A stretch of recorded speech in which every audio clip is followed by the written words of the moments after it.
had been working from home for almost a year straight. My company let us go fully remote after everything went digital. First, I liked it. No commute, no office noise, no dressing up. But over time, it wore me down. I stopped going outside. My sleep got worse. I ate too much junk food. The light from my screen was the only thing I saw for hours each day. I started feeling like I was locked in a cage I built myself. So I decided I needed a break. A real one. No phone, no Wi-Fi, no noise. I found a listing for a small cabin up in the mountains of northern Idaho. It was about 12 miles from the nearest town, sitting on the edge of a private lot that bordered a thick pine forest.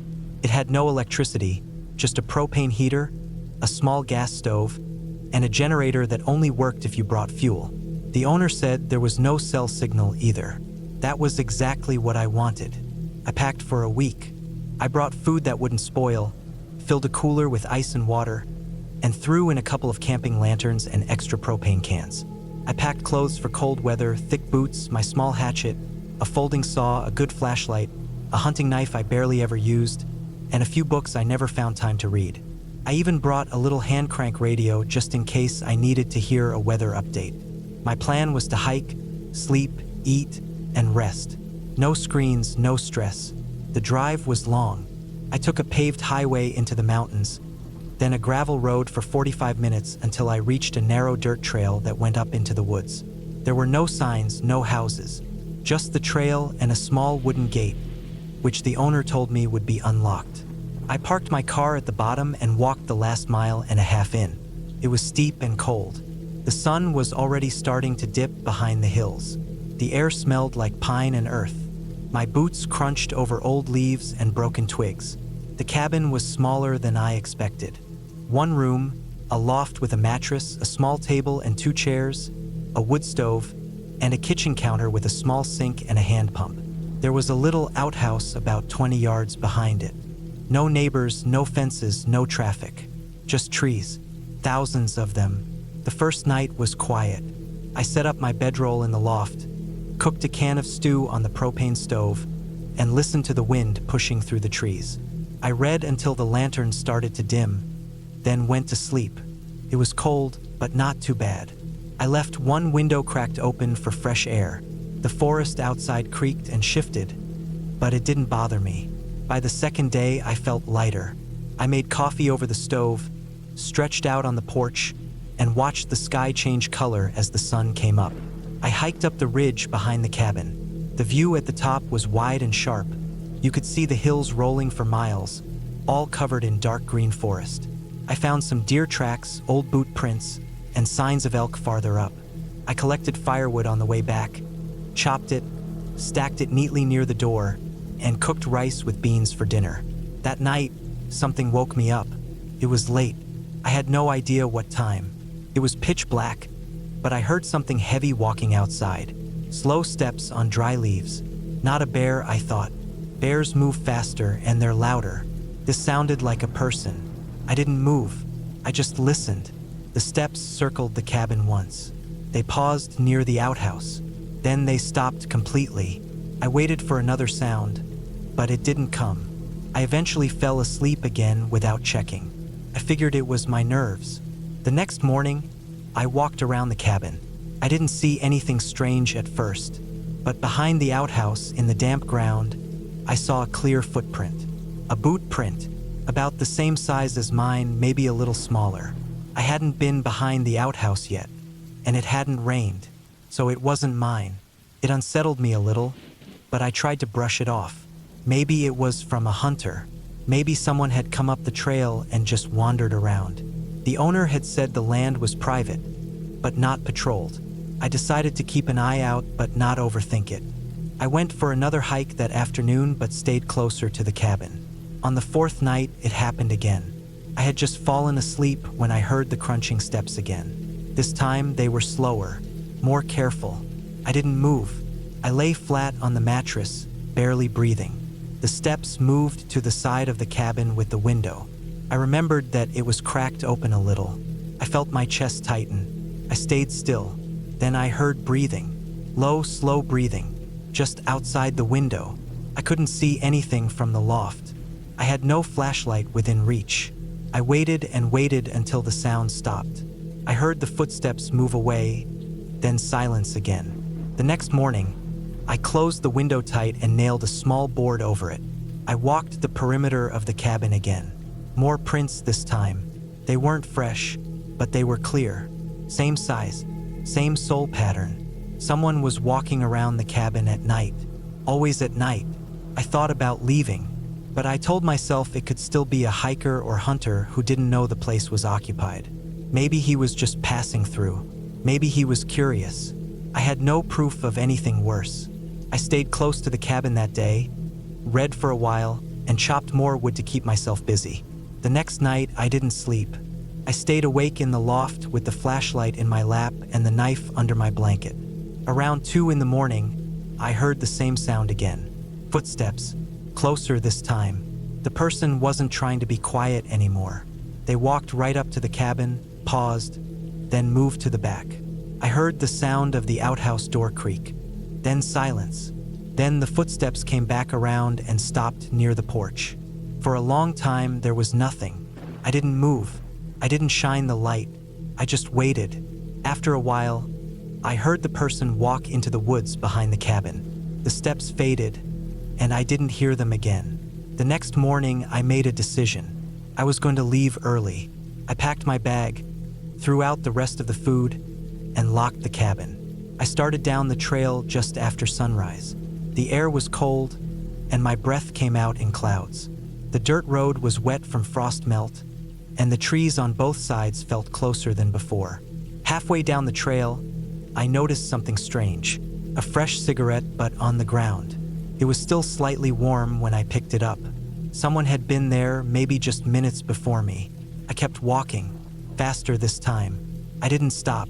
When I finally reached my car, everything looked normal at first. But as I got closer, I saw that my driver's side door was slightly open. I never leave it like that. I always shut it tight. Inside, the glove box was open. My registration papers were on the seat. My extra flashlight was gone. So was the tire iron I kept under the passenger seat. I got in fast, locked the doors, and started the car. I drove down the gravel road without looking back. I didn't stop until I reached the town an hour later. I parked near a gas station, got out, and checked the whole car. Nothing else was missing, but the back of the SUV had dirty boot prints. Same size, same pattern. I reported it to the sheriff's office in town.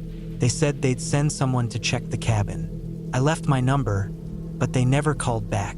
I didn't ask again. I just drove home. It's been months since then. I haven't gone back. I canceled the rest of my time off. I returned the books unread. I never touched the knife again. I still think about those nights sometimes, when I'm lying in bed and everything is quiet. I wonder what the person wanted, why they walked around without saying anything, why they took things from my car, who they were, and why they stayed hidden. But the part that really keeps me up is the thought that maybe they weren't just passing through. Maybe they knew I was coming. Maybe they'd been living in those woods all along, watching for people like me. People who came alone, who wouldn't be missed right away. I didn't tell anyone the full story, just that I got spooked by animals and left early. But I know it wasn't animals, and I know I'll never go back.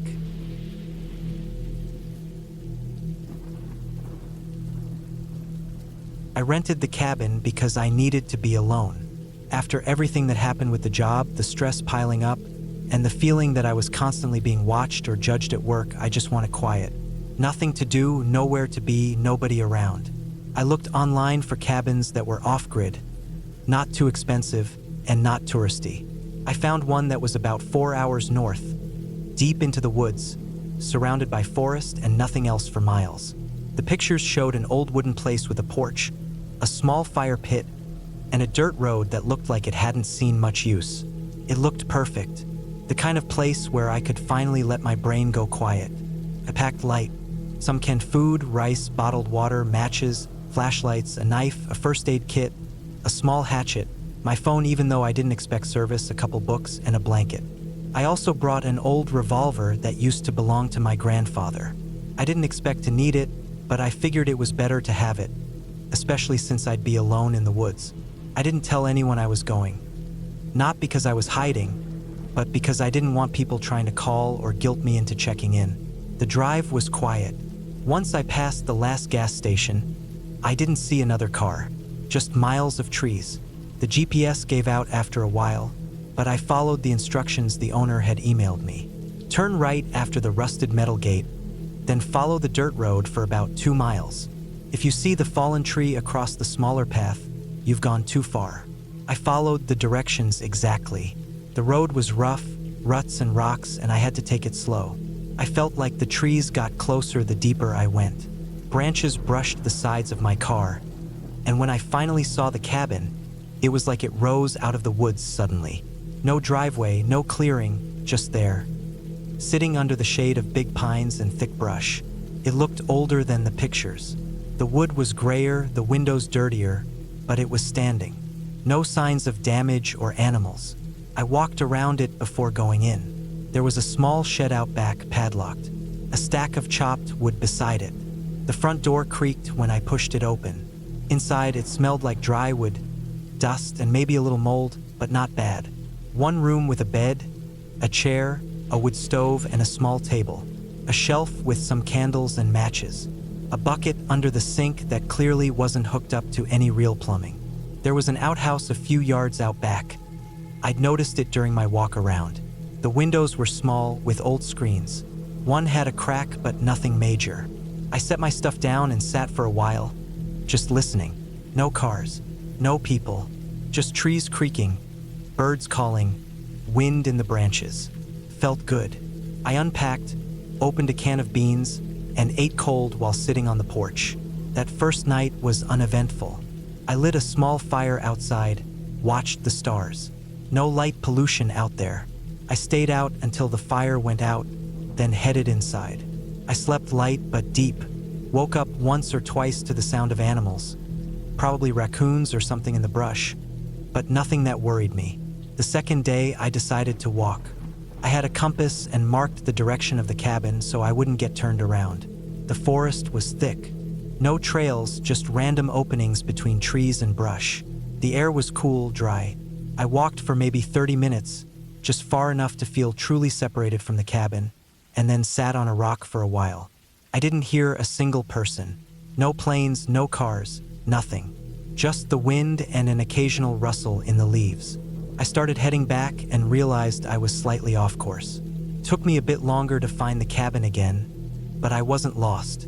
Just turned around for a moment. I made a note to keep walks shorter unless I marked trees or brought tape or something. That night, something strange happened. I was in bed. The fire in the stove had gone low but still glowed. I heard something outside. At first I thought it was wind, but then it repeated. A soft sound like a step. Not fast, not loud, just the dull crunch of dry leaves underfoot. Then silence. Then again. Closer. I stayed still. My heart was already speeding up. I wasn't sure what it could be. A deer? A bear? But bears usually didn't move slow like that, not so deliberate. And this sounded bipedal. I listened for a long time. The sound stopped. I waited, not moving, until I finally dozed off again. I told myself I imagined it, that I was just on edge from being alone and from the quiet. In the morning, I looked around outside. No tracks that I could see, but the ground was dry and covered in old leaves. It would have been hard to notice anything. I checked the shed padlock. It was still tight, nothing out of place, but I couldn't shake the feeling. That day, I stayed close to the cabin. Read a little, chopped some wood, watched the fire. When the sun started to drop, I felt a weird nervousness, like I didn't want it to get dark again. I told myself that was stupid. That night, I loaded the revolver. Felt heavy and awkward in my hand. I set it on the floor beside the bed and tried to sleep early. The forest felt more alive now. Every sound seemed louder. I heard something again. This time it was closer. A scraping sound against the side of the cabin. Not like claws, more like something brushing the wall slowly. I didn't move, just lay there, breathing as quietly as I could. The sound stopped. A few minutes later, I heard the faintest sound near one of the windows. Not tapping, just presence. like weight shifting near the wall. Then nothing. I didn't sleep much. In the morning, I walked the perimeter again. On the side of the cabin near the window, I noticed a spot on the wall where some bark had been scraped off. Just a streak of light-colored wood beneath the weathered surface. Could have been anything. A raccoon. A branch blown by the wind. But I didn't believe that. I didn't leave the cabin at all that day.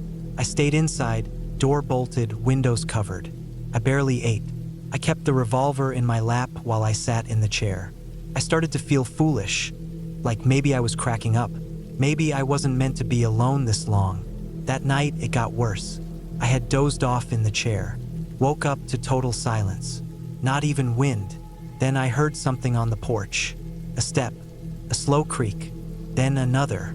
I held the gun, my hand shaking. I didn't breathe. The steps stopped at the door. Then something tried the handle, turned slowly, clicked. It was locked, of course, but the fact that someone or something tried it sent a full wave of cold through me. Then came a quiet thump against the door. Just once. Not hard, not a knock, like someone testing it. Then silence again. I stayed up the whole night.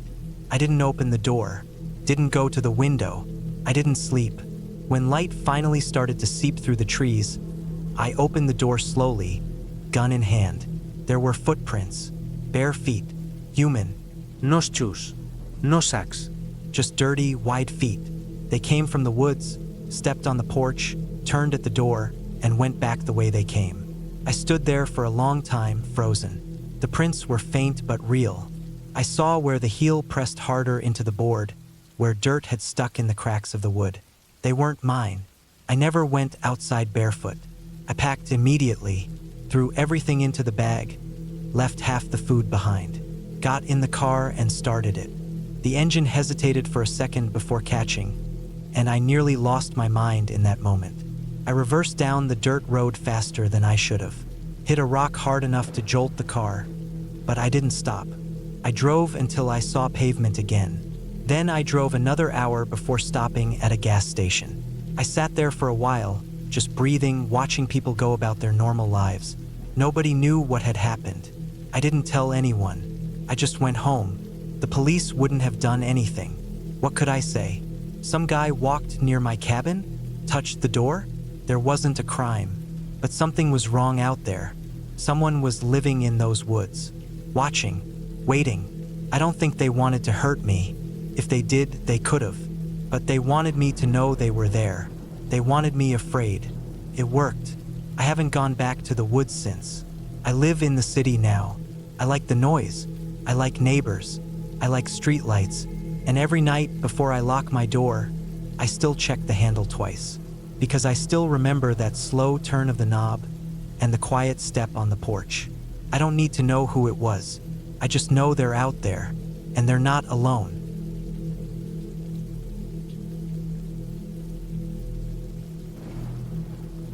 I had decided to go on this trip to get away from everything.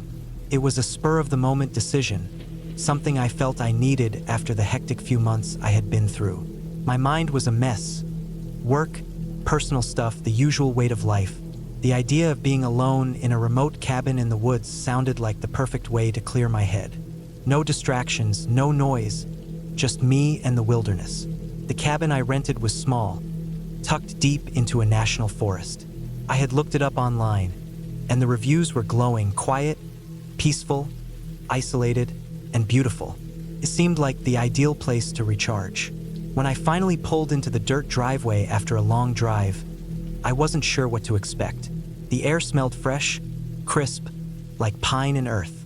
The trees around me stretched high into the sky, casting long shadows across the cabin. It was exactly as advertised, isolated, nestled away from everything. The cabin was built with logs, simple but sturdy, the kind of place you imagine when you think of a traditional cabin in the woods. It wasn't fancy by any means. Inside, there was a fireplace, a small kitchen, a couple of chairs, a bed, and a bathroom in the back. No internet, no TV, no real connection to the outside world. Just the basics. But that's exactly what I wanted. The only thing that worried me was how isolated it was. The nearest neighbor, according to the listing, was miles away. And by miles, I mean a good half-hour drive. I unloaded my things into the cabin, unpacked my bag, and set everything up. The weather was starting to get cooler, so I lit a fire in the stove. The warmth felt good as it spread throughout the small space. I made myself some food, ate, and then spent the evening looking out the window at the view of the forest. It was peaceful, with only the occasional sound of birds or the wind rustling through the trees. The isolation was more comforting than I expected. It was just what I needed. That night, I went to bed early. I hadn't realized how tired I was until I lay down on the bed. The exhaustion hit me all at once, and I fell asleep almost immediately. I woke up a few times during the night to the sounds of the wind howling outside and the occasional creak of the cabin settling. But there was nothing out of the ordinary. The next morning, I woke up to the sun shining through the windows. It was a bright, clear day. I made coffee, grabbed a book, and sat on the porch, letting the morning unfold around me. The silence was incredible. There were no cars, no people, just the sounds of the forest. I could hear birds chirping, leaves rustling in the breeze, and the distant flow of a stream. For a moment, everything felt perfect. But that afternoon, something changed. It started with a small noise. At first, I didn't pay much attention to it. It was like a light tapping, almost like something was scraping against the side of the cabin. I went outside to check, but I didn't see anything unusual. The noise continued for a while, and it started to feel a bit unsettling. I couldn't tell where it was coming from. It didn't sound like an animal, but I couldn't shake the feeling that something was off. I tried to ignore it. I told myself it was just the wind or some animal moving around outside. But as the evening approached, the noise got louder, more persistent. It sounded like something was dragging along the cabin's walls. I couldn't figure out what it was, but I knew it wasn't just the wind. The odd thing was that it seemed to come from different sides of the cabin, as though whatever it was moving around it. I decided to go inside and lock the doors, just in case. I wasn't really scared, more confused than anything, but the noise was starting to get on my nerves. It didn't help that there was no one around. If something was happening, there was no one to ask for help. No one would hear me if I screamed. As night fell, the sound stopped.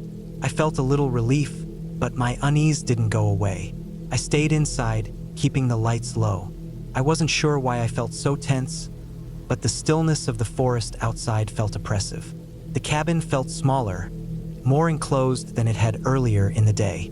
I went to bed early again, hoping that I would wake up and everything would feel normal again. But that night, things got worse. I woke up to a loud bang coming from outside. It sounded like something heavy had hit the cabin. I bolted upright in bed, my heart racing. My first instinct was to check the windows, but I couldn't see anything through the darkness. I grabbed the flashlight from the nightstand and shined it out into the yard.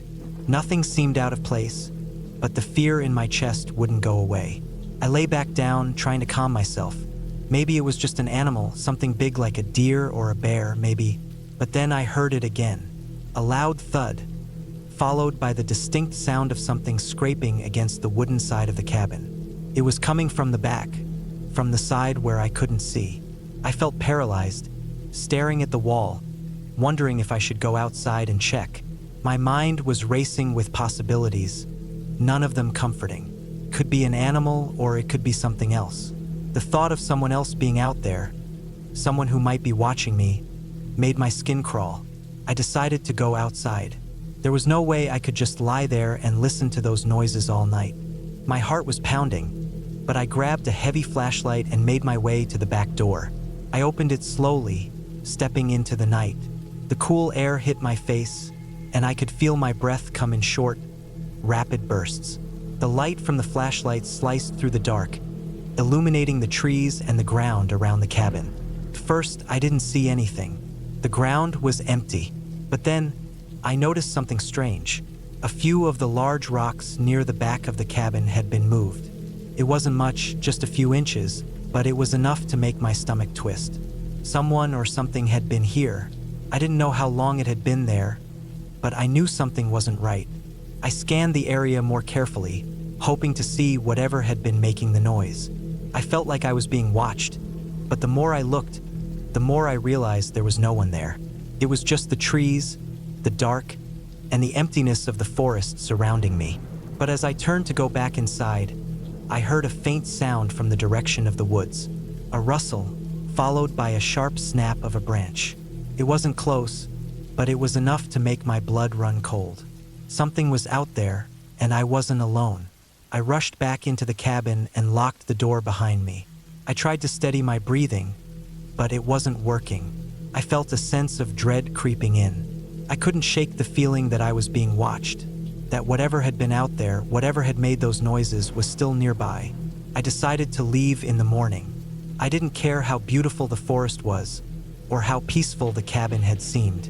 There was no way I was staying out there another night. Something was wrong, and I wasn't willing to stick around to find out what. The next morning, I packed up my things quickly, not bothering to make breakfast or even take a final look at the place. I just wanted to get in my car and drive away as fast as possible. As I drove down the long, winding road, I couldn't shake the feeling that something had been following me. The trees seemed to close in around the road, and I couldn't shake the thought that I was being watched. By the time I reached the main road, I felt a strange sense of relief. I didn't know what had happened, and I didn't care to find out. I had spent one night in that cabin, and that was one night too many. As I drove away, I glanced in the rearview mirror. The cabin was still there, standing alone in the woods. But I knew one thing for sure: I would never go back.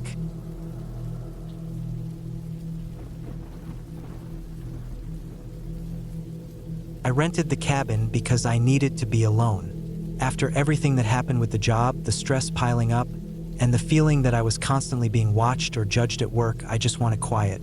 Nothing to do, nowhere to be, nobody around. I looked online for cabins that were off-grid, not too expensive, and not touristy. I found one that was about 4 hours north, deep into the woods, surrounded by forest and nothing else for miles. The pictures showed an old wooden place with a porch, a small fire pit, and a dirt road that looked like it hadn't seen much use. It looked perfect, the kind of place where I could finally let my brain go quiet. I packed light: some canned food, rice, bottled water, matches, flashlights, a knife, a first aid kit, a small hatchet, my phone even though I didn't expect service, a couple books, and a blanket. I also brought an old revolver that used to belong to my grandfather. I didn't expect to need it, but I figured it was better to have it, especially since I'd be alone in the woods. I didn't tell anyone I was going. Not because I was hiding, but because I didn't want people trying to call or guilt me into checking in. The drive was quiet. Once I passed the last gas station, I didn't see another car, just miles of trees. The GPS gave out after a while, but I followed the instructions the owner had emailed me. Turn right after the rusted metal gate, then follow the dirt road for about 2 miles. If you see the fallen tree across the smaller path, you've gone too far. I followed the directions exactly. The road was rough, ruts and rocks, and I had to take it slow. I felt like the trees got closer the deeper I went. Branches brushed the sides of my car, and when I finally saw the cabin, it was like it rose out of the woods suddenly. No driveway, no clearing, just there, sitting under the shade of big pines and thick brush. It looked older than the pictures. The wood was grayer, the windows dirtier, but it was standing. No signs of damage or animals. I walked around it before going in. There was a small shed out back, padlocked. A stack of chopped wood beside it. The front door creaked when I pushed it open. Inside, it smelled like dry wood, dust, and maybe a little mold, but not bad. One room with a bed, a chair, a wood stove, and a small table. A shelf with some candles and matches. A bucket under the sink that clearly wasn't hooked up to any real plumbing. There was an outhouse a few yards out back. I'd noticed it during my walk around. The windows were small, with old screens. One had a crack, but nothing major. I set my stuff down and sat for a while, just listening. No cars, no people, just trees creaking, birds calling, wind in the branches. Felt good. I unpacked, opened a can of beans, and ate cold while sitting on the porch. That first night was uneventful. I lit a small fire outside, watched the stars. No light pollution out there. I stayed out until the fire went out, then headed inside. I slept light but deep, woke up once or twice to the sound of animals, probably raccoons or something in the brush, but nothing that worried me. The second day, I decided to walk. I had a compass and marked the direction of the cabin so I wouldn't get turned around. The forest was thick. No trails, just random openings between trees and brush. The air was cool, dry. I walked for maybe 30 minutes, just far enough to feel truly separated from the cabin, and then sat on a rock for a while. I didn't hear a single person. No planes, no cars, nothing. Just the wind and an occasional rustle in the leaves. I started heading back and realized I was slightly off course. Took me a bit longer to find the cabin again, but I wasn't lost. Just turned around for a moment. I made a note to keep walks shorter unless I marked trees or brought tape or something. That night, something strange happened. I was in bed. The fire in the stove had gone low but still glowed. I heard something outside. At first I thought it was wind, but then it repeated. A soft sound like a step. Not fast, not loud, just the dull crunch of dry leaves underfoot. Then silence. Then again. Closer. I stayed still. My heart was already speeding up. I wasn't sure what it could be. A deer? A bear? But bears usually didn't move slow like that, not so deliberate. And this sounded bipedal. I listened for a long time. The sound stopped. I waited, not moving, until I finally dozed off again. I told myself I imagined it, that I was just on edge from being alone and from the quiet. In the morning, I looked around outside. No tracks that I could see, but the ground was dry and covered in old leaves. It would have been hard to notice anything. I checked the shed padlock.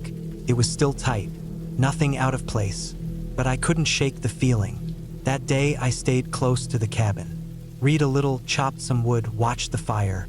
When the sun started to drop, I felt a weird nervousness, like I didn't want it to get dark again. I told myself that was stupid. That night, I loaded the revolver. It felt heavy and awkward in my hand. I set it on the floor beside the bed and tried to sleep early.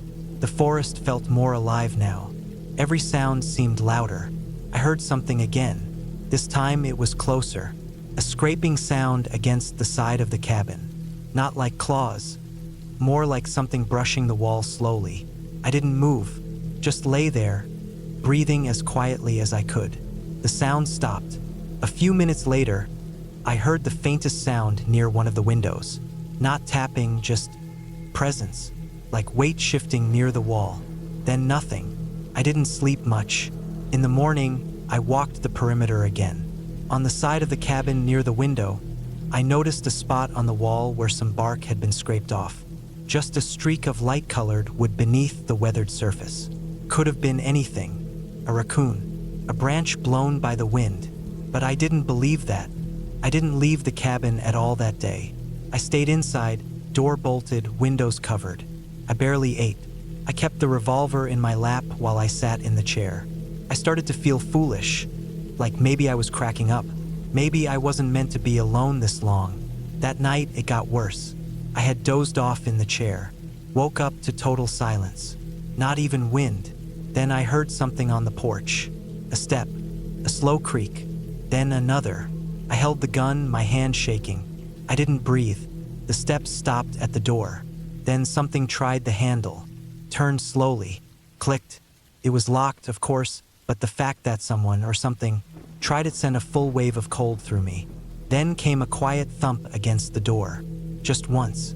Not hard, not a knock, like someone testing it. Then silence again. I stayed up the whole night. I didn't open the door, didn't go to the window. I didn't sleep. When light finally started to seep through the trees, I opened the door slowly, gun in hand. There were footprints, bare feet, human, no shoes, no socks, just dirty, wide feet. They came from the woods, stepped on the porch, turned at the door, and went back the way they came. I stood there for a long time, frozen. The prints were faint but real. I saw where the heel pressed harder into the board, where dirt had stuck in the cracks of the wood. They weren't mine. I never went outside barefoot. I packed immediately, threw everything into the bag, left half the food behind, got in the car and started it. The engine hesitated for a second before catching, and I nearly lost my mind in that moment. I reversed down the dirt road faster than I should have, hit a rock hard enough to jolt the car, but I didn't stop. I drove until I saw pavement again.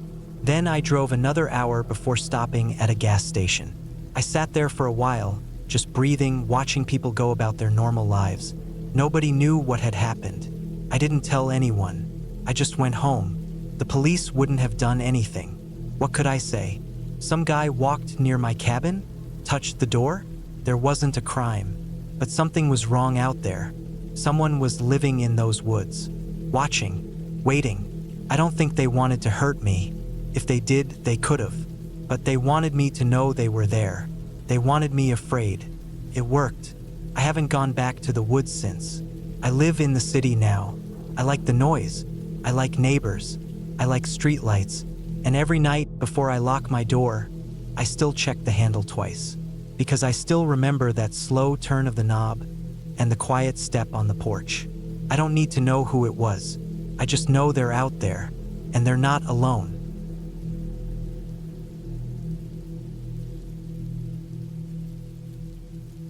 I had rented the cabin for a week. It was a place I found online, hidden deep in the woods of northern Vermont. I wanted a break from everything. No calls, no work, no traffic, and no people. The listing said it had no Wi-Fi, no cell service, and no neighbors within 10 miles. That sounded perfect to me. I packed enough groceries for the whole week, filled the gas tank, and left early on a Monday morning. The drive was quiet. I passed a few towns along the way, and the further I went, the thinner the traffic got. Eventually, I was the only car on a narrow dirt road that seemed to wind forever through the trees. The trees were tall, leaning in from both sides, and the canopy was thick enough that the sunlight barely touched the road.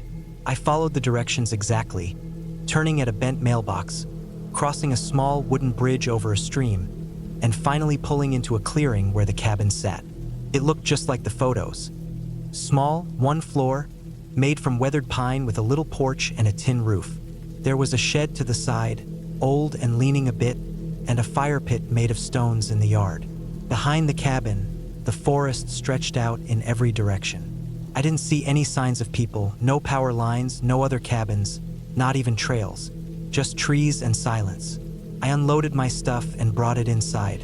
The cabin had a single bedroom, a kitchen, and a sitting area with an old couch and a wood stove. It smelled like pine and dust, which I actually liked. There was no TV, no radio, just some books on a shelf, a few dusty magazines on the table, and a stack of firewood beside the stove. I checked the windows and doors, made sure they all latched properly, then put away my food and gear. I had a battery-powered lantern, a few flashlights, and plenty of extra batteries. By the time I finished, the sun was going down. I made a sandwich, sat on the porch, and watched the sky turn orange and purple behind the trees.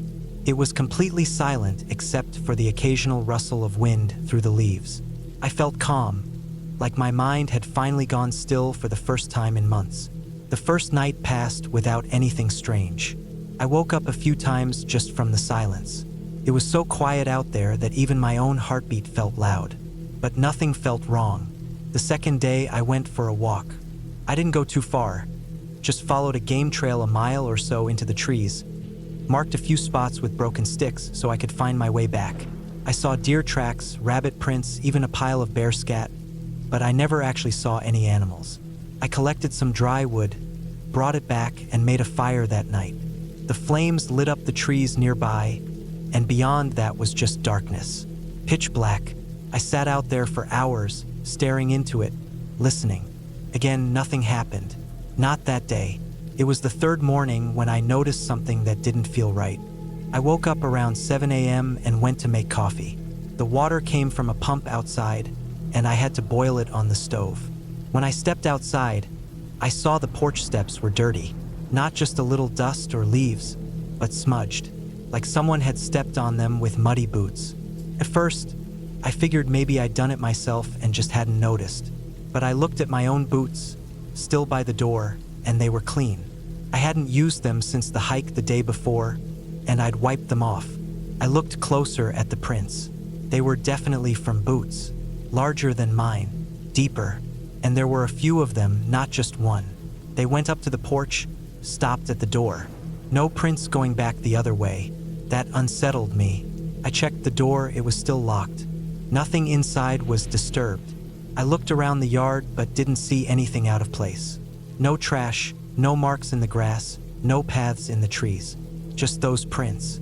I swept them off the steps with a broom and told myself maybe it was just something I was misreading. Maybe an animal had dragged something muddy. Maybe I'd done it without realizing. I told myself that, but I didn't really believe it. That night, I double-checked all the windows and doors. I moved the heavy wooden table in front of the door just in case. I kept a flashlight beside me in bed and didn't sleep well. I thought I heard creaking outside, but it could have been the trees. Could have been. The next morning, there were more prints. This time, they were by the shed. The dirt was soft there from the rain 2 nights earlier. There were at least 5 or 6 clear boot prints, all facing toward the cabin. I followed them with my eyes, straight from the trees to the shed, then toward the back door. But again, no prints going back. I went inside, locked the door, and sat there for a long time. My heart was pounding. I realized that whoever made those prints had to be walking around while I was asleep.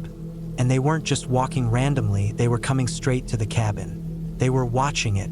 I thought about leaving, but I told myself it could be a hunter, maybe someone who thought the cabin was abandoned. Still, it didn't feel like that. They weren't knocking on the door, they weren't calling out. They were just observing. That night, I barely slept. Every time I heard a crack of a branch or a rustle of wind, I sat up, straining to hear. Around 2 a.m., I saw movement through the window. Just a flash, something passing quickly between the trees. I jumped up and aimed the flashlight outside.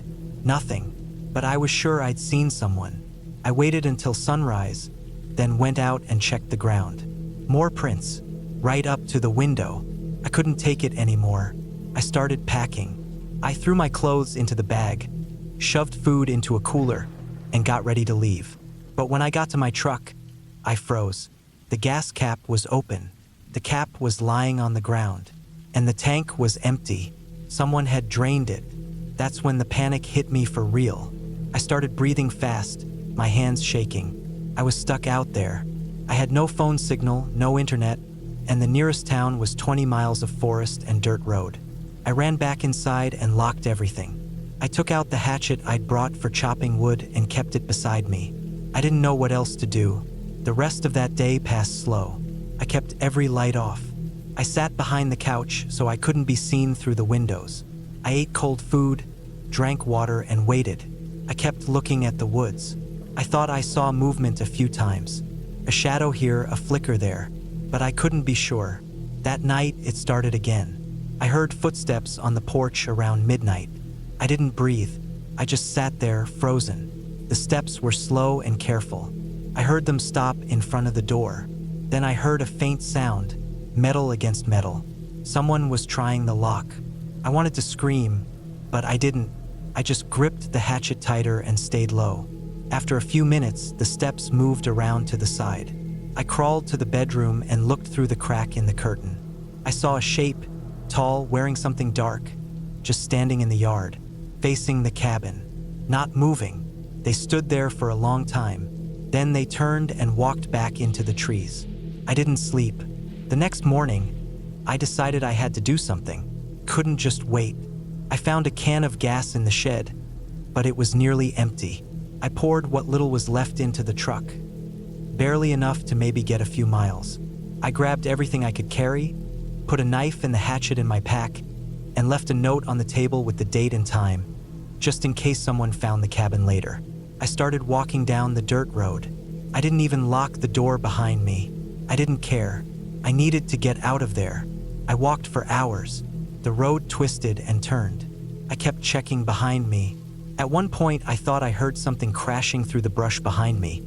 But when I stopped and looked, it was quiet. No one. Finally, around sunset, I saw a small general store up ahead. It looked abandoned, but when I got closer, I saw lights inside. It was open. I ran inside and collapsed onto the floor, explaining everything in a mess of breath and panic. The man behind the counter called the sheriff. He gave me water, let me sit down. The police came about an hour later. I told them everything.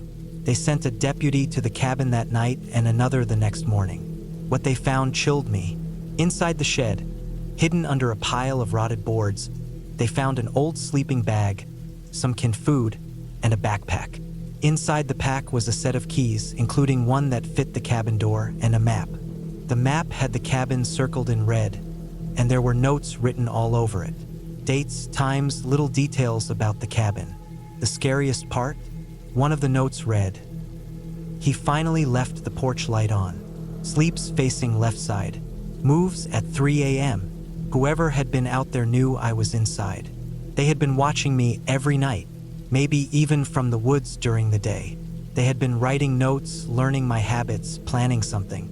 The sheriff said it looked like someone had been living out there for months. They didn't find him. Not then. Not ever. Just signs, burned fire pits, more footprints, even a trail camera nailed to a tree pointing at the cabin. But the card was missing. I never went back to that cabin. I still have nightmares sometimes. Waking up in the middle of the night thinking someone's standing outside my window. What haunts me the most isn't what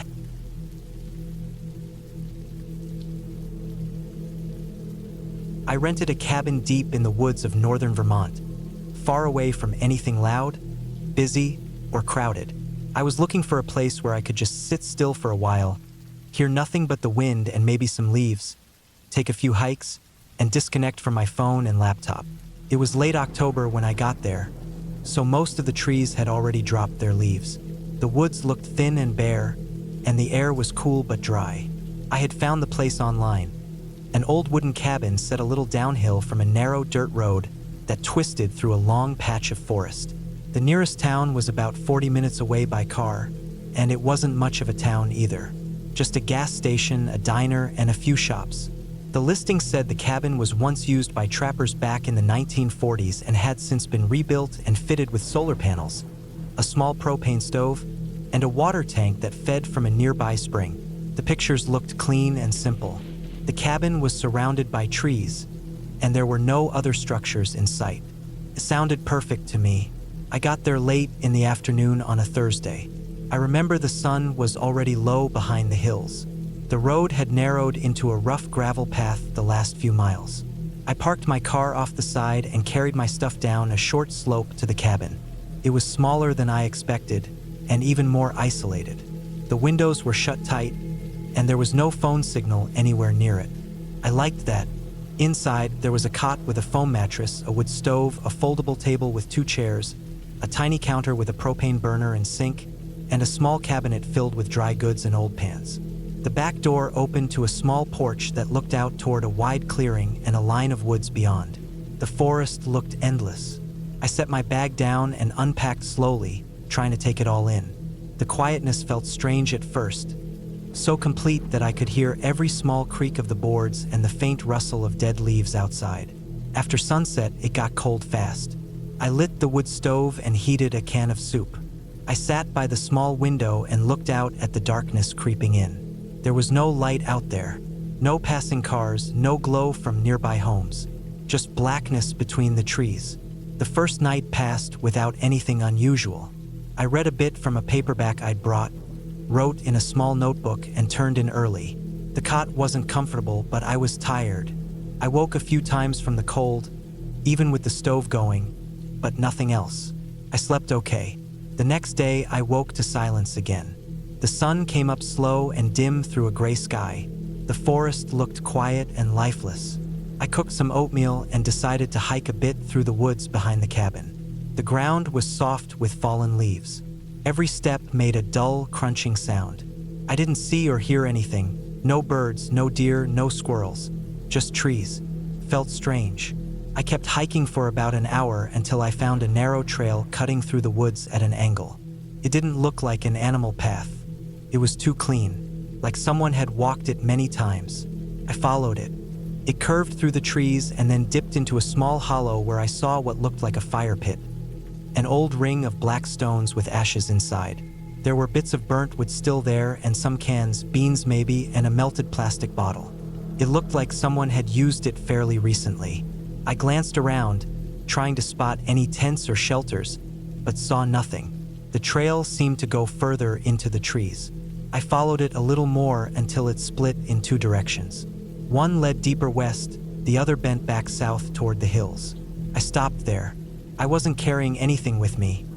No map, no compass, no water, no knife. I was alone, and I didn't like the idea of getting turned around in the woods with no signal. So I turned back. I thought about that fire pit all the way back to the cabin. Who would be camping out there this late in the year? The days were getting cold, and the area didn't seem like it saw much traffic. Maybe a hunter? But there were no blinds, no gear, no signs. Just a burnt-out fire and some trash. It didn't sit right with me. I spent the rest of the day near the cabin, chopping some wood from the pile left beside the porch, drinking coffee, and trying to read. I kept looking out the windows, listening for any sounds out in the woods, but there was nothing, just a breeze and leaves scratching along the ground. That night, I had trouble sleeping. Something kept me half awake. Maybe it was the thought of someone else being out there. Maybe it was how dark it was. At one point, I thought I heard footsteps outside. Not animals, not soft rustling. These were heavier, slower, like someone moving through dry leaves near the side of the cabin. I got up and stood by the window, staring out into the dark. I couldn't see anything. I stood there for what felt like 10 minutes. Nothing. No more steps. Just wind. I forced myself back to bed and drifted into a light sleep, but my brain stayed half alert. Every little sound felt louder. When morning came, I went outside and circled the cabin. I didn't see anything, but a few feet from the back steps, I saw some impressions in the leaves. Not full footprints, but like something or someone had stepped through them. I couldn't tell for sure. That day, I decided to go back to that trail and see where it led. I brought my pocket knife, a thermos, and a flashlight. I hiked back to the fire pit and followed the deeper path this time. Twisted for a while and the ground started to rise. I kept going for almost an hour until I came to a small ridge. On the other side was a flatter section of woods, and in the middle of it I saw a structure. It wasn't a cabin. It looked like a shack, thrown together from rough boards and tarps, barely standing. The door was open, hanging from one hinge. I moved closer slowly. Something in my gut told me not to get too close. The shack had no windows. Inside, I could see a small pile of clothes, some empty bottles, a torn sleeping bag. Someone had been staying there recently. I looked around the clearing. No one in sight. No sounds. I didn't touch anything. I just stood there, heart pounding, and then turned back. The hike back felt longer. Every snapping twig behind me made me jump. I kept looking over my shoulder, half expecting someone to be following. When I got back to the cabin, I shut the doors and windows tight and didn't go back out. I kept the stove going and sat up most of the night, staring into the fire. Sometime around midnight, I heard it again. Footsteps outside. Slow, crunching leaves. Then nothing. A long silence. Then again closer. I didn't move. I didn't breathe. I sat still, gripping my knife. The steps moved around the back of the cabin. Then they stopped again. I waited. Minutes passed. No more sound. In the morning, I found more disturbed leaves by the back. This time, I saw something else. A strip of dark green cloth snagged on a branch near the window. I took it inside and stared at it for a long time. It was part of a jacket sleeve, torn. I didn't go out that day. I stayed inside. I kept the stove low and didn't make any noise. I kept watch at the windows. Nothing. The forest looked calm, empty, but I felt watched. That night, just before midnight, I saw movement in the trees. A figure, person, standing still at the edge of the clearing. Too far to see clearly, but definitely someone. I shut the curtain and backed away. When I looked again, they were gone. I didn't sleep. I waited until morning, then packed everything fast. I didn't even eat. I shoved everything into my bag, grabbed the knife, and got to my car as fast as I could. The whole way up the slope, I kept checking behind me. The car started without trouble, and I drove fast down the narrow gravel road, bouncing over dips and turns. I didn't slow down until I hit pavement again. I drove straight to the nearest gas station, told the clerk there was someone living out in the woods near Hollow Creek. Someone who might be squatting in a shack, maybe watching people. I don't know if they believed me, but they said they'd tell the sheriff. I never went back. I didn't even leave a review on the cabin listing. A few weeks later, I got a refund notice from the owner, but no explanation. I think they knew something. I think they didn't want trouble. I still think about it. About what could have happened if I stayed another night. About who that person was. Why they were watching. Why they came close to the cabin and didn't try anything. Or maybe they were going to. The way I see it, I got lucky. I walked into someone's territory without knowing it. That shack wasn't just some old hut. It was someone's place. Someone who didn't want to be seen. I still get chills thinking about those footsteps. How close they got. How they circled me in the night. I won't ever go back to a place that remote again. Not alone. Not without a signal. Not after that. Sometimes silence isn't peaceful. It's a warning, and I heard it too late.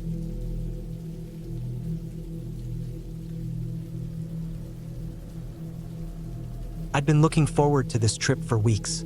I'd been cooped up at work for what felt like forever, and the idea of spending a few days away from everything in the middle of nowhere sounded perfect. I had no real plans, just some time to decompress, catch up on some reading, and enjoy the quiet of nature. I booked a small, remote cabin by the edge of a national forest, far from civilization. The nearest town was an hour's drive away, and there wasn't a soul around for miles. It was the kind of place that seemed like a perfect escape. The drive up to the cabin was smooth, with only a few paved roads before they gave way to gravel. The trees thickened, and the sounds of the outside world seemed to fade away.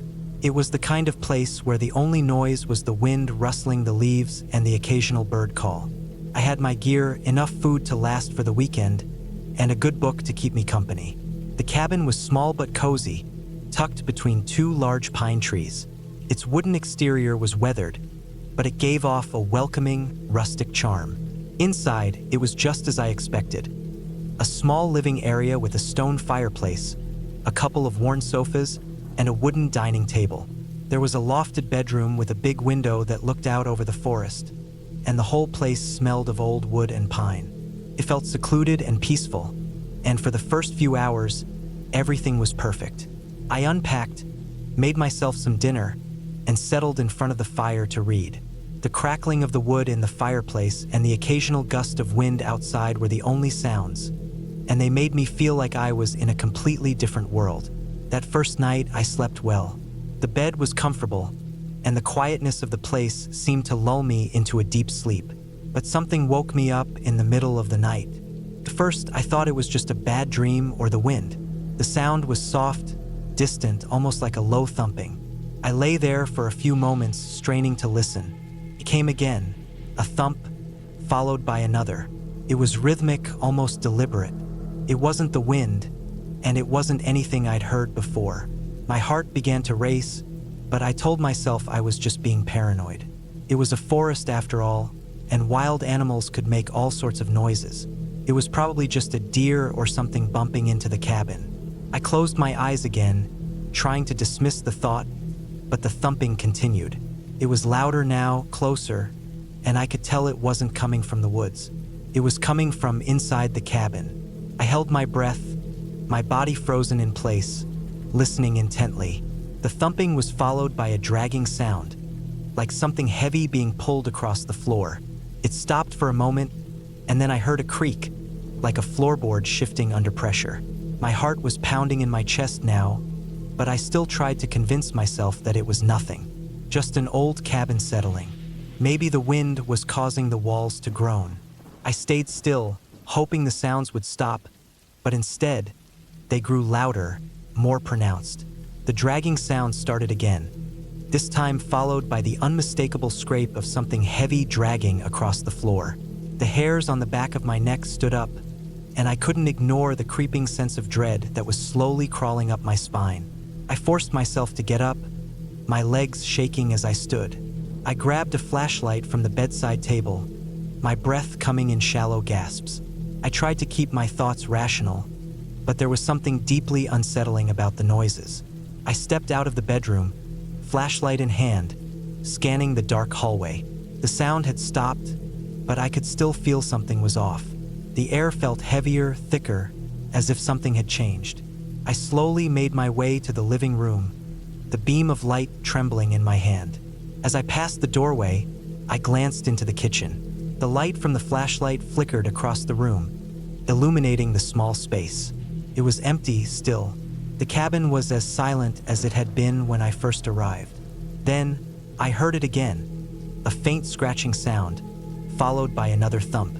It was coming from the far end of the living room, near the window that looked out into the forest. I couldn't see anything from where I was standing, but I knew something wasn't right. The air felt too still, and the light outside seemed unusually dim, like the forest was holding its breath. I stepped closer, every creak of the floor under my feet sounding deafening in the silence. The flashlight flicked over the window, and for a split second, I thought I saw something move outside. It was so brief, so fleeting that I couldn't be sure. My heart was racing, but I couldn't turn back now. I had to check. I approached the window slowly, the light shaking in my hand. The glass was dirty, smudged with years of grime and weather. I wiped it with my sleeve, trying to get a better look. The darkness outside stretched far beyond the reach of my flashlight, but there, just beyond the edge of the beam, I could make out something. Someone, maybe, standing still, barely visible among the trees. I blinked, and when I looked again, it was gone. My breath caught in my throat. I swung the flashlight back and forth, but there was nothing there now. Just the dark, empty forest. My mind raced, and 1,000 thoughts ran through my head. Had I imagined it? Had I just seen a shadow, or was someone out there? The wind was still, too still, and the quiet felt suffocating. I turned away from the window, my pulse hammering in my ears. The cabin felt smaller now, more claustrophobic. I could feel my nerves tightening with every passing second. The thumping started again. It was louder now, more insistent, and it seemed to be coming from the far side of the cabin. I grabbed the nearest thing I could find, a heavy iron skillet, and crept toward the sound. My mind was racing. Was there someone in the cabin? A trespasser? A burglar? I didn't know what to think, but I was sure of one thing. I had to find out what was going on. As I moved down the hallway toward the back of the cabin, I noticed something I hadn't seen before. The door to the small utility room was slightly ajar. I hadn't opened it earlier, and it didn't seem like something I would have left unlocked. My instincts screamed at me to turn and run, but I had come this far. I had to know what was happening. I slowly reached for the door, my fingers trembling as I pulled it open. The room was dark, but I could make out a small window at the back. Nothing seemed out of place. Just old shelves, boxes of supplies, and a few tools scattered around. But then, I saw something that made my blood run cold. At the far corner of the room, just behind a stack of old firewood, there was a shape. It was small, hunched down, and its eyes shone back at me in the dark, reflecting the light from my flashlight. For a moment, neither of us moved. I stood frozen, trying to make sense of what I was seeing. It was a person, but how had they gotten in? Why were they hiding in the dark? Then the figure moved. It didn't run or make a sound, but I could see the slow, deliberate shift of the shape as it began to stand up. My heart pounded in my chest, and all rational thought flew out of my head.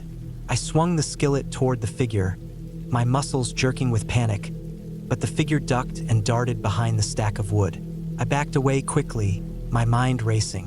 What the hell was going on? Had someone broken into the cabin? Was I about to be attacked? I needed to think fast, but all I could feel was the overwhelming urge to escape. I didn't even stop to grab my things. I just ran out of the cabin, past the window where I'd seen the figure moments before, and into the cold, night air. The forest was silent again, but the unease didn't leave. My feet crunched on the dirt path as I hurried away, not knowing where I was headed, but just knowing I needed to put distance between myself and whatever was happening in that cabin. It wasn't until I reached the car that I stopped, my breath coming in ragged gasps. I fumbled with my keys, hands shaking, and when I finally managed to start the engine, I didn't look back. I didn't know if the figure had followed me, if they were still out there in the woods, but I wasn't going to stick around to find out. I didn't go back to the cabin. I didn't even try to figure out who had been in there or what had happened. I just drove. As the miles stretched on and the town slowly came back into view, I felt my nerves start to settle, the fear slowly fading as I put distance between myself and the cabin. But I knew one thing for sure: I would never go back there. That place, that cabin, held something I couldn't explain, something that wasn't meant to be there. And no matter how many times I told myself it was just my imagination, I couldn't shake the feeling that I wasn't alone that night.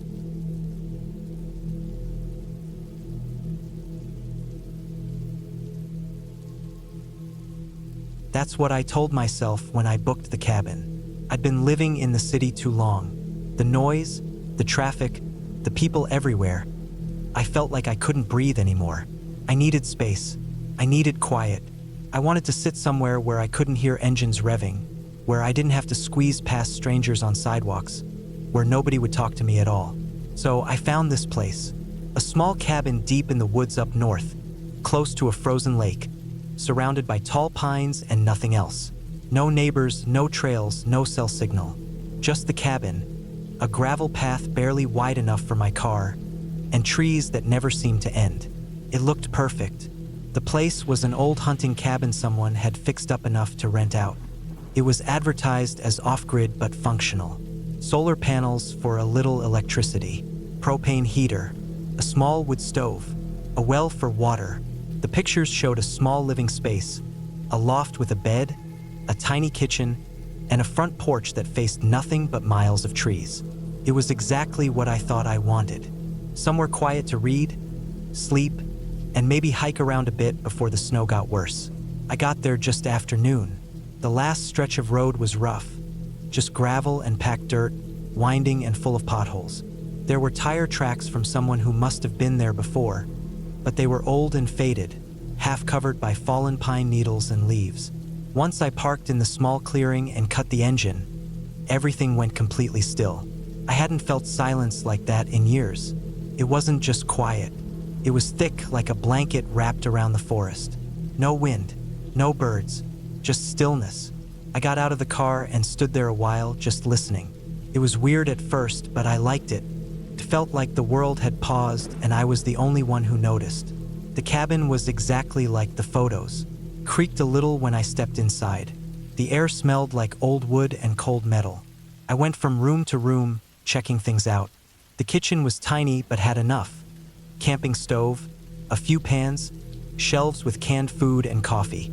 The well pump outside worked fine after a few tries. I tested the heater, then the lights, dim but usable. There was a fire extinguisher, extra batteries, and a bunch of old tools in a closet. Whoever maintained the place didn't live here, but they clearly kept it stocked. After unpacking, I sat on the porch with a cup of instant coffee and stared at the trees. The longer I looked, the more I noticed. Tiny movements in the leaves, flickers of sunlight through the branches, a squirrel darting between stumps. Everything moved slowly and gently. I didn't even realize how tense I'd been until I started to relax. That first night, I slept better than I had in months. I kept the propane heater on low and the wood stove going just in case. The wind picked up sometime around midnight, and I could hear it tapping against the sides of the cabin, but it wasn't too loud. It just sounded like the forest breathing. I woke up just after dawn and made oatmeal and coffee.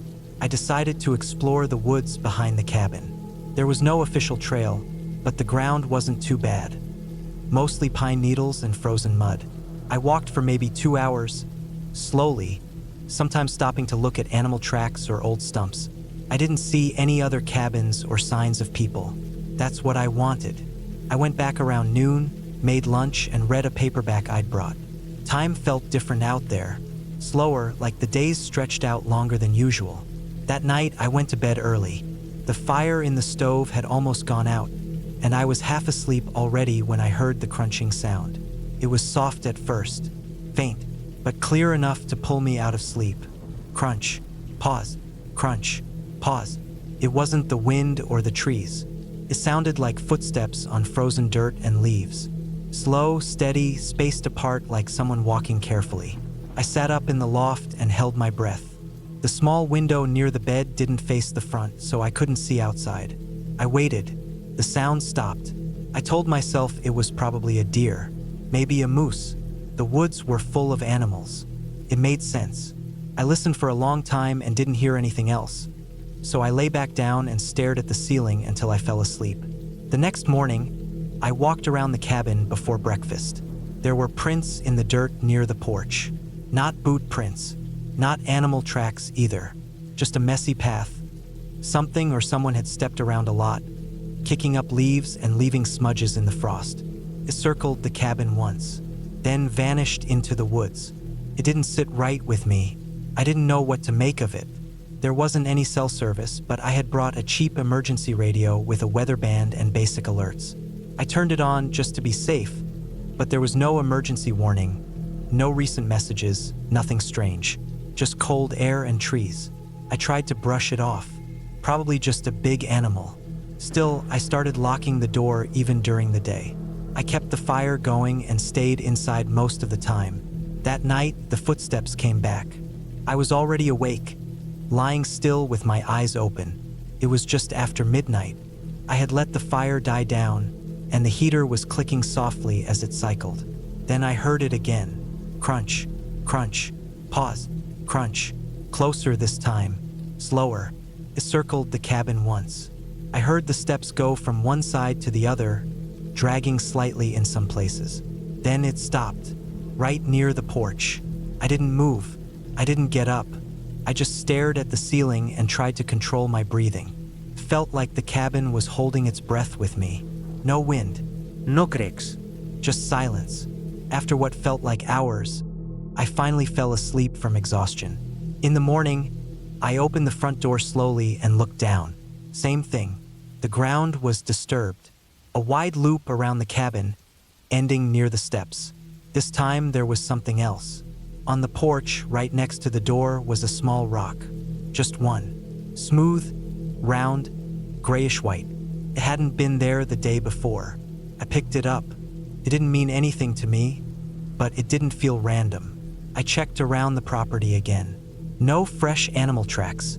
No broken branches or signs of anyone coming through the trees. Whatever or whoever it was, they were careful. That day, I stayed inside and kept a knife near me. Just a regular kitchen knife, but it made me feel a little less exposed. I pulled one of the chairs upstairs to the loft and kept it next to the bed. Every noise outside made me flinch. A squirrel jumping on the roof made me jump. I was starting to feel paranoid. But the thing is, the fear didn't feel irrational. Something was wrong. I just couldn't explain it. That night, it came back again. This time, I heard breathing. After the footsteps circled, they stopped near the window. I was lying perfectly still, staring at the ceiling again. Then I heard it. Slow, heavy breathing. Not loud, but close. Right outside the wall. Stayed there for a long time. I didn't move. I didn't even blink. The only light came from the coals in the stove. My heart was racing. Every second felt like a minute. Then the breathing stopped. I didn't hear it walk away. In the morning, I looked again. Same trail, same loop, a new rock on the porch. This one was black and sharp, like obsidian, but smaller. I didn't know what to do. I stayed up the next night. I didn't sleep. I sat in the loft in the dark with my back against the wall, holding the knife in one hand and the emergency flashlight in the other. I waited. Around midnight, it came back. Same footsteps, same slow pacing. This time, it didn't just circle once. It went around twice, then 3 times. Every pass, it got slower, heavier. Then it stopped at the door. I couldn't see it, but I knew it was there. I sat in the dark and waited for a knock, or a voice, or the door to creak. Nothing. It just stood there. I couldn't hear breathing this time, just silence. It stayed there until just before dawn. Then it walked away. I heard the steps fade into the trees. Crunch, crunch, fainter, then gone. That morning, the third rock was waiting. Pale red, flat, larger than the others, placed carefully, like it was meant to mean something. I didn't leave the cabin that day. I didn't know if I was being stalked, threatened, or watched. I didn't know if it was one person or more. I didn't know what they wanted. I only knew it wasn't going away. That night, I boarded up the windows with what I could find. Shelves, cabinet doors, pieces of the bed frame. I dragged the table in front of the door. I put on my boots and jacket and packed my bag. I decided I was leaving at first light, even if I had to abandon the car and hike out. When night came, the sounds started earlier. Footsteps, crunching, slower than ever. It didn't circle this time. It walked back and forth in front of the door. I heard scraping metal on wood. I didn't know what it was. Then the breathing started again, heavier than before. It didn't stop. I sat in the loft with the flashlight off, listening to it breathe, for hours. At some point, I fell asleep.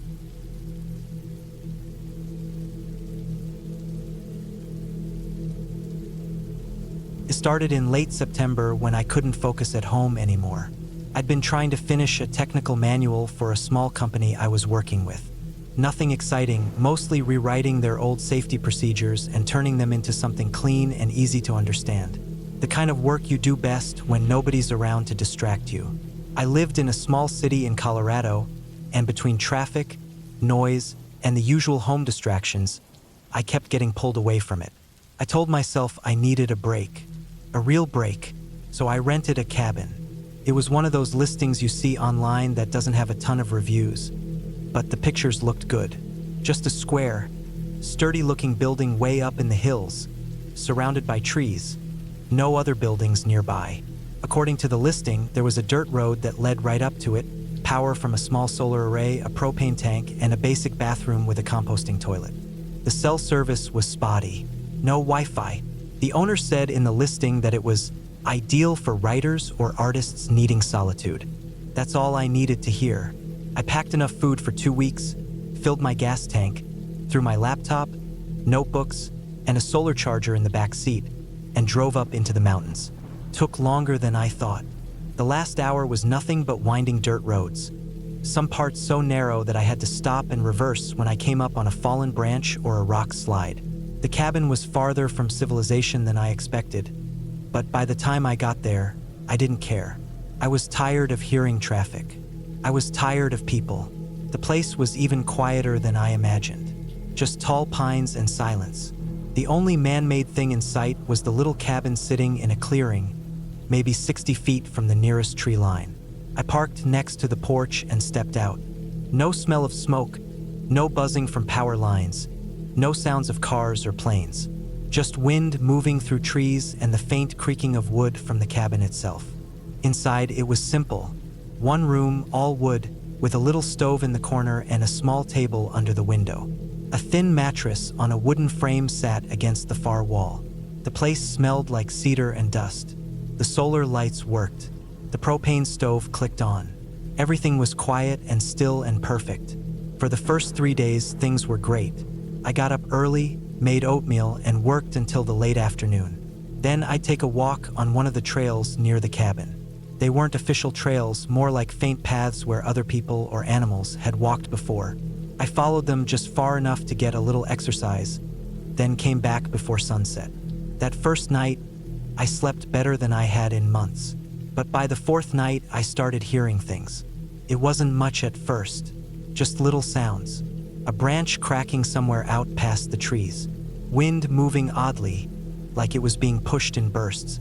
I told myself it was deer or maybe a bear, but I knew what animals in the woods sounded like. These sounds were slow, spaced out, too deliberate. Not scurrying, not running, just soft crunches of leaves under something heavy, and always right after dark. I kept working, trying not to think about it, but every night it would come back, always from the same side of the cabin, out by the dense line of trees to the north. I started turning off the lights earlier, hoping maybe whatever was out there wouldn't come too close if it didn't see anything lit up, but that didn't help. One night, around 1 a.m., I heard something much closer, not just out in the woods but right outside the cabin. A soft, deliberate step, then another, not rushed, not panicked, just walking. I sat up in bed and didn't move. The window was only a few feet from me, and the curtains were thin. I didn't want to look out. I didn't want to see anything. I didn't sleep the rest of the night. The next morning, I walked around the cabin. I looked at the dirt, the weeds, the moss. I didn't see any tracks, no prints or broken branches. I thought maybe I'd imagined it, but I'd heard it. I knew I had. That afternoon, I hiked in the direction the sounds came from. I didn't plan to go far, just far enough to maybe find some clue. A trail, path, a sign of someone else being out there. And I did find something. About 200 yards into the trees, I found a small clearing. And in the middle of that clearing, I found an old wooden chair. Just a single chair, facing the direction of the cabin. It looked like it had been there a long time.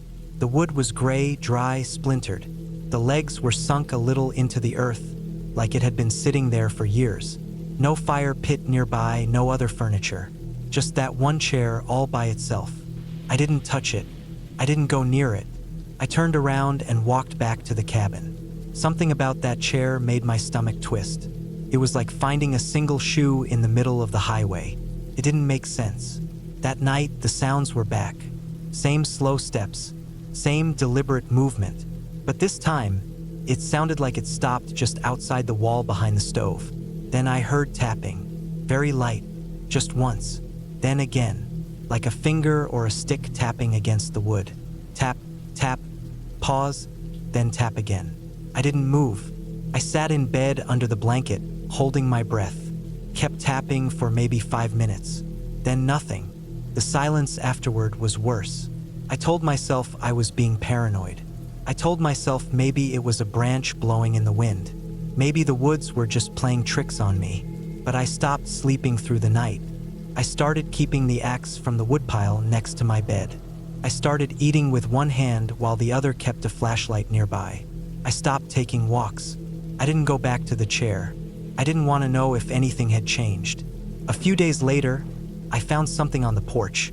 It was just sitting there next to the door when I stepped out in the morning. A small pile of rocks, 6 or 7 of them, all about the size of a quarter. Smooth, round, stacked in a small pyramid. Not a natural stack. It had been placed there by someone. Carefully. I didn't touch them. I looked around the clearing. Nothing. No movement. No sound. I kicked the rocks off the porch and shut the door. I stayed inside the rest of the day. That night, the tapping came back. But this time, it was faster. More urgent. Like it was trying to get my attention. Tap, tap, tap, tap, tap. Then silence again. I kept the axe in my lap until the sun came up. By the 10th day, I was done pretending this was normal. I loaded up my things, threw them into the car, and got ready to leave. But when I turned the key in the ignition, the engine didn't turn over. Just a click. Then nothing. Battery was dead. That didn't make sense. I hadn't used the radio. I hadn't left the lights on. It was a new battery, only a few months old. I popped the hood and looked. The battery cables were loose. Not just loose, unscrewed. The clamps were completely disconnected. I don't know why, but that scared me more than anything else. Someone had been under the hood of my car. Someone had come close enough, quiet enough, long enough to disable it without me hearing a thing. I stood in the clearing, sweating, trying not to panic. I screwed the cables back on tight, got back in the car, turned the key. The engine started. I didn't stop to think. I didn't double-check anything. I just threw it into gear and drove. Fast. I hit every rut, every bump on the road, going way too fast down the narrow dirt path. My hands were shaking the whole time. I didn't stop until I got back to the highway. It was another 2 hours before I reached a gas station with a real parking lot and lights and people. I sat there in the driver's seat for almost 20 minutes before I could make myself go inside. I never went back for the rest of my food or the extra gear I left behind. I didn't care. I didn't even leave a review on the rental site. It's been almost a year now. I still don't know who was out there. I still don't know if it was one person or more.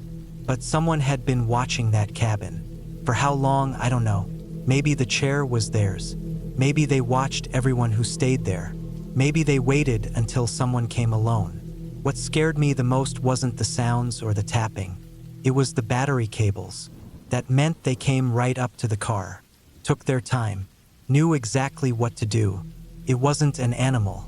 It wasn't wind.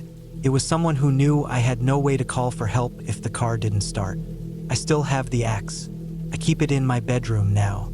Sometimes I wake up in the middle of the night and I think I hear tapping again. Just once or twice. On the wall, on the window. I get up and check. There's nothing there, but I still check.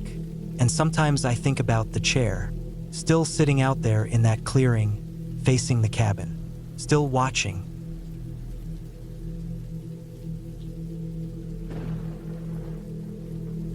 I had always wanted to escape the grind of the city life. So when I saw an old, isolated cabin for rent on the outskirts of a forest, it seemed like the perfect opportunity. The cabin was far enough from the nearest town that I knew I wouldn't be disturbed. The listing promised peace and quiet, a retreat into nature. That was all I needed. I packed up my car with the essentials: clothes, food, a flashlight, and some extra blankets, and made the 3-hour drive. The weather was good, not too hot, not too cold, with a faint breeze carrying the scent of pine trees. I was excited for the solitude. As I drove deeper into the forest, the road got bumpier, the trees thicker, and the light dimmer. I was used to nature, having hiked in the past, but this felt different. There was something eerie about it. Maybe it was because I had been on my own for a while. Maybe it was the feeling of being so far from anything resembling civilization. But the deeper I went, the more I felt the weight of isolation pressing in on me. When I finally reached the cabin, it was everything the listing had promised. Rustic, secluded, and surrounded by towering trees. It wasn't the nicest cabin, but it had character. Wooden walls, a stone fireplace, and a small front porch that overlooked a quiet stream. The sound of running water was peaceful. Perfect, I thought. I unloaded my things and stepped inside, immediately noticing the stale, dusty smell of the place. It hadn't been used in a while. The furniture was old but functional. A few windows let in soft afternoon light, and the interior felt strangely cozy despite its age. I made myself at home, putting my bags in the corner, setting up the kitchen, and making sure everything was ready for the evening. I decided to go for a short walk to explore the area.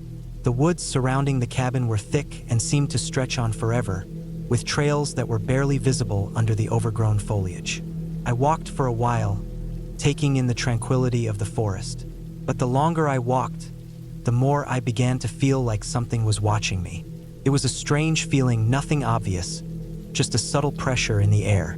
After about an hour, I headed back to the cabin. The sun was setting, casting long shadows through the trees, and a cool breeze stirred the leaves.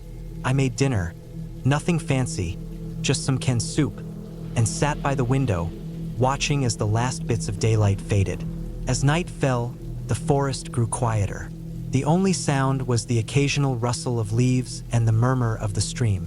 I thought I heard something else, too. Footsteps, maybe? A twig snapping underfoot. I froze, listening. But when I peered out the window, there was nothing. Just the darkness of the woods stretching out, endless and still. I shrugged it off. It was probably an animal, maybe a deer or a raccoon. I turned off the lights and went to bed. That night, I woke up suddenly. The air in the cabin felt heavier, colder. My breath misted in the dim light coming from the moon outside. I lay still for a moment, listening. The forest was silent, unnaturally so. Even the usual nighttime sounds, the rustling of trees, the calls of distant animals, had stopped.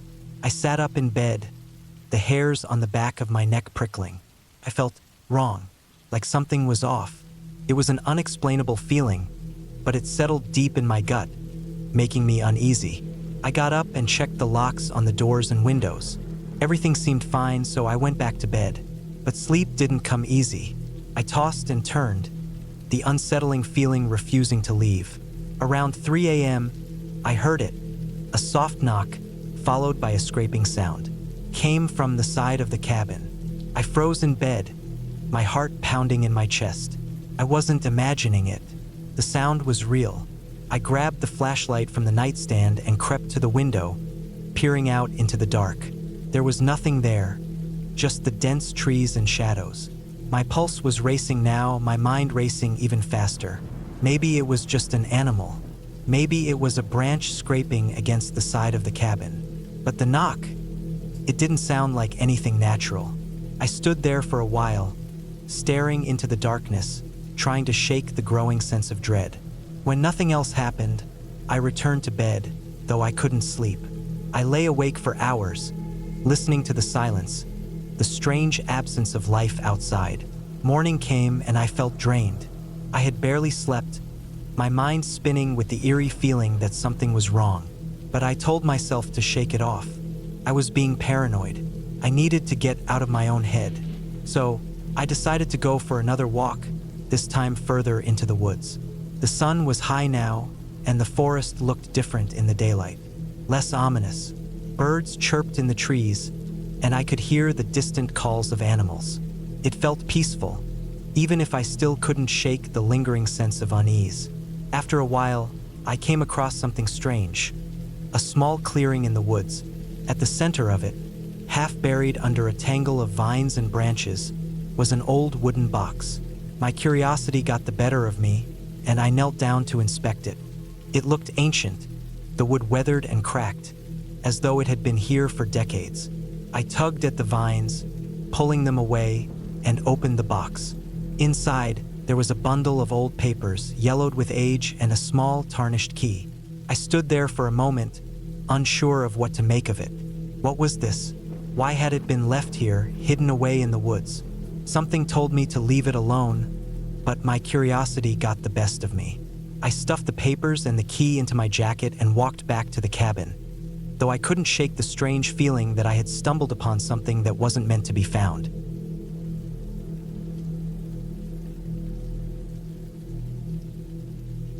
I had been planning this trip for months, a weekend away from the hustle of work and life. Just me, nature, and the quiet of a cabin in the woods. It seemed perfect at first, the kind of retreat you'd imagine would be peaceful and rejuvenating. My friend had suggested the cabin, an old place a bit remote, but that was part of the charm. He'd been there once and said it was great, so I booked it without much thought. I packed light, mostly clothes, some snacks, and a couple of books. The drive to the cabin was long, taking me deeper into a stretch of forest that seemed more isolated the further I went. The dirt roads, narrow and winding, made the trip feel even more off the grid. I lost cell service about 20 miles before I reached the cabin. At first, I was irritated, but then I remembered why I was going out there in the first place, to get away from everything. I had nothing to worry about. The cabin itself came into view as I turned the final bend in the road. It was a 2-story wooden structure, its grayish-brown planks weathered and worn. There was a small porch with a couple of chairs, a single light glowing faintly from the window. It looked the way I expected a cabin in the woods to look, isolated, quaint, and a little rundown, perfect for someone who needed to disconnect. I grabbed my bags and headed inside. The door creaked loudly as I pushed it open, and the smell of old wood and dust hit me. It was nothing too offensive, but it was clear the place had been left empty for a while. The floorboards groaned under my feet as I made my way into the small living room. A few pieces of mismatched furniture were scattered around, a couch, an armchair, and an old coffee table. There was a stone fireplace on one wall, but it was cold and used. The kitchen area was small, tucked into the corner with basic appliances. The fridge hummed quietly, and I made a mental note to keep it stocked with what I'd brought. The upstairs was just a single bedroom, simple with a double bed and a few wooden dressers. I set my things down and glanced around. The place wasn't fancy, but it had a certain charm. The view out of the window overlooked a small clearing, surrounded by trees. It was peaceful, serene even. I unpacked and settled in. The sun was starting to dip below the horizon, casting long shadows through the trees. I made some dinner, just a quick meal I could heat up, and then settled down to eat at the small table by the window. The silence was almost too much at times, but it wasn't uncomfortable. I could hear the wind rustling through the leaves outside, and the occasional creak of the old house as it settled. After dinner, I cleaned up and decided to head outside for a short walk. It wasn't too dark yet, and I wanted to stretch my legs. I grabbed my jacket and stepped out onto the porch. The cool evening air felt refreshing against my skin, and the sounds of the forest, distant birds, rustling leaves, put me at ease. I didn't have a particular route in mind, just wanted to wander a bit. There were no real trails nearby, just open land and dense woods. I walked for about 20 minutes, the path leading me to the edge of a small creek that cut through the forest. The water babbled softly, a peaceful sound, and I squatted down to take a look. The moonlight reflected off the water, and for a moment, everything felt perfect. It was the kind of peace I had been craving. No distractions, just nature in its rawest form. That's when I noticed something strange. There was a set of footprints in the soft mud near the water's edge. They were fresh, and it looked like someone had passed through there recently. I stood up and examined them. The prints were too big to be from an animal, and they were human-sized. But why would someone be out here? The nearest neighbor, as far as I knew, was miles away. I wasn't sure what to make of it, but I had been alone for hours now, and I hadn't heard or seen anyone. I figured it was probably someone from a nearby cabin or a hiker passing through. Still, the idea of someone being this close to my cabin made me uneasy. I stayed near the creek for a little while longer, listening to the sounds of the forest, but I decided to head back to the cabin before it got too dark. The walk back was quiet, and the moon had risen higher in the sky. When I got back to the cabin, I felt a slight shiver run down my spine. I told myself it was just the chill in the air or the isolation, but something about the day had shifted. I locked the door behind me and checked the windows. I didn't know why, but I just felt the need to make sure everything was secure. The room was as quiet as ever, and the wind outside continued to rustle through the trees. I grabbed a book, hoping to settle down and distract myself from the odd feeling I had, but it didn't work. The uneasy feeling in my chest kept growing. I decided to take a shower, hoping that might calm me down. As the warm water hit my skin, I closed my eyes, trying to relax, but it didn't help. Every time I closed my eyes, I imagined someone standing outside the cabin, watching me. I could hear the sound of the wind and the occasional creak of the house, but my mind kept drifting back to those footprints by the creek. I finished the shower quickly and wrapped myself in a towel, heading back into the living room. The cabin felt cold, colder than it had been earlier. I pulled the blanket from the couch and wrapped it around me as I sat down. The faint sound of the wind outside was the only noise now, but it felt heavier, somehow more ominous. I glanced at the window, the trees barely visible in the darkness outside. Then I saw something, a movement. It was brief, but there was no mistaking it. Something or someone had moved in the shadows. My heart skipped a beat. My mind raced. I couldn't be sure, but I knew I had seen something. My first thought was that it was an animal, maybe a deer or some other creature, but it didn't seem right. The way it moved felt deliberate. I stood up quickly, my pulse quickening. I grabbed a flashlight from the shelf and moved toward the door. My hand was shaking as I turned the knob, but I forced myself to step outside. The beam of the flashlight cut through the dark, scanning the area in front of me. There was nothing. I walked slowly toward the edge of the porch, shining the light toward the trees. I saw nothing, no movement, no sign of life. I stood there for a long moment, listening to the quiet of the night, but it felt wrong. The air was still, too still. I didn't want to stay outside longer than I had to. I stepped back into the cabin, closing the door firmly behind me. I checked the windows again, making sure they were locked. Something about the whole situation felt wrong, but I couldn't explain it. I thought about the footprints by the creek. Were they made by the same person? Was someone watching me? I didn't know, but I couldn't ignore the growing sense of unease. The thought of staying in that cabin alone for another night felt unbearable. I grabbed my things, packed a bag quickly, and made the decision to leave. I wasn't going to risk staying here, not after everything that had happened. I pulled my jacket on, grabbed my keys, and headed to the car. The engine roared to life, and I drove away, not looking back. I drove for hours, my heart still racing. The road felt endless, and I couldn't shake the feeling that someone was still out there, following me. Eventually, I made it to the nearest town and found a hotel to stay the night. I felt safer there, but the unease never really left. I didn't sleep much, my mind too caught up in what had happened. In the morning, I checked out and made my way back home. The woods, the cabin, and the strange footprints stayed with me long after I had left. I never went back to that cabin. I don't know who or what was out there that night, but I never wanted to find out. I still think about that trip every now and then, especially when I hear stories about people who disappear in the woods. It's strange to think that something could be out there, so close, and yet you might never know. But I guess sometimes it's better not to know.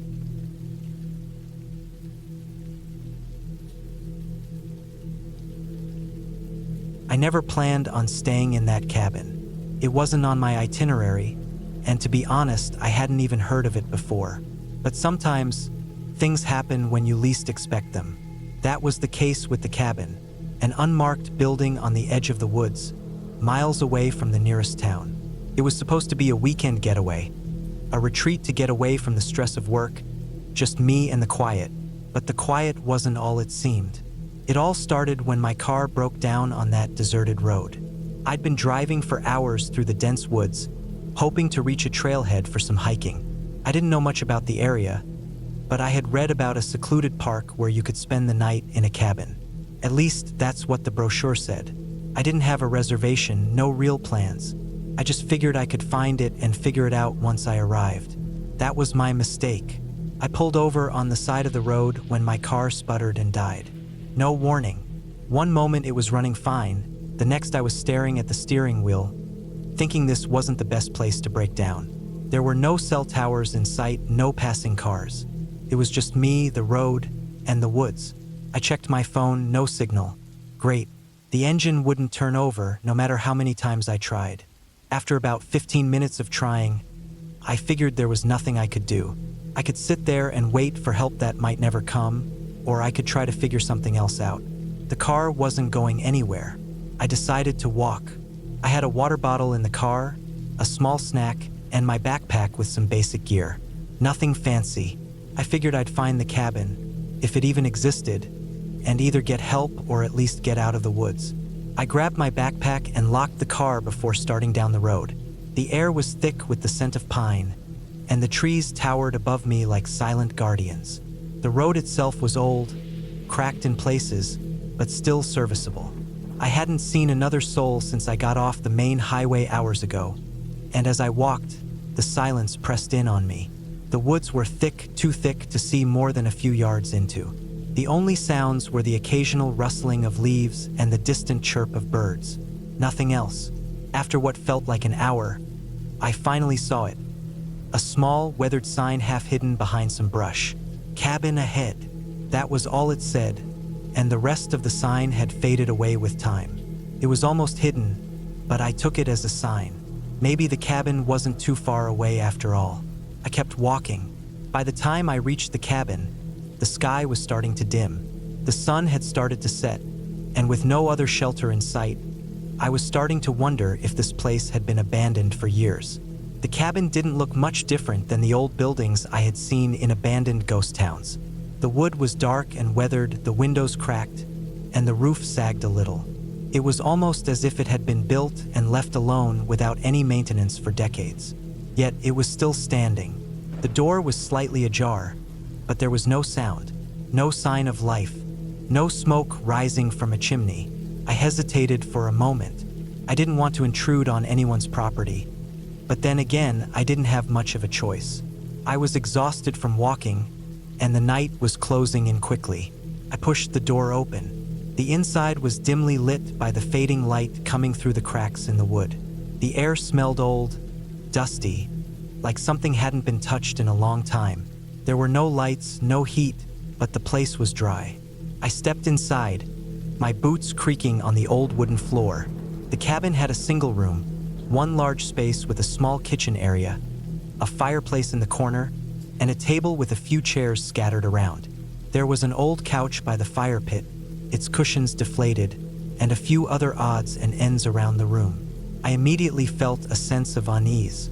It was quiet, too quiet. I thought maybe I could make a fire, but when I looked at the pile of logs near the hearth, I realized they were too damp to burn. I could try, but it seemed pointless. So I just dropped my backpack and sat on the couch for a moment, thinking through my next move. It wasn't until I noticed the small note on the table that things started to feel off. The note was yellowed with age, like it had been there for a long time, and the handwriting on it was jagged, uneven. It read, asterisk, if you hear the footsteps at night, do not go outside. You cannot outrun it. Asterisk. I stared at the note, feeling a chill run through me. It didn't make any sense. What footsteps? What was this about? Who had written it? And why leave a note like this in a place that looked so abandoned? I picked it up, but the moment I touched it, I felt something cold on the back of my neck, like a presence. I shook it off, deciding I was probably just overreacting. I had been walking for hours, and I was exhausted. The woods had a way of messing with your mind. I folded the note and stuffed it into my backpack, figuring I'd deal with it later. As I stood up to explore the rest of the cabin, the door creaked, and I turned, half expecting someone to have entered. But there was no one, only the trees standing outside, silent and unmoving. I explored the small cabin more carefully. There was a set of stairs leading to an upper loft, which I climbed. It wasn't much, a small space with a few blankets and a thin mattress. I lay down for a moment to rest, thinking I would try to get some sleep before continuing my search for help in the morning. But just as I was about to close my eyes, I heard it, a faint scratching sound coming from below. It was soft at first, like something small moving across the floor, but it grew louder, more deliberate. I froze. It wasn't the wind, that was for sure. My heart started pounding, and I stood up, listening carefully. The sound came again, followed by a heavier thump, like footsteps, heavy ones.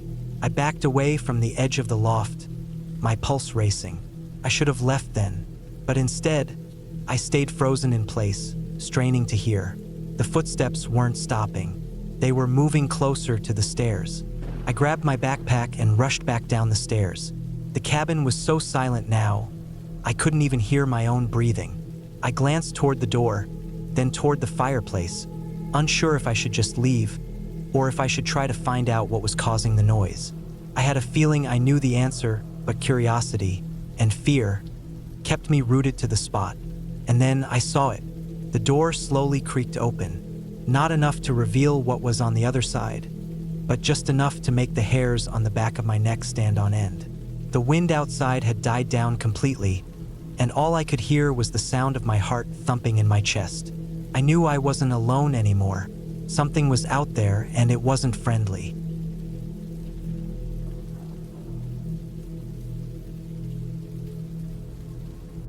It was early autumn, the kind of season where the air feels crisp and the world begins its slow descent into a cold that you can feel in your bones.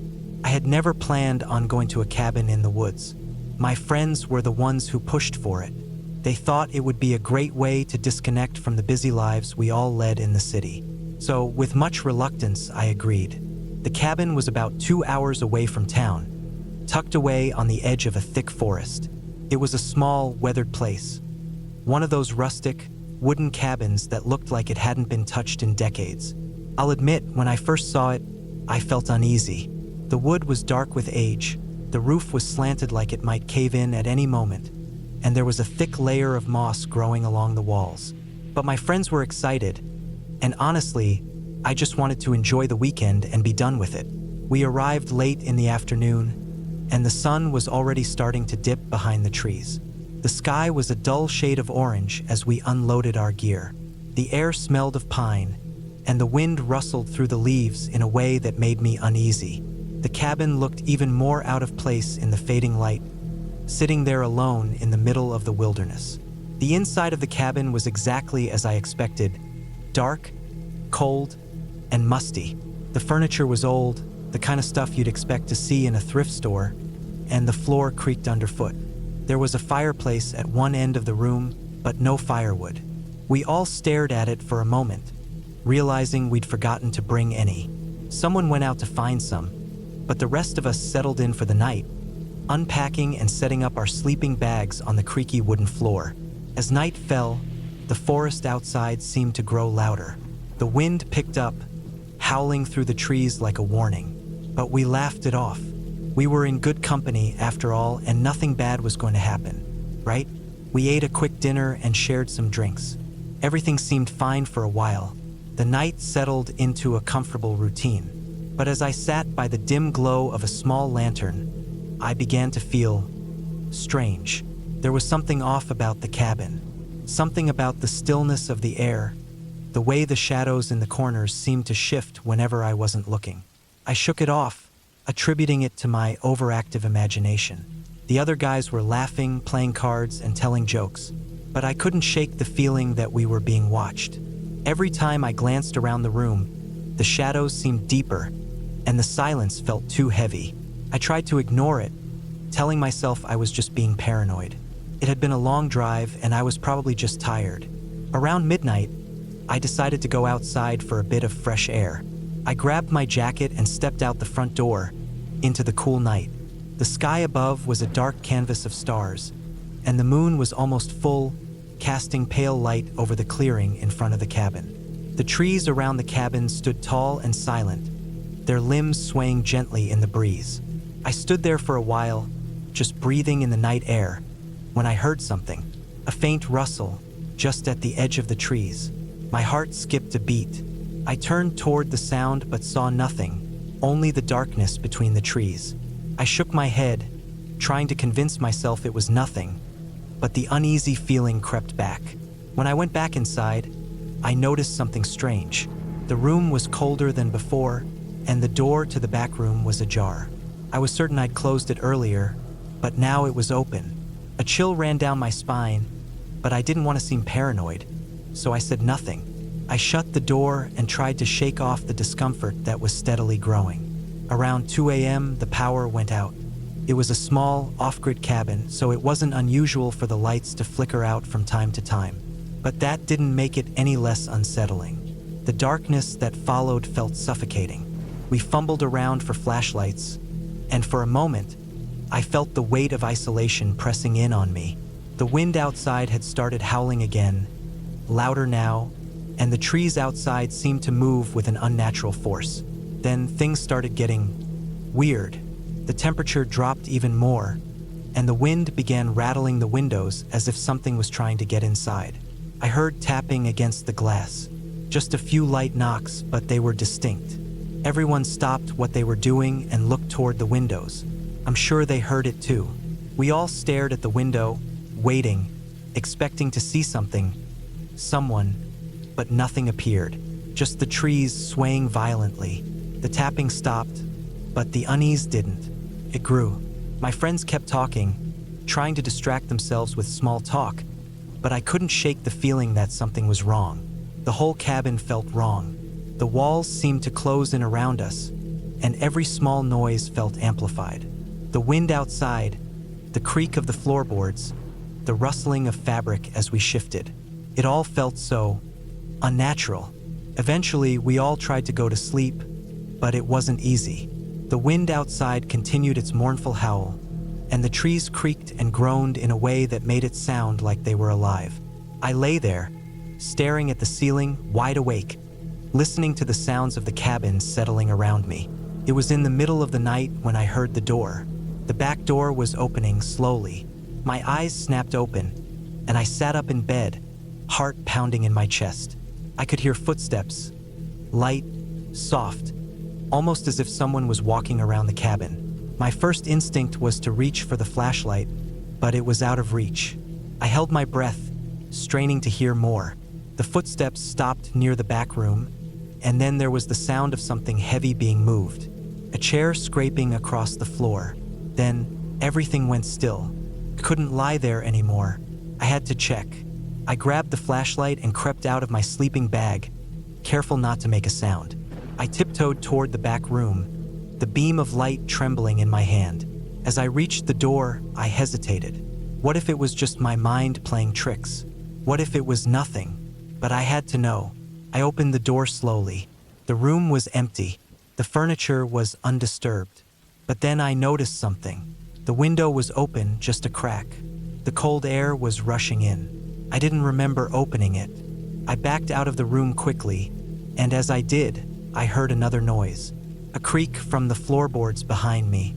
I turned around, but there was no one there. The cabin was silent again, except for the howling wind outside. I locked the door behind me and returned to my bed, but sleep wouldn't come. I lay there, wide-eyed, listening. The tapping returned, this time on the walls. Soft at first, but it grew louder. It was as if something was trying to claw its way into the cabin. The hours dragged on, and finally, I heard the first rays of sunlight filtering through the trees. The tapping stopped, and the wind died down. For the first time that night, I allowed myself to breathe. When morning came, I told the others about what had happened. They were skeptical, but when we all gathered in the living room, one of them pointed out something odd. The back door was wide open. We'd all locked it before going to bed. We didn't stay much longer. We packed up our things and left the cabin, the unease following us like a shadow. I never went back to that cabin. To this day, I don't know what happened that night or who or what was outside our door, but I do know this. Something was watching us, something that made sure we left. And I'll never forget that feeling of being completely alone, in a place that was never truly empty.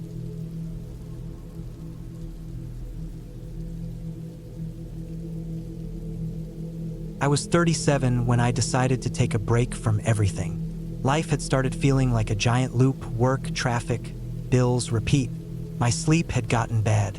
I would wake up tired and go through the day feeling half there. I had started snapping at small things, and I didn't like who I was becoming. I needed a reset.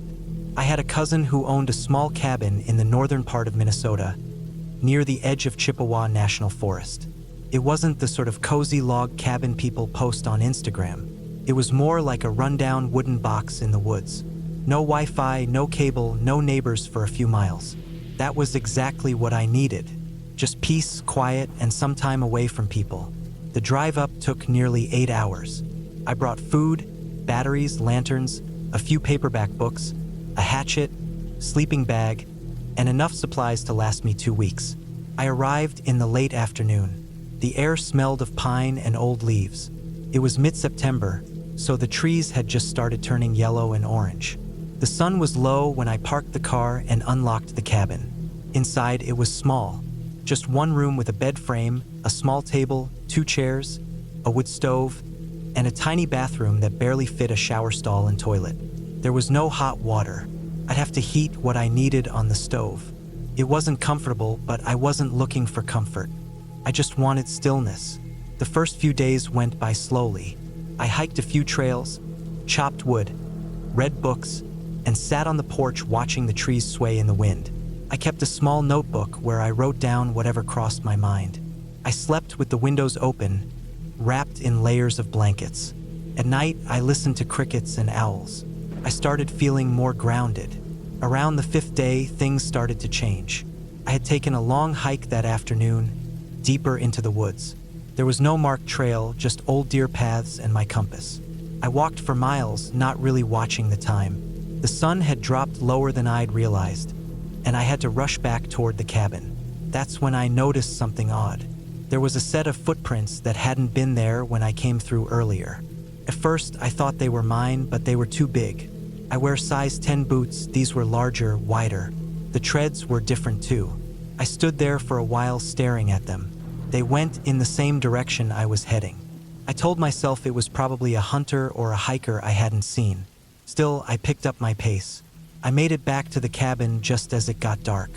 I locked the door, something I hadn't been doing the first few nights. That night, I couldn't sleep. Every sound outside made my eyes shoot open. A branch snapped, a rustle near the side of the cabin. At one point, I swore I heard breathing. Heavy, slow breathing, just outside the window. I sat up in bed for almost 2 hours, clutching the hatchet I kept near the door. Eventually, I must have drifted off. When I woke up, sunlight was pouring through the window. I felt stupid, paranoid. I made breakfast and tried to shake it off. But something felt different, like the air around the cabin had shifted. I went outside and circled the building. That's when I saw them, footprints. Big, deep ones just like before. They went right up to the window. They didn't come from the direction of the trail. They came from the woods behind the cabin. I spent that whole day uneasy. I didn't hike. I stayed close, carrying the hatchet with me even when I went to the outhouse. I kept glancing into the trees, thinking I saw movement that wasn't there. The silence started getting heavier, like it was pressing down on me. That night, I kept the lantern lit. I sat in the chair near the stove and waited. Around 2 a.m, I heard it, crunching leaves, slow steps, closer and closer.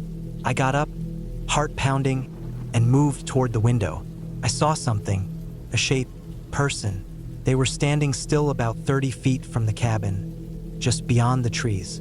I couldn't see their face, just the silhouette of a man, tall, broad shoulders. He didn't move, didn't say anything, just stood there. I didn't have a phone signal out there, and the cabin didn't have a landline. I picked up my car keys, but the idea of running to the car scared me even more. I didn't know if he was alone. If I stepped outside, I might not make it. So I waited. Eventually, after what felt like hours, the shape moved back into the woods. The next morning, I found nothing. No tracks, no sign of anyone. It rained a little overnight, so maybe the prints got washed away. Couldn't be sure. My gut told me I wasn't imagining it. I started packing. I told myself I'd leave the next day, just one more night. I didn't sleep. I sat there with the hatchet, listening. Around 4 a.m, I heard it again. This time, I didn't wait. I grabbed my bag and left through the back door. I ran. No flashlight, just the moon. I knew the general direction of the road, but I had to guess most of it. Branches tore at my clothes. My boots hit roots and rocks. I kept going, heart racing. I didn't stop until I saw the road. My car was still there. Nothing looked touched. I got in, locked the doors, and drove. I didn't stop until I reached a gas station 3 hours away. I never went back for my stuff. My cousin said he'd get someone to check the place. They didn't find anything out of the ordinary. I didn't care. I'd felt something out there, something real. Not a ghost, not a monster. Person, watching me, waiting. I think about it sometimes when I'm walking to my car at night or when I hear a sound in the backyard. The way that figure stood there, the way it knew I was inside. I'm careful now. I keep my doors locked, my lights on. I don't go off-grid anymore. I learned something in those woods. Not everything you run from is in your head. Some things out there are real. They don't need to say anything. They just need you to be alone, far enough from help. That's all it takes.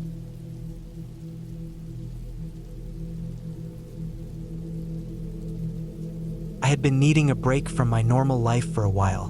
Between the long hours at work and the constant buzz of notifications and responsibilities, everything felt too loud, too fast. So I finally decided to take a week off, just for myself, and disappear into the woods for a while. I found a small, off-the-grid cabin for rent in northern Minnesota. It was surrounded by nothing but forest for miles. No cell service, no internet. That was the whole appeal. A dirt road led up to the cabin, barely wide enough for one vehicle, winding between thick pine trees and overgrown brush. When I first pulled up to the place, it looked like something out of a postcard. A single-story wooden cabin with a covered porch, set beside a still, black pond. The sun was just beginning to set behind the trees, casting long shadows across the water. It was peaceful in a way I hadn't felt in years. The first day was uneventful. I unpacked the few things I brought, set up my food in the tiny kitchen, and lit a fire in the wood stove as the temperature dropped. I didn't even turn on the old radio I found on the shelf. I just listened to the wind outside and the creaking of the cabin settling as night fell. That first night, I slept better than I had in months. The silence was absolute. No car horns, no street noise, just me and the woods. The next day, I went for a walk around the property. There was a narrow trail that disappeared into the trees behind the cabin. I followed it for a while, enjoying the cool air and the crunch of leaves under my boots. I didn't bring my phone because I knew it wouldn't work, but I wasn't planning on going far. After maybe 30 minutes of walking, I came across a clearing with an old, rusted-out pickup truck half buried in the undergrowth. The windows were smashed and moss had grown thick across the hood. It looked like it had been sitting there for decades. I didn't think much of it at the time. Rural places like this are full of old junk like that. I turned around and headed back to the cabin. That night, I woke up around 2 a.m. for no reason. It wasn't a noise that woke me. It was just this strange feeling, like my body knew something wasn't right. I stayed still in bed, listening. The fire had gone out, and the cabin was freezing. I pulled the blankets tighter around me and tried to fall back asleep, but I couldn't shake the feeling. After what felt like an hour, I finally drifted off again. The next day was cold and gray. I chopped some firewood and read an old book I found on the shelf. I made myself a simple dinner and turned in early. I fell asleep quickly but woke again around the same time as the night before. This time I thought I heard something. It sounded like a light crunching noise, like leaves underfoot, but far off. I held my breath and listened. The noise came again. It wasn't rhythmic, more like a single step, then a long pause, then another. I sat up in bed and looked toward the window. It was pitch black outside. Couldn't see a thing. I told myself it was probably a deer or some other animal. I was in the middle of the woods, after all. I stayed awake until sunrise, staring at the ceiling, listening for any more sounds. There was nothing after that. When morning came, I checked around the cabin, but there were no tracks in the dirt. The ground was still soft from the previous week's rain, so I would have seen something if someone, or something, had been walking around. Still, I couldn't shake the unease. That day, I decided to explore a little more. I followed the trail again, but took a different fork I hadn't noticed before. This path seemed less traveled. Branches scraped my arms, and the underbrush was thicker.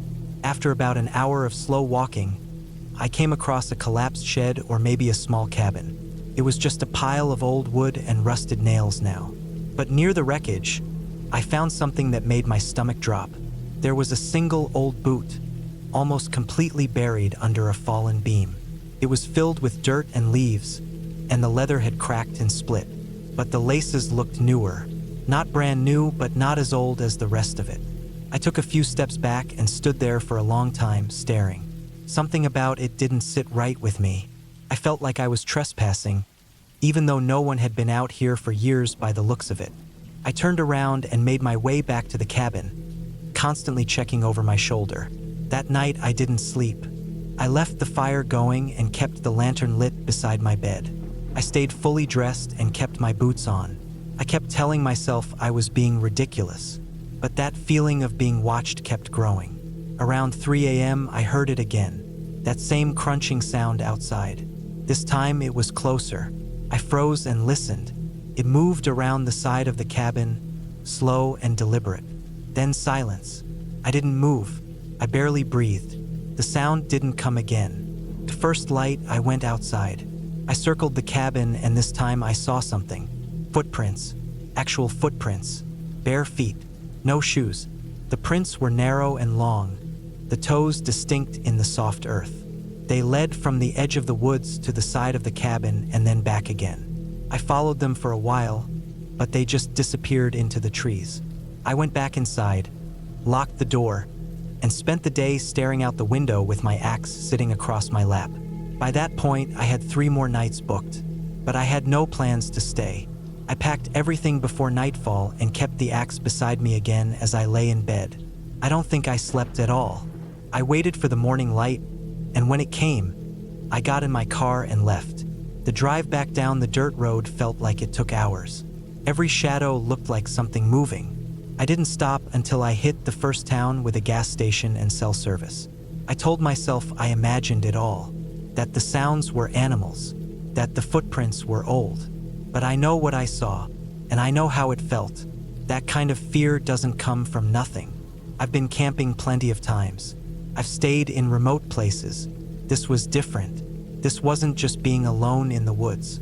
It felt like I wasn't alone at all. Later, I looked up the area out of curiosity. I didn't find anything about crimes or disappearances near the cabin, but there were a few scattered mentions on old forums, posts by people who'd stayed in cabins in that region. They talked about the same thing: hearing footsteps at night, seeing barefoot prints, feeling watched. Most of the posts were years old. One even mentioned the rusted truck. That's when I stopped reading. I never reported it. There wasn't really anything to report, but I'll never go back to that cabin. I don't even like thinking about it now. I needed rest and quiet, and instead I got the most unsettling week of my life. I still don't know who or what was out there, but someone was, and they were watching me. The cabin's still listed for rent. I checked recently just to see. Same photos, same description, nothing's changed. But I wonder if anyone else who stays there ends up leaving early, staring at their ceiling all night, listening for that slow crunch of leaves just outside the window.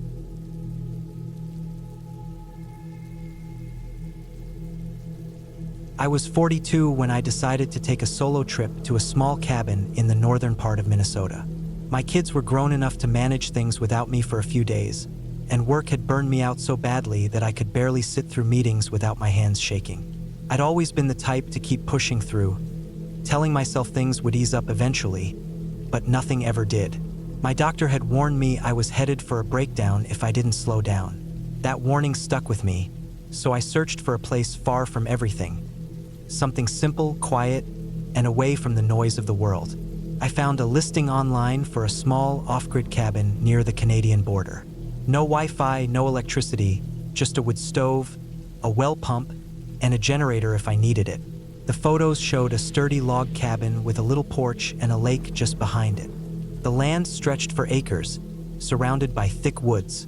It looked peaceful, untouched. Something about it called to me. I booked 5 nights. The drive took over 9 hours from where I lived. The last stretch of road was gravel, full of potholes and sharp turns. Trees closed in on both sides, and there were no road signs for miles. I passed a rusted-out pickup on the side of the road with moss growing on the tires. That was the last sign of human life I saw before reaching the cabin. It sat at the end of a narrow path barely wide enough for my SUV.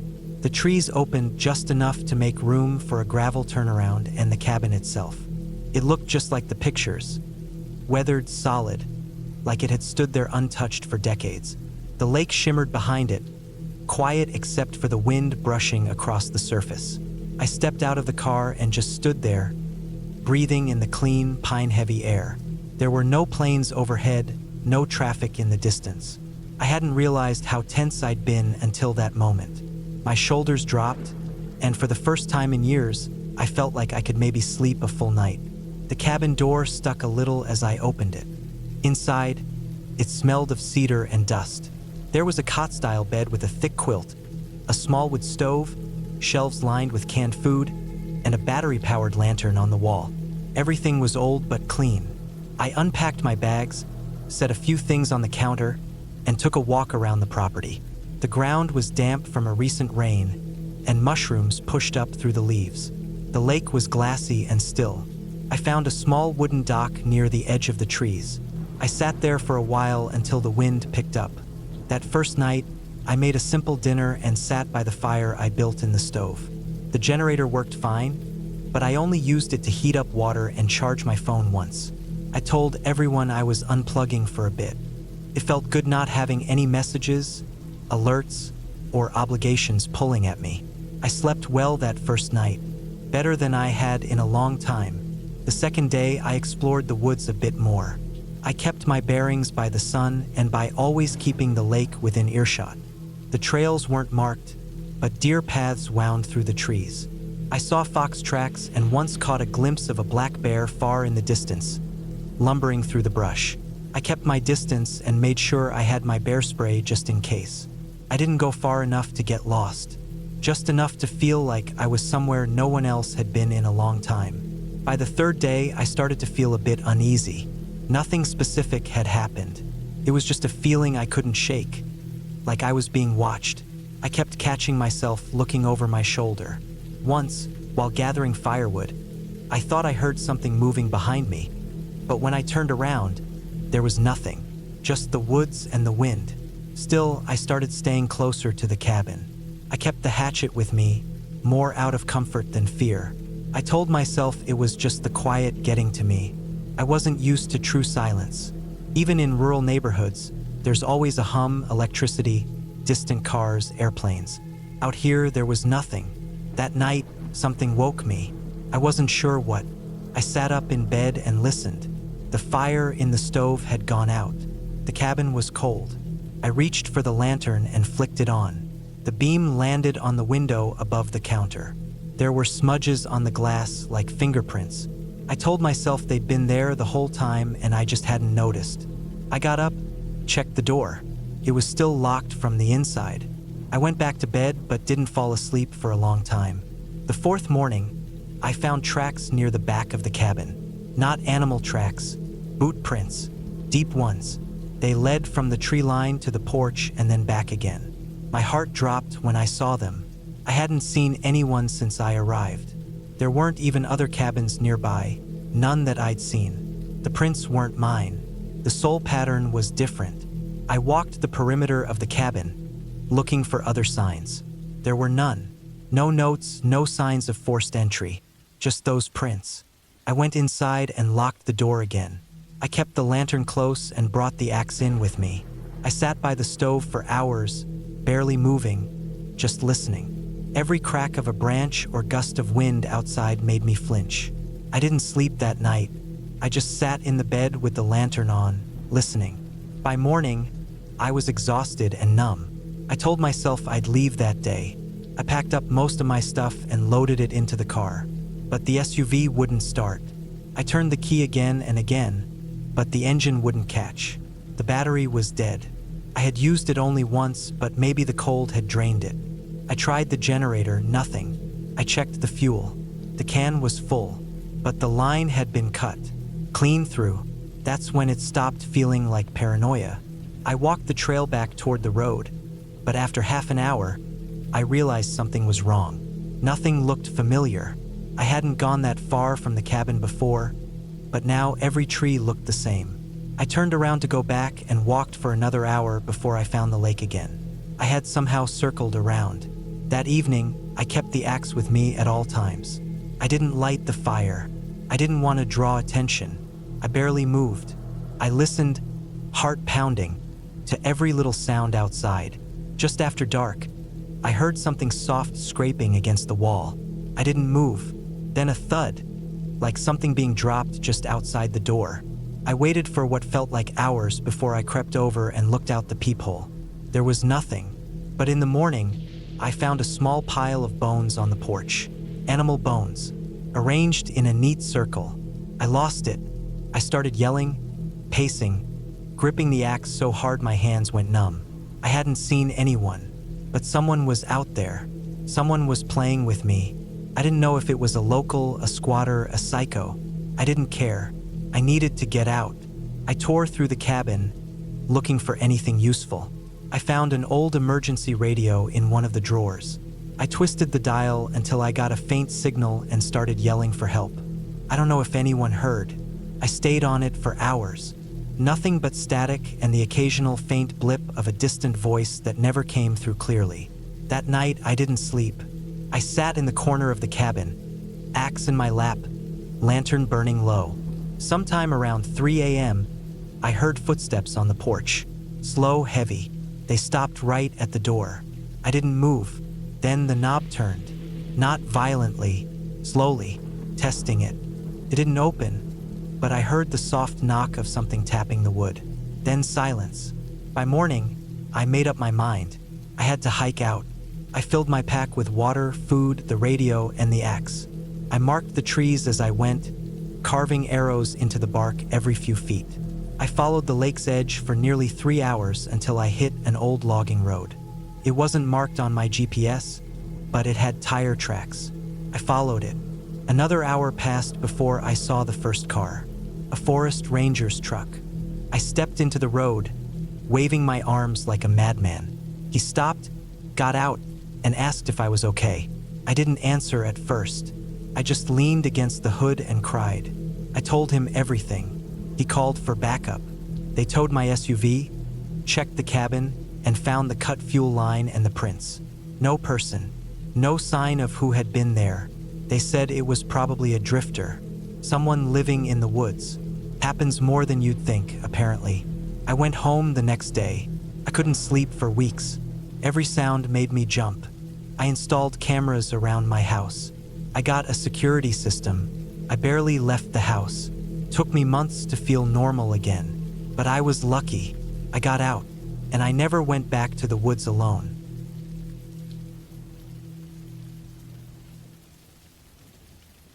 I was 34 when I decided to take a week off and get away from everything. I'd been working long hours at a shipping warehouse outside of Louisville for years, always on my feet, always watching the clock. My back hurt constantly, I barely slept, and I hadn't had a full week off in more than 3 years. My boss had finally approved my time off, and I didn't waste any time. I packed up my SUV, bought enough groceries for a week, filled the gas tank, and headed for a secluded cabin I found online. It was deep in the woods in southern Indiana, somewhere near the Hoosier National Forest, and it looked about as quiet and peaceful as I could hope for. I didn't want a resort or a hotel. I wanted no neighbors, no noise, no phone service. Just trees, air, and silence. I got to the cabin late in the afternoon. It was farther off the main road than I expected, and the gravel path leading to it was narrow and overgrown with weeds and hanging branches. The cabin sat on a slight hill surrounded by thick woods. No other buildings were in sight. It looked a little run down. Paint chipped off the siding, part of the roof sagging, but it was sturdy enough. Inside, it was simple. A living area with a dusty couch and a fireplace. A small kitchen with old but working appliances. A bathroom with a rusty shower, and one bedroom with a stiff bed. I didn't care about the condition. I was alone and I needed that. The first day was calm. I unpacked, made a sandwich, walked a little ways into the woods, and sat on a fallen log for a while, just listening to the wind in the trees. The quietness was so thick, it felt like pressure in my ears. At night, I lit a fire in the fireplace and read an old book I found on a shelf in the cabin. It was peaceful. No phone buzzing, no cars driving by. Just me and the woods. The second day I went hiking. There were no marked trails, but I followed deer paths and natural clearings. The trees were dense and tall, and the forest floor was thick with leaves, moss, and ferns.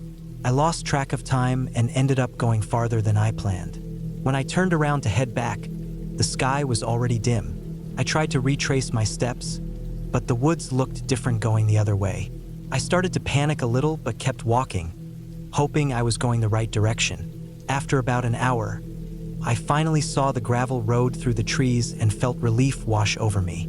I didn't get lost, but it had been too close. I promised myself I wouldn't wander so far again. That night I felt uneasy. The wind picked up, and I heard it whistling around the edges of the cabin. Branches scratched at the windows. At one point, I thought I heard footsteps outside. I froze, heart racing, and listened. I told myself it was probably an animal, maybe a deer or a raccoon, but the steps had sounded heavy, slow, like a person walking. I didn't go check. I just stayed still until the sound stopped. Then I locked the door, shut the curtains, and tried to sleep. The next morning, I looked around the cabin and didn't see any signs that someone had been there. No footprints, no broken branches, no disturbed leaves. Still, I stayed close to the cabin all day. I chopped some firewood, cooked a proper meal, and tried to relax. I figured maybe I'd just let my imagination get the best of me. Being alone out there, I knew it was easy to get spooked. By the fourth day, things started feeling off. I noticed small changes. The firewood I'd stacked the day before looked like it had been moved. Not just knocked over, but rearranged. One of the logs I was sure I placed on the top was now at the bottom. I also saw a boot print in the soft dirt by the side of the cabin. It was fresh, too big to be mine, and definitely not from the boots I brought. I stared at it for a long time, trying to think of any reasonable explanation. Maybe a hunter passing through? But it was private land. There weren't supposed to be any other people around. That night, I didn't sleep much. Every creak of the floorboards or gust of wind made my heart jump.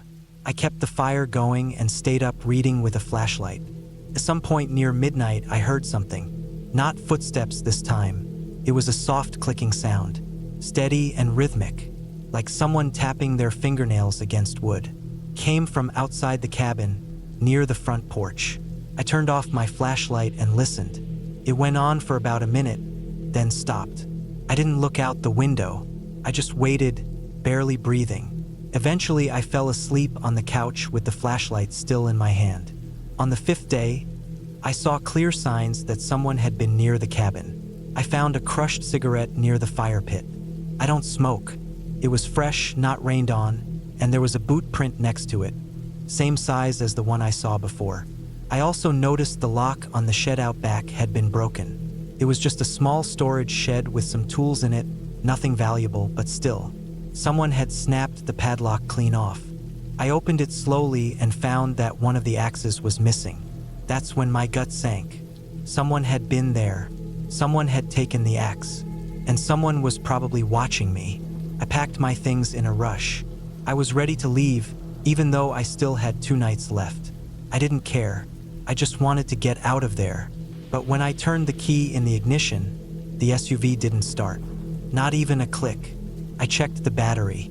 I don't know much about cars, but I know enough to tell when a battery cable has been yanked loose. One of them had. It wasn't frayed or worn. It had clearly been pulled off. I reattached it and tried again. This time the engine sputtered but didn't start.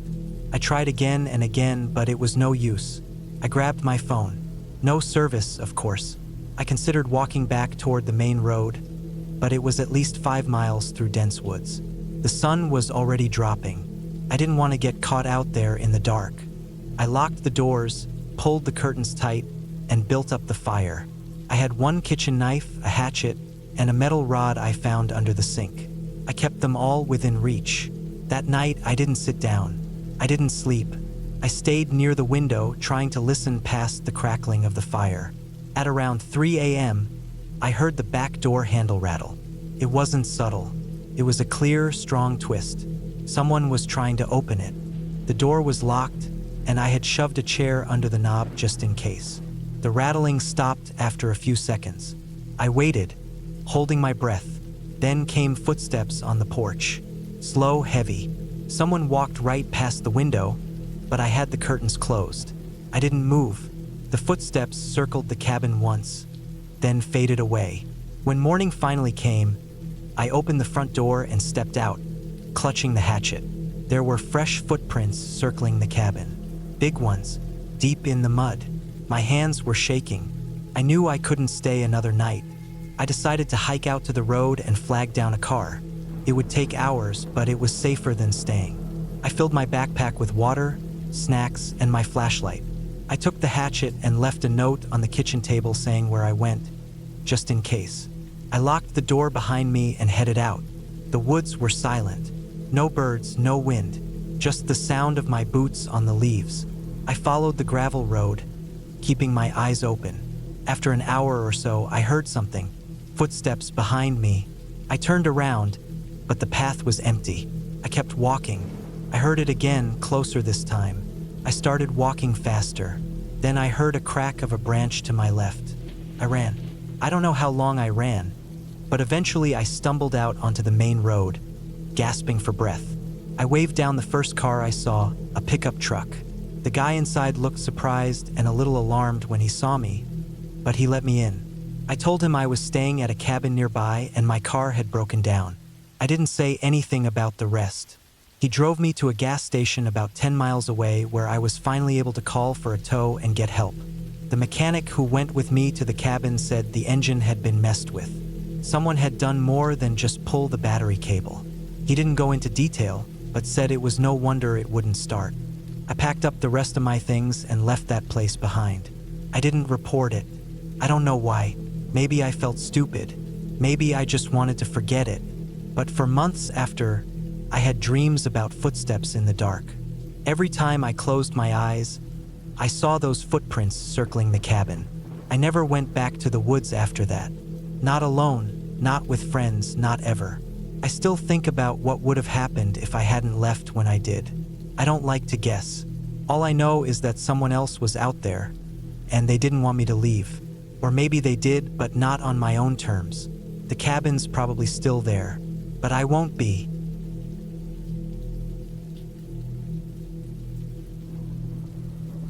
It was late October when I decided to take a break from work and spend a long weekend alone at a small cabin I had found through a rental website. I live in Indiana, and the place was about 3 hours south, tucked away deep in Hoosier National Forest. The listing said it was quiet, private, and right next to a small lake. The photos made it look perfect, just a tiny one-bedroom structure with a wood stove, a fire pit outside, and a dock that stretched out over the lake. I had always liked the idea of getting away from everything for a while. I wasn't going through anything dramatic, but the daily routine had worn me down. Work, traffic, phone notifications, bills. I needed something that felt separate from all that. I packed basic clothes, some canned food, firewood, a flashlight, my knife, and a few books I never got around to reading. I didn't plan to hike or explore. I just wanted to sit in silence and let the forest do whatever it does to make people feel calm. I got there on a Thursday afternoon. The last 20 miles were nothing but winding back roads that got narrower the farther I went. My phone lost service about 10 minutes before I arrived. The trees pressed in tight, their leaves bright orange and red, and when I finally saw the cabin, I felt that drop in the chest that happens when something looks exactly like you hoped it would. It sat about 50 yards off a gravel road, and there were no other houses or cabins in sight. The lake was behind it, barely visible through the trees, and the only sounds were birds and the wind. The place was clean but old. The floor creaked with every step. The furniture was basic, a table with 2 chairs, a couch that looked like it came from the 80s, and a bed tucked into the back room. The bathroom had a composting toilet and a metal sink. The water came from a rain catch system, which meant it wasn't for drinking. I brought a few gallons of bottled water, so that didn't bother me. After unpacking, I walked down to the lake. It wasn't very big, maybe the size of a few football fields, and the surface was still. The dock stretched about 15 feet out, and at the end of it, I could see straight down into the water. Leaves floated near the edges. I sat there for a while, letting my body relax. I hadn't realized how tense I'd been. My shoulders had been tight for months. That first night, I made a small fire outside and watched it burn down to embers. The air got cold fast. I went inside, warmed the cabin with the wood stove, and got into bed with a book. The silence was heavier than I expected. No traffic, no voices, just the creak of the cabin and the occasional rustle of something moving in the woods. I woke up around 3 a.m. that first night. I wasn't sure what had woken me. I listened hard but didn't hear anything out of the ordinary. Then, just as I was starting to drift back to sleep, I thought I heard something hit the side of the cabin. It wasn't loud, just a soft, dull thump. I waited. Nothing. Then again, maybe 2 or 3 minutes later, I heard it again. It was like someone had tossed a small rock at the wall. I sat up in bed, fully awake now. I listened for footsteps or movement outside, but there was nothing. No crunching of leaves, no breathing. After 10 minutes of complete silence, I chalked it up to an animal or the wind and forced myself to lie back down. I didn't sleep well. The next morning, I walked around the cabin, looking for any signs of what it might have been. I didn't see anything unusual. No rocks, no animal tracks, nothing. I let it go. During the day, I read and wrote in my notebook, sat out by the lake, and took a short walk through the trees. I didn't see another soul the whole day. No distant hikers, no airplanes overhead. It was like I'd slipped out of the regular world entirely. That night, I was ready to sleep early. I had the wood stove going, and I crawled into bed around 9. Took a while to fall asleep again. Around the same time as the night before, maybe just after 3, I woke up to a sound. This time it wasn't a thump. It was softer. It sounded like something brushing against the outside wall, like a coat or sleeve dragging along the wood. Then, nothing. I held my breath and stayed still. A minute or 2 passed, and then I heard what sounded like 3 slow, deliberate knocks on the front door. Not loud, but clear. Just knock, knock, knock. I stayed in bed. My heart was pounding. I had my knife on the nightstand. I got up slowly and crept over to the front window. It faced the front porch, but it was so dark outside I couldn't see anything. There were no lights out there, no moon, just shadows. I didn't hear anything else, and after about 15 minutes, I went back to bed, holding the knife in my hand. In the morning, I found what looked like a partial footprint in the dirt near the porch steps. It wasn't clear enough to tell much, but it was something. I felt a deep discomfort that I couldn't shake. I considered packing up and heading home, but it was the middle of nowhere, and I didn't want to drive those roads half asleep. I told myself it had to be a hunter or someone just passing through. The third night was worse. I went to bed early again. I was exhausted. I tried to convince myself that I was just overreacting, but it was hard to ignore how it felt to be completely alone in that cabin with no phone signal. No one who knew exactly where I was, and whatever had been outside those 2 nights. This time I woke up just after 2:30. I could tell it was earlier because I hadn't gotten into a deep sleep yet. The air felt colder, and I could hear the wind outside had picked up. I didn't hear anything unusual at first, but after about 5 minutes, I heard something near the back of the cabin. Not a knock this time. It was like footsteps, moving slowly through the leaves. They circled around the side of the cabin, pausing now and then. I turned off the small oil lamp I'd left burning and crouched near the window. I waited. Nothing. Then, I heard a sudden creak on the front porch. Not loud, just the sound of weight shifting on old wood. Then more slow footsteps. I didn't look. I didn't want to see anyone standing there. I just backed away from the window and locked myself in the bathroom. I sat on the floor with my knife, knees pulled to my chest, trying to stay quiet. I waited over an hour before I came back out. There was nothing out of place, nothing missing, no new footprints, but I had the horrible feeling that someone had stood on that porch watching the door, maybe even watching me through the windows. I didn't sleep the rest of the night. At dawn, I packed everything into the car. I did a full walk around the cabin and found another partial footprint near the back, bigger than mine. I kept glancing over my shoulder the entire time I loaded the car. When I got in, I locked the doors and sat there for a minute with my hands on the steering wheel. The lake was completely still, and the wind had died down. It was beautiful, but I didn't feel any peace. I felt like I was leaving something behind that had been watching me the whole time. I made the drive home in one stretch. When I finally got service again, I had a flood of missed texts from people wondering how my weekend was going. I didn't reply right away.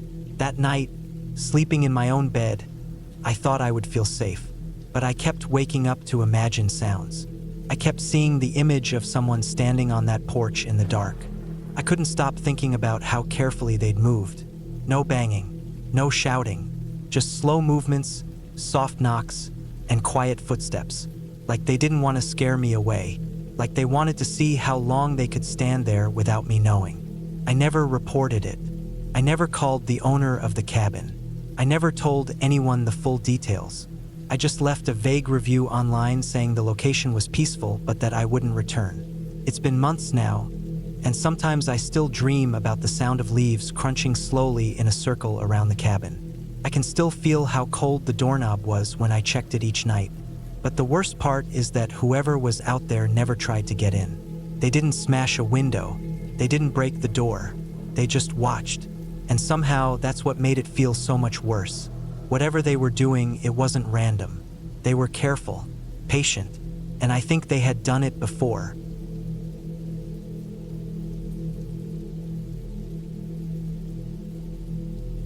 It was supposed to be a quiet weekend, a few days away from the noise of the city, a chance to relax in the woods. I'd never been much of a camper, but my friends had been talking about this cabin for months. It was off the grid, tucked deep into the forest with no internet, no cell service, nothing but trees, rocks, and dirt for miles around. They said it would be a perfect escape. I didn't share their enthusiasm. I wasn't fond of being out of touch with the world for long stretches, but I agreed, partly because I didn't want to be left out, and partly because the idea of a quiet weekend, away from the hustle and bustle, seemed tempting. We drove up on a Friday evening, the sky already turning dark as we made our way down a narrow dirt road that twisted through thick trees. The kind of trees that seemed to lean in close, blocking out the last bit of sunlight. The cabin was isolated, tucked into a clearing with nothing around it but the woods and a small creek. It looked rustic, charming even, with its wooden exterior and a porch that wrapped around half of the house. Inside, it was exactly what you'd expect from a cabin. Wooden floors, old furniture, a fireplace, and a few windows that opened to views of the surrounding forest. My friends were excited. They started unpacking, setting up their stuff in the bedrooms, and talking about what we would do the next day. I stayed by the front window looking out into the trees. It was eerily quiet, the kind of silence that presses down on you after a while. The trees outside were so thick I couldn't see much beyond the first row of trunks. No animals, no birds, no sounds. I didn't feel uneasy at first. I was just aware of how alone we were, how far from the rest of the world. We settled in that night. The group was in high spirits, drinking beer, playing cards, and laughing. I tried to enjoy myself, but there was this nagging feeling at the back of my mind. I couldn't put my finger on it. It was more of a vibe than anything specific. Later, we went to bed, and that's when things started to feel off. Couldn't sleep. The silence was too thick, like something was smothering the air. Every time I closed my eyes, I felt like there was something just outside the window, watching. The house creaked. The wind picked up, rattling the trees. I got up a few times to check the windows, half expecting to see someone or something lurking out there. Each time, there was nothing, just darkness. By the third night, I had had enough. I couldn't explain it, but I felt like we weren't alone.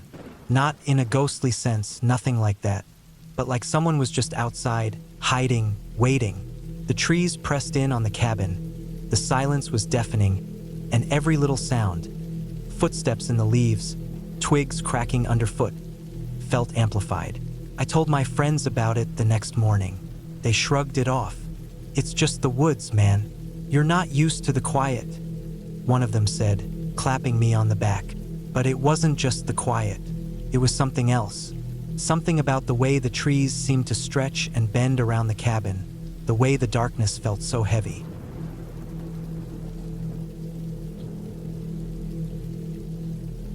It started as a last-minute decision.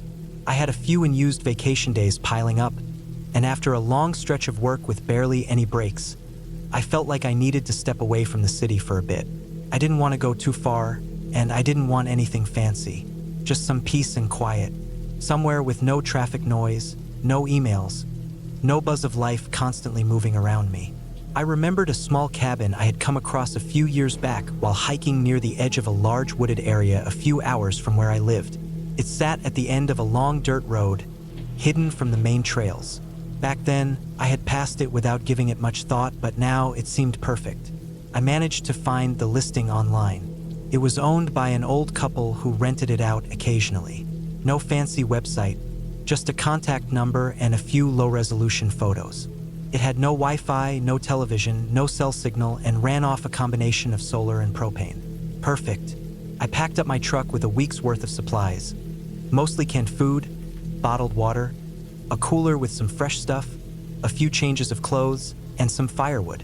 I brought a couple books I hadn't gotten around to reading, a notebook, and my camera. I left early on a Wednesday morning to avoid traffic, hoping to settle in before dark. The drive was peaceful.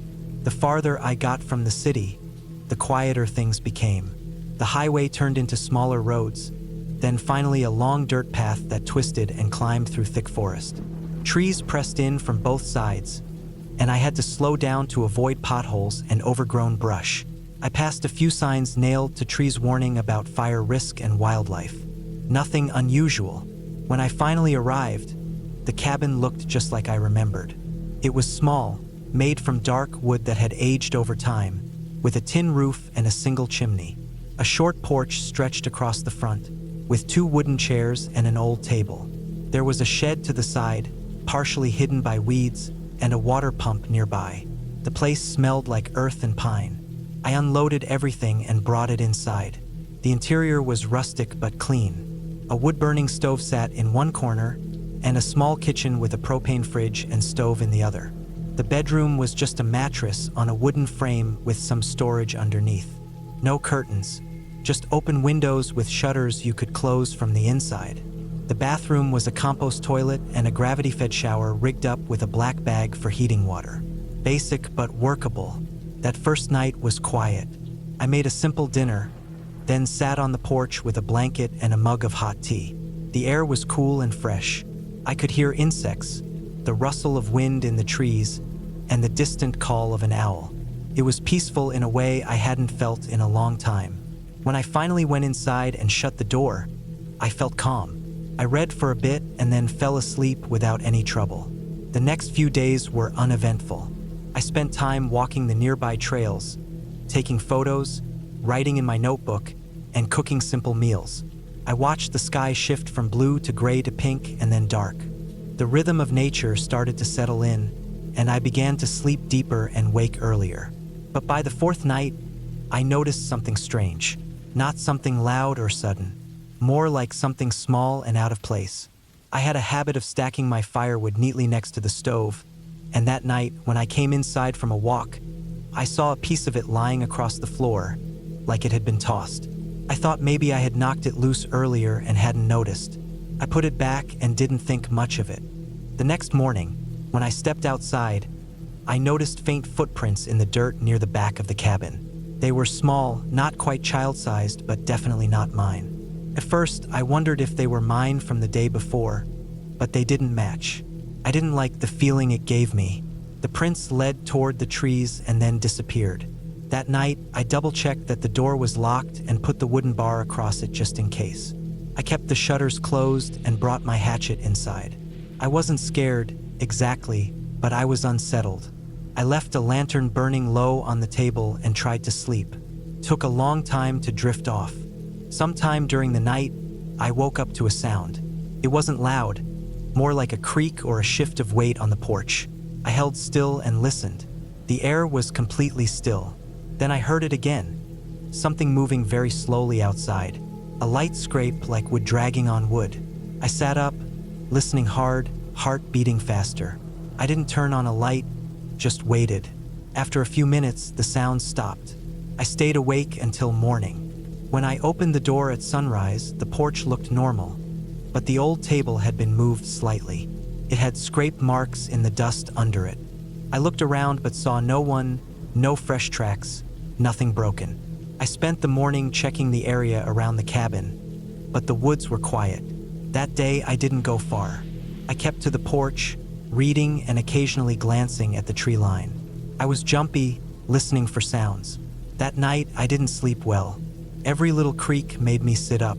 I kept the hatchet beside me in bed. On the sixth morning, I found something that made my stomach twist. Near the shed, I saw a single sock. It was old, stained with dirt and weather, but it wasn't mine. It was small and clearly had been out in the elements for some time.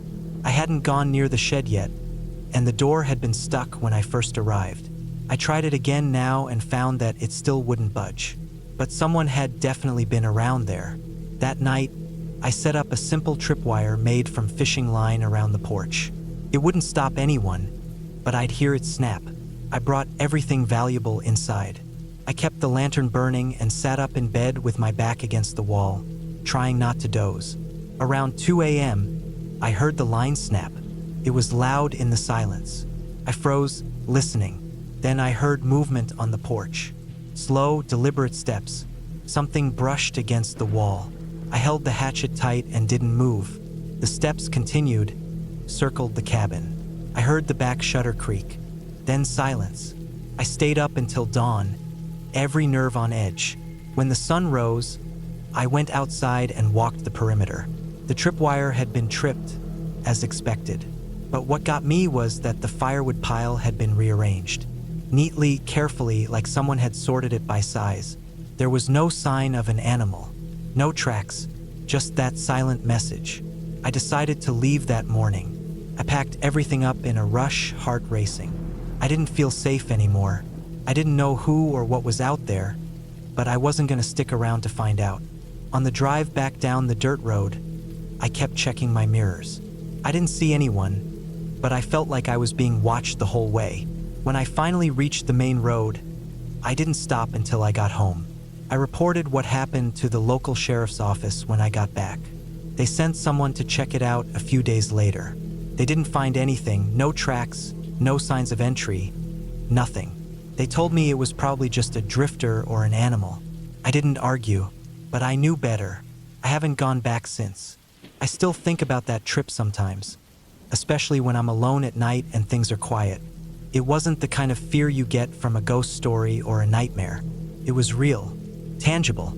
Someone was out there, watching, waiting, and the worst part is not knowing who or why. But I left. I got out before anything worse happened. I never stayed silent about it either. If someone else ever considers renting that cabin, they'll know what I saw, what I felt. Sometimes surviving is enough. You don't need a reason. You just need to listen to that feeling when something's wrong and get out. I did, and I'm still here because of it.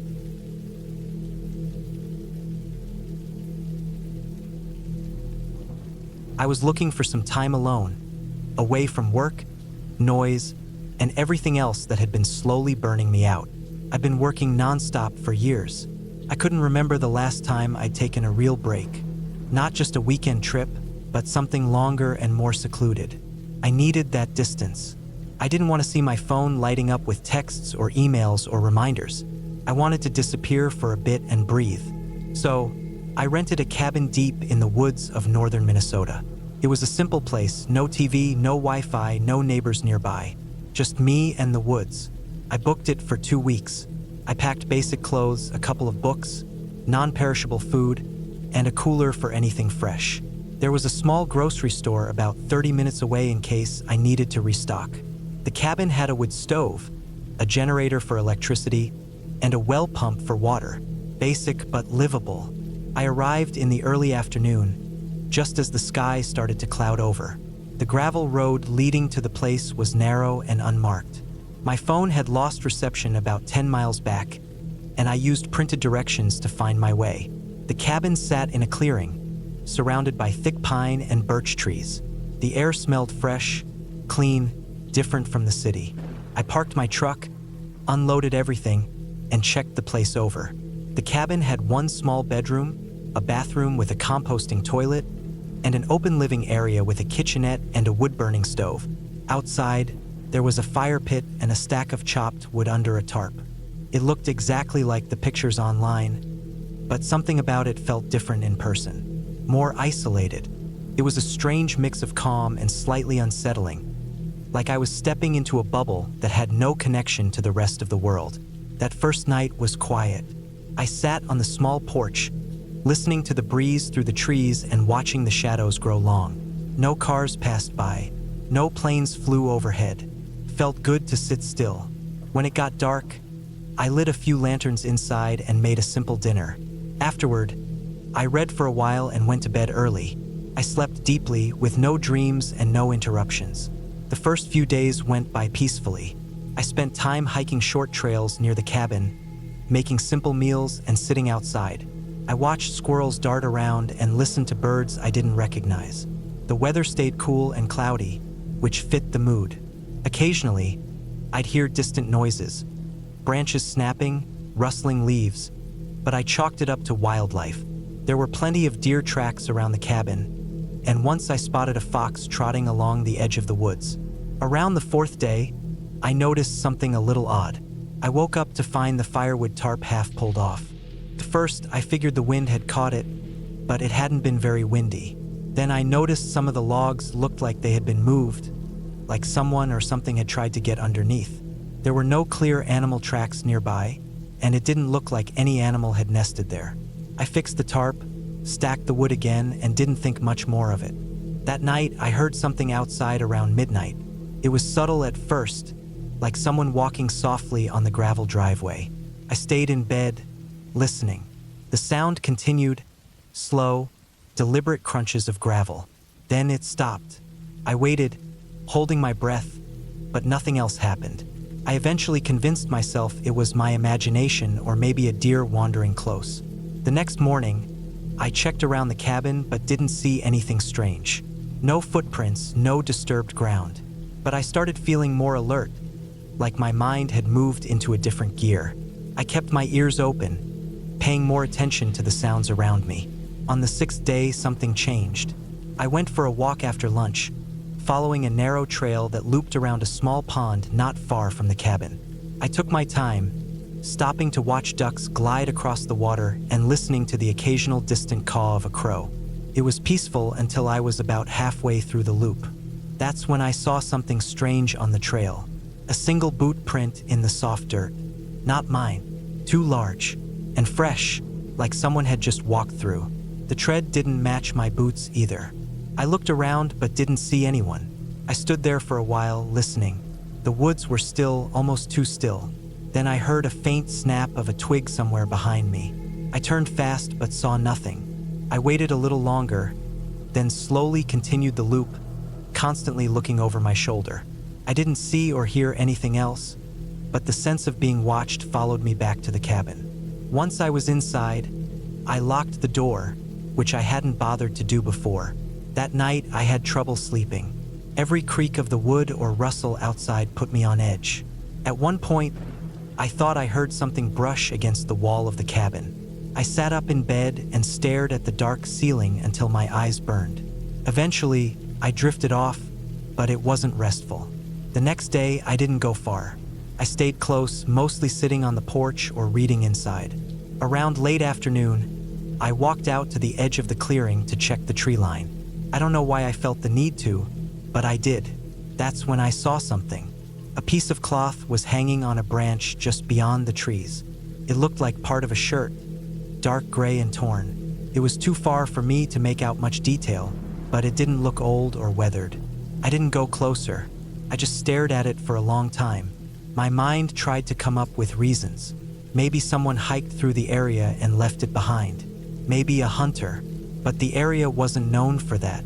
And the timing, it didn't sit right with me. That night it rained. Heavy, constant rain that lasted well into the morning. I didn't sleep much. I kept listening for anything unusual. Around 3 a.m., I heard something hit the front porch. A thud, then a scrape like something being dragged. I grabbed my flashlight but stayed inside.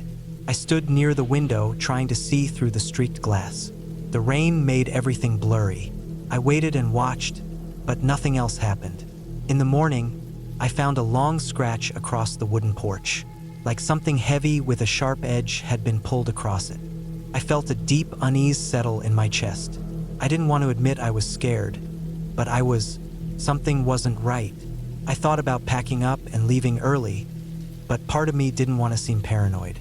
Maybe I was just overreacting. That day, I brought in the firewood, locked all the windows, and kept the generator running. I didn't leave the cabin. I spent most of the day sitting with my back against the wall, listening. Every now and then, I thought I heard movement outside, but it was hard to tell with the wind and leftover rain dripping from the trees. The 11th night was when things really escalated. I was lying in bed when I heard the doorknob rattle. Not loudly, but clearly. A slow turn, like someone testing it. I froze. My heart slammed in my chest. I got up quietly and grabbed the heavy flashlight I kept near the door. I didn't make a sound. The knob turned again, harder this time. Then a knock. Just one. I stayed completely still. No one called out. No footsteps followed. Just silence. I waited for nearly 30 minutes before I moved. When I finally did, I turned off every light and sat in the dark. I stayed that way until morning. As soon as the sun came up, I packed everything. I didn't care that I had 3 days left. I shoved my stuff into bags, loaded the truck, and didn't bother cleaning up. Before I pulled away, I looked back at the cabin one last time. Nothing seemed out of place, but I had the overwhelming feeling that I was being watched from somewhere in the trees. On the drive back to town, I kept checking my rearview mirror. I felt like I had narrowly avoided something I couldn't explain. I didn't stop until I reached a gas station with people and cell service. I let my family know I was cutting the trip short. I didn't tell them why. It's been months now. I still think about it sometimes, especially at night. I'll wake up and think I hear something outside my window, and I'll lie there, staring at the shadows. I don't know who or what was out there, but I know it wasn't just my imagination. Next time I need to get away, I'll stay somewhere with neighbors, somewhere with a front desk, somewhere I'm not the only soul for miles around. That kind of silence, too deep, too total, does something to your mind, and sometimes you're not really alone in it.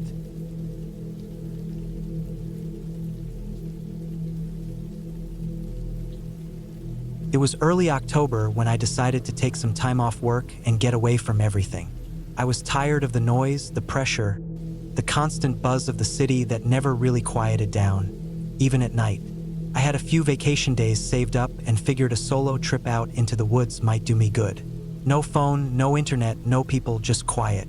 I looked around online for cabins that were far enough out, places that didn't show up on tourist maps or social media posts.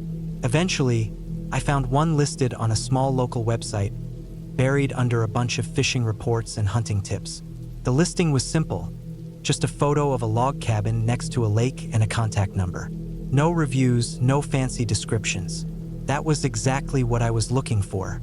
The man who rented it out sounded old over the phone. He gave me directions, said the key would be under a rock near the back steps, and warned me to stock up before heading in. The nearest store was about an hour away.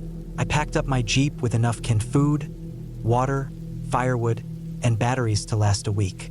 I brought my .22 rifle too, mostly out of habit. I wasn't planning to hunt, but I'd rather have it and not need it. The drive took most of a day. Once I left the highway, the road got rougher and narrower, winding through thick woods and past empty fields. The sun dipped low behind the trees as I finally spotted the cabin up ahead. It sat near the edge of a small, still lake, with a short dock jutting out into the water. The place looked weathered, like it had stood there for decades. The roof sagged slightly, and moss clung to the wood siding. But it was sturdy, and it had a small chimney puffing smoke, probably from the last renter, or maybe the owner had dropped by to warm it up for me. I found the key where he said it would be and let myself in. Inside, it smelled like old wood and ashes. There was one main room with a stone fireplace, a small kitchen area with an old gas stove, and a door that led to a bedroom in the back. The furniture was basic, wooden chairs, a small table, and a creaky bed with a thick quilt. There was no electricity, but there were oil lamps and a couple of old flashlights. I lit the fire, unpacked my gear, and settled in for the night. The first 2 days were peaceful. I spent most of the time walking the trails behind the cabin, fishing by the lake, and sitting by the fire reading old paperbacks I'd brought along. The only sounds were the wind through the trees, the calls of birds, and the occasional splash from the water. I didn't see another soul, which suited me just fine. I slept better than I had in months. But by the third day, things started to feel off. It wasn't anything obvious at first, just little things that didn't sit right. I noticed fresh boot prints near the lake that weren't mine. The mud was still wet around them, which meant someone had been there recently. I tried to brush it off, figuring maybe a hunter had passed through or someone was camping nearby. That night, I woke up around 2 a.m. and couldn't fall back asleep. I lay there for a while, staring at the ceiling, listening to the fire crackle softly. Then I heard something outside, twigs snapping, the faint crunch of leaves underfoot. It wasn't an animal. It was too steady, too slow, like footsteps.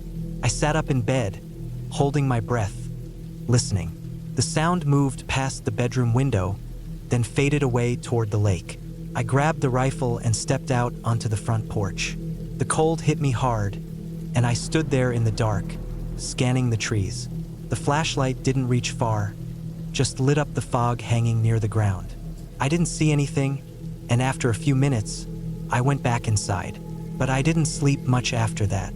The next morning, I found something that made my stomach drop. Near the edge of the dock, there was a pile of fish guts and bones. They weren't mine. I hadn't caught anything big enough to clean, and I always buried my scraps far from the cabin to avoid animals sniffing around. These looked fresh, like they'd been left there in the last few hours. Something about the way they were arranged didn't feel random either. It looked almost intentional, like someone had dumped them there on purpose. I spent the rest of the day on edge. I kept the rifle close, checked the lock on the cabin door twice, and didn't venture too far from the porch. That night, I stacked some of the firewood in front of the door and wedged a chair under the handle. It wasn't much, but it made me feel a little better. Around midnight, I woke up to a loud knock. Not a branch falling, not an animal scratching. A knock, 3 sharp raps against the front door. I froze, heart pounding, and stayed still in the dark.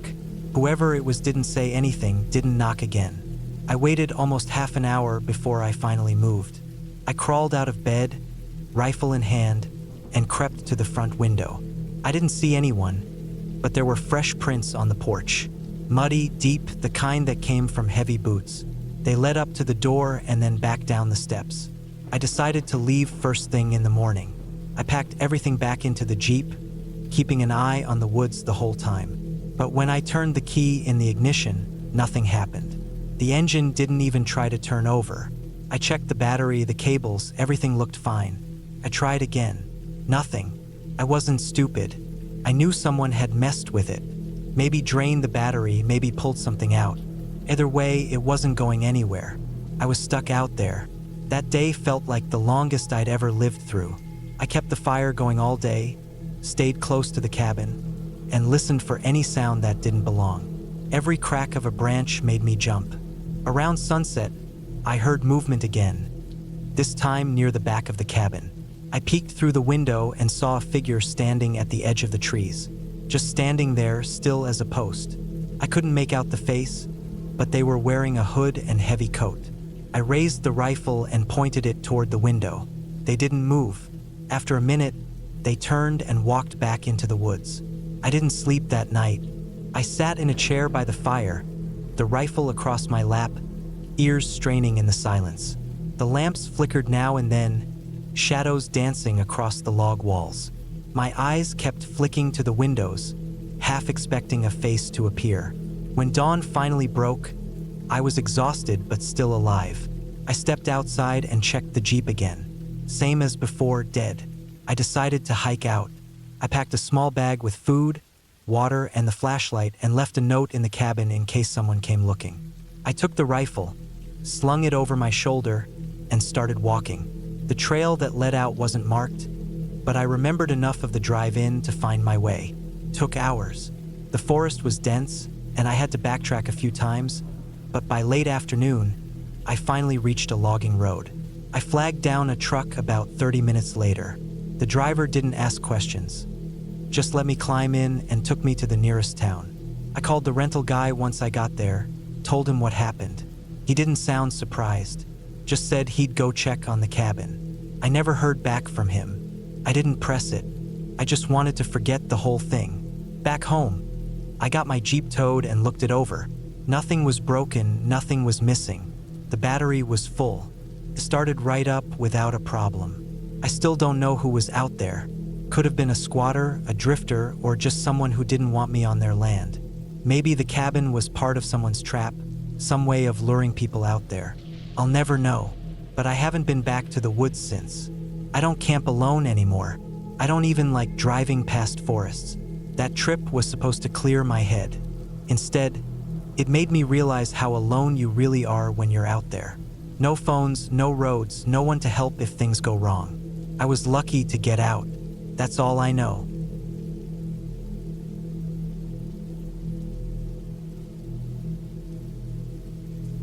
I rented a small off-grid cabin deep in the Montana wilderness for a full 2-week break.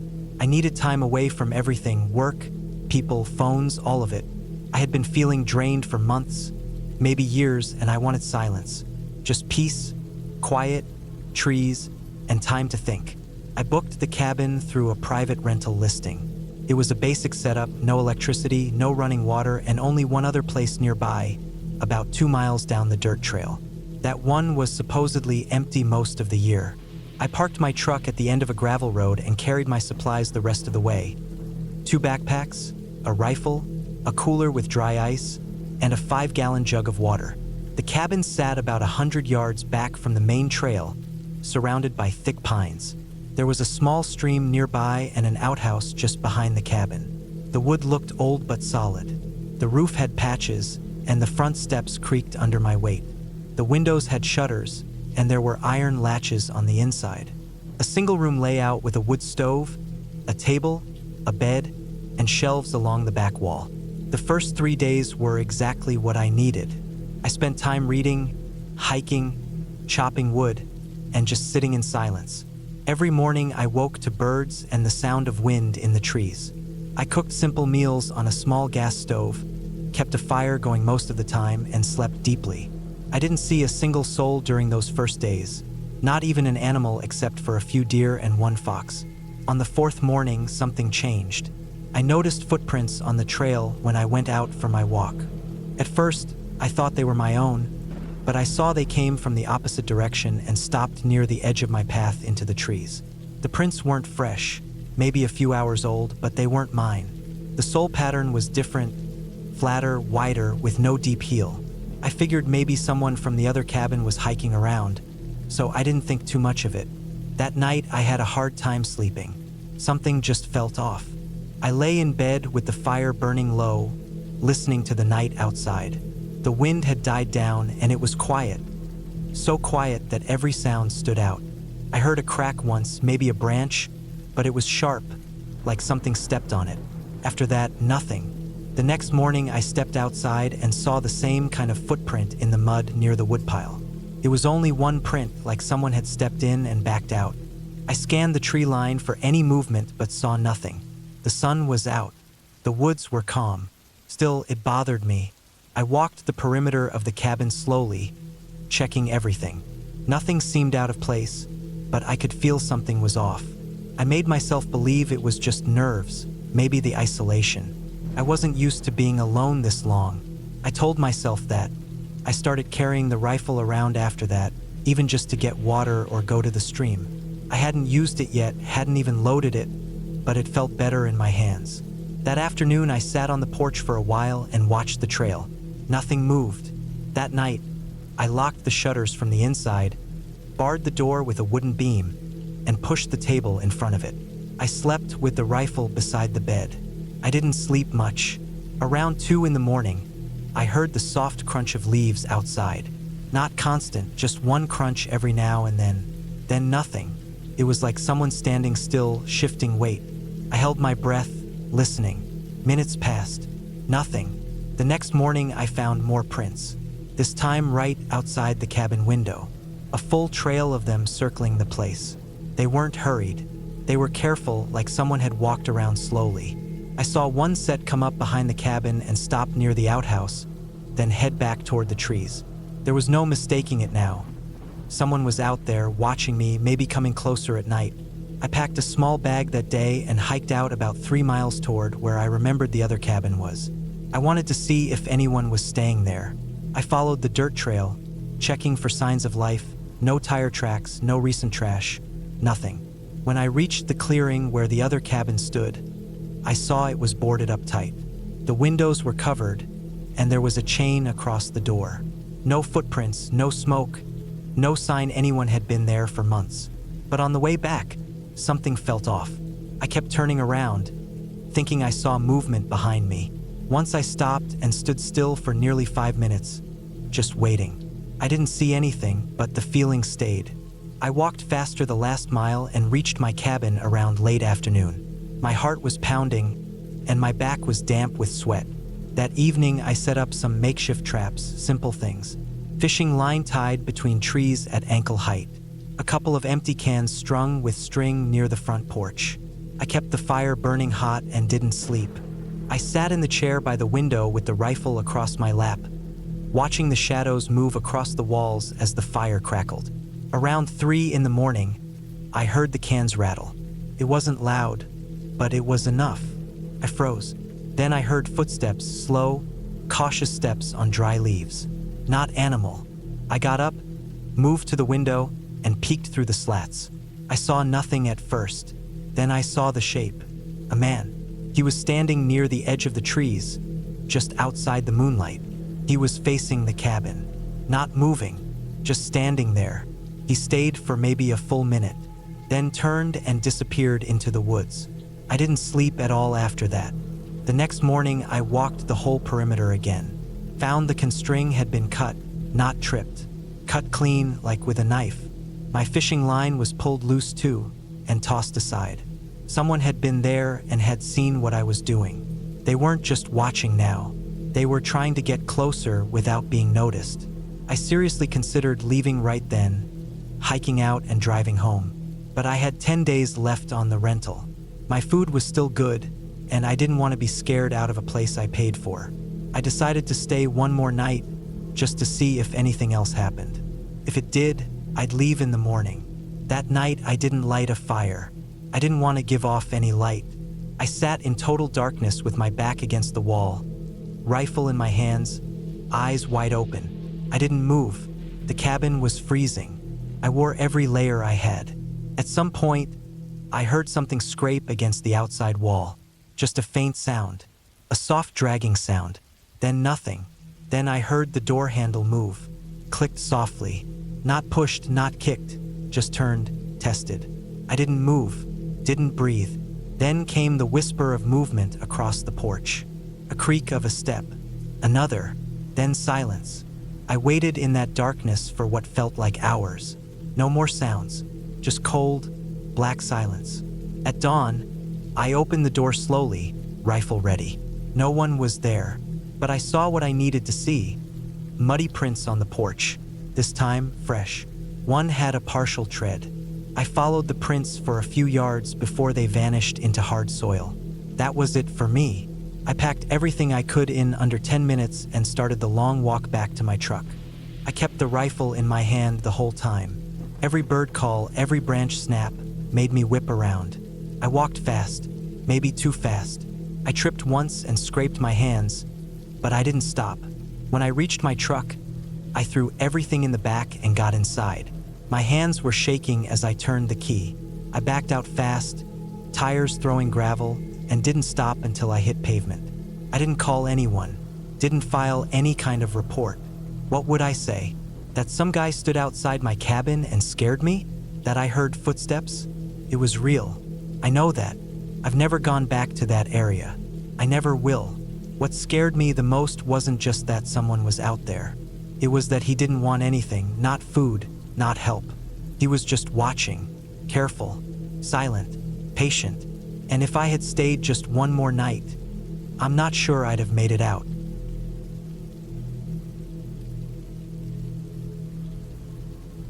I needed to get away for a while. Work had burned me out, and my phone wouldn't stop buzzing no matter how many hours I worked. I was tired of the lights, the traffic, the noise, the screens. Everything felt too much. A buddy of mine had this old hunting cabin his dad used to use in the Upper Peninsula of Michigan. It hadn't been touched in a while, but he said it still stood and had basic amenities. No Wi-Fi, barely any cell service, would heat. Sounded perfect. I packed up my car with supplies, cans of beans, bottled water, a sleeping bag, basic tools, a hand crank radio, a couple books, my hunting knife, and a .22 rifle just in case, and made the drive from Indianapolis. It took almost 9 hours with stops, the last 2 hours of it on rough dirt roads that cut through the thick woods. By the time I pulled into the narrow clearing, the sun was dipping low. The cabin was just how I pictured it. Small, weathered, with moss creeping up the lower logs and a stone chimney leaning slightly to one side. Inside was musty but intact. One main room with a fireplace, a table, 2 wooden chairs, and a cot tucked into a corner. A small outhouse stood about 30 yards away. There was an old pump by the back door that brought up groundwater. It wasn't much, but it was quiet, and that was all I cared about. The first day, I cleaned the place up a bit and stacked the firewood that had been left under the overhang. I got the fire going and heated up a can of chili. The wind hissed in the trees, and the sound of the fire was like company. I felt myself starting to breathe easier for the first time in months. I slept like a rock that night, wrapped in my sleeping bag on the cot. No headlights outside my window, no buzzing from my phone, just the sounds of the woods, deep and constant. The next few days passed slowly. I read, took long walks, and just sat. I started writing in a little notebook, nothing important, just thoughts, sketches of trees, dreams I had. It was the kind of silence that makes you confront everything you've been avoiding. It was uncomfortable at first, then something I started to crave. But by the 5th night, something started to feel a little off. It began with a scraping noise outside around midnight. I figured it was a raccoon or maybe a porcupine. Animals were common up there. Still, I grabbed my flashlight and stepped outside. I didn't see anything. The trees were packed tight and shifted constantly in the wind. I scanned the area for a few minutes, then went back inside and locked the door. The next morning, I noticed faint tracks in the dirt outside the cabin. Not animal tracks, human, barefoot, not very deep but clear. They went from the tree line toward the back of the cabin and disappeared near the pump. I looked around, called out a few times even though I knew no one would answer. I didn't see or hear anything unusual. I figured maybe some hiker had gotten lost, passed through. Weird, but not impossible. Still, I kept the rifle closer that day. That night, I locked the door tight again and wedged a chair under the knob. I kept the fire going and listened. The woods were quieter than usual. The wind had died down. It was dead silent except for the occasional pop of the firewood. Around 2 in the morning, I heard the sound again. This time it was softer, like something brushing against the side of the cabin. I stayed still. I didn't want to shine the flashlight and let anyone, or anything, know I was awake. I waited for a long time, heart pounding.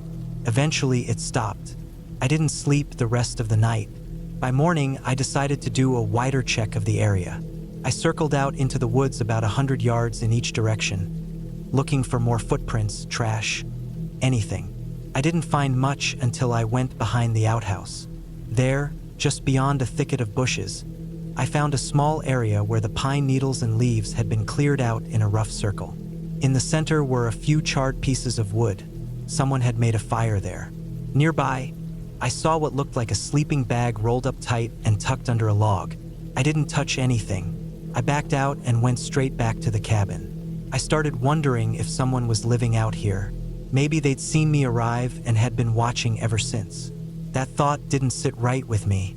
I thought about leaving, but the idea of driving 2 hours down a rough dirt road after dark wasn't a good one. I decided I'd leave in the morning. That night was the worst. It was colder, and I kept the fire going brighter than usual. I didn't turn off the flashlight this time. I kept it beside me along with the rifle.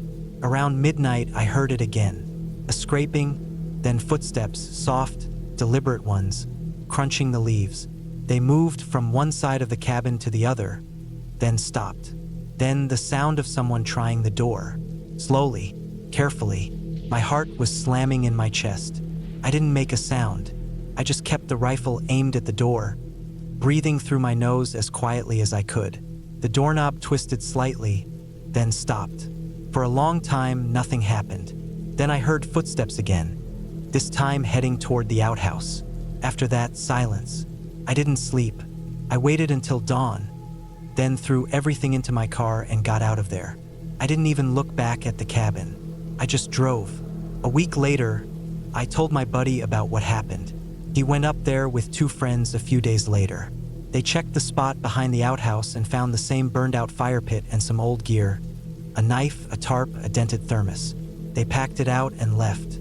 He told me he didn't see any footprints or hear anything strange, but he didn't plan to go back anytime soon.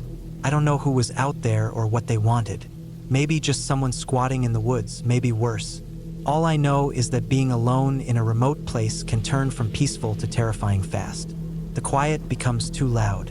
Every creak or shadow feels like a warning. And when you know someone else is out there, watching you, moving around your cabin while you sleep, that silence feels like a trap.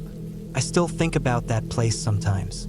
I still crave the quiet, but I know better now. There's a kind of quiet that isn't peaceful. There's a kind that listens back. I haven't gone back to any cabins since. If I need to get away, I find a hotel. I don't go too far off the map. The woods are beautiful, but you never really know who else is out there. And I'd rather not find out again.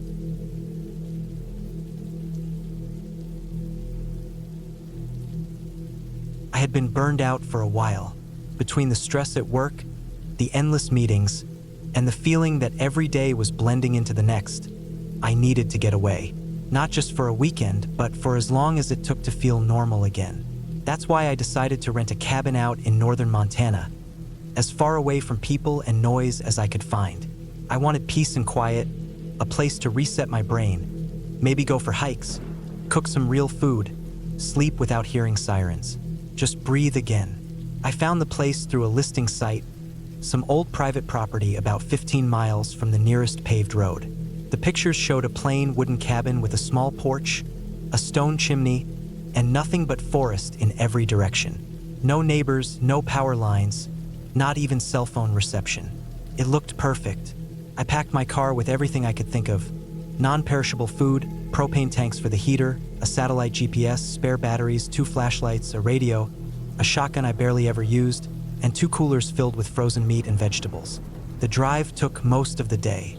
The last stretch was all rough dirt roads full of ruts and patches of ice, and I had to go slow in four-wheel drive to keep from sliding into the trees. The deeper I went, the more I realized how isolated the area really was. No cabins, no signs, not even any recent tire tracks. Just tall trees, patches of snow, and that quiet kind of cold that feels heavier than it should. It was the kind of place where time didn't move the same way. By the time I reached the cabin, the sun was low and turning the sky orange. I parked beside it and stepped out. The cold hit hard. Dry, thin air. I could see my breath in thick clouds. The cabin looked just like the pictures, plain, solid, with one main room and a smaller room off the side. There was an old woodshed out back, a rusted metal barrel for burning trash, and a stack of firewood that looked like it had been there for a few years. I unlocked the place with the key the owner had mailed me and stepped inside. It smelled like dust, old pine, and cold stone. There was a wood stove in the corner, a little kitchen with a propane-powered stove and sink, and a twin bed tucked under the one window. No electricity, no running water, just a big plastic jug of drinking water and a snowmelt bucket for cleaning. But it was clean, and it felt like mine the second I closed the door. The first couple of days went exactly how I hoped. I unpacked, chopped some kindling, hiked a few nearby trails, cooked simple meals, and read from an old paperback I'd brought. I barely looked at my phone since it was useless without a signal. I slept deeply, even with the occasional creak of the cabin walls settling in the cold. The silence was intense, like pressure on my ears, but after a while I started to like it. No noise but wind and the distant sound of creaking trees. I kept the shotgun near the bed, just in case, though I figured the only thing out here that might care was a hungry fox or maybe a moose. But on the fourth night, something felt different. I couldn't explain why. It was colder than before, enough that the wind coming through the cracks in the wood made a low whining sound. I had a hard time falling asleep. I kept turning over, listening to the groaning of the trees outside and the occasional crack of something shifting in the woods. I chalked it up to nerves. It was easy to forget how unnatural true silence could feel after being in a city for so long. I finally dozed off sometime after midnight. When I woke up, there were tracks outside the cabin. I noticed them when I stepped out in the morning to use the latrine behind the woodshed. They weren't boot prints, not exactly, but they were big, wide marks in the snow, long and dragged out like something had shuffled instead of walked. I thought maybe a bear had come by in the night, even though it was the middle of winter and most of them were supposed to be deep in hibernation. The tracks came from the edge of the woods, stopped about 5 feet from the porch, and then went off to the side. No claw marks, no blood, just those heavy, strange drag marks that cut deep into the snow. I stared at them for a while before going back inside. That night, I couldn't sleep again. I kept hearing things, branches snapping, snow crunching. I thought I saw a shadow pass in front of the window once, but when I jumped up and looked, there was nothing, just black trees and falling snow. I told myself I was being paranoid, but I still set the shotgun next to the bed and loaded it. I didn't like doing that, but it made me feel better. The next morning, there were more tracks, this time around the back of the cabin near the woodshed. Same dragging pattern, like something heavy had moved in a slow circle. I walked the full perimeter. The snow had been disturbed in a wide loop around the whole cabin. I didn't like that. It was too specific to be random animal movement. Whatever it was, it had circled me while I was asleep.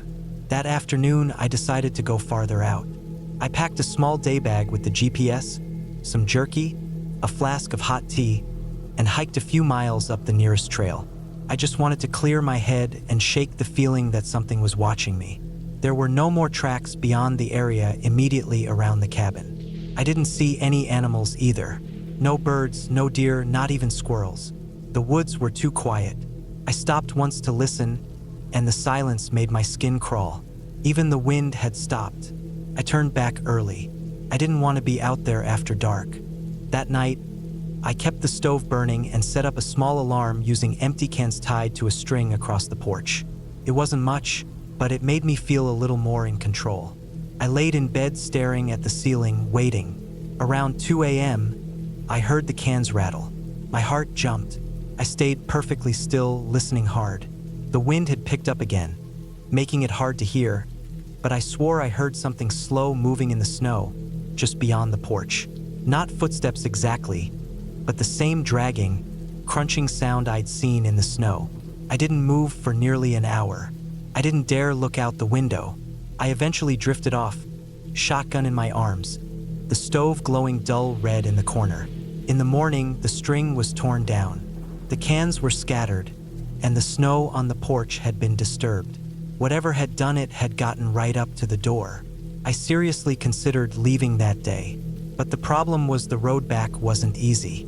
Snow had picked up overnight and covered most of the tire tracks I'd made coming in. If I got stuck out there, it might be worse than staying. I told myself I'd wait one more day and then go early in the morning. But that whole day, I kept looking out the windows, watching the woods. I felt like something was watching back. I barely ate, just drank water and kept the stove running hot. I didn't sleep that night. I sat in a chair by the front window with the shotgun across my lap, listening. Around midnight, I heard it again, closer this time. Heavy movement just outside the wall. I held my breath. There was a soft sound, like something brushing against the wood. Then silence. I didn't move until sunrise. When it got light, I finally stepped outside. There were no fresh tracks. The wind had covered everything with a fresh layer of snow. But something was off. I went around back and found the woodshed door open. I know I had latched it. Inside, a few logs were scattered. Some of the firewood had been pulled out and piled on the floor like someone, or something, had tried to block the door with it. That made no sense. I didn't see any signs of animals. No claw marks, no fur. I slammed the door shut and latched it again. I went inside, packed my things, and loaded the car. I didn't care if the road was bad. I wasn't staying another night. As I locked the cabin, I felt eyes on my back again. I didn't look. I just got in and started the engine. The drive out was worse than I expected. The road had iced over, and I nearly slid off the trail twice. My hands were shaking on the wheel the whole time. When I finally reached the highway, I stopped and sat there for nearly 10 minutes, just breathing. My phone buzzed back to life with a dozen notifications. I didn't go back. I left the key in the glove box and mailed it to the owner once I got home. I didn't explain why. I didn't want to talk about it. I still don't understand what was out there. Maybe it was a bear. Maybe someone else was living in those woods, watching me. Maybe it was something worse, but not supernatural, not a ghost. Just a person. A real, breathing person who didn't want me there. I don't know. I'll never know. I've thought about it every night since. The weirdest part is this: when I looked at the GPS history later, I saw something strange. One night, around 3 a.m., the GPS tracker showed movement, only for about 30 feet, from the cabin out toward the woods. I hadn't left the cabin that night. At least, I don't remember leaving, but the tracker says I did. Says I walked 30 feet, stood still for 5 minutes, then came back. I have no memory of it.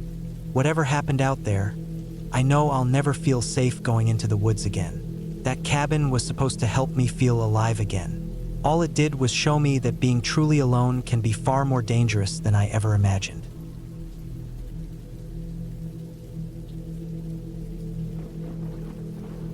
I don't know why I did it.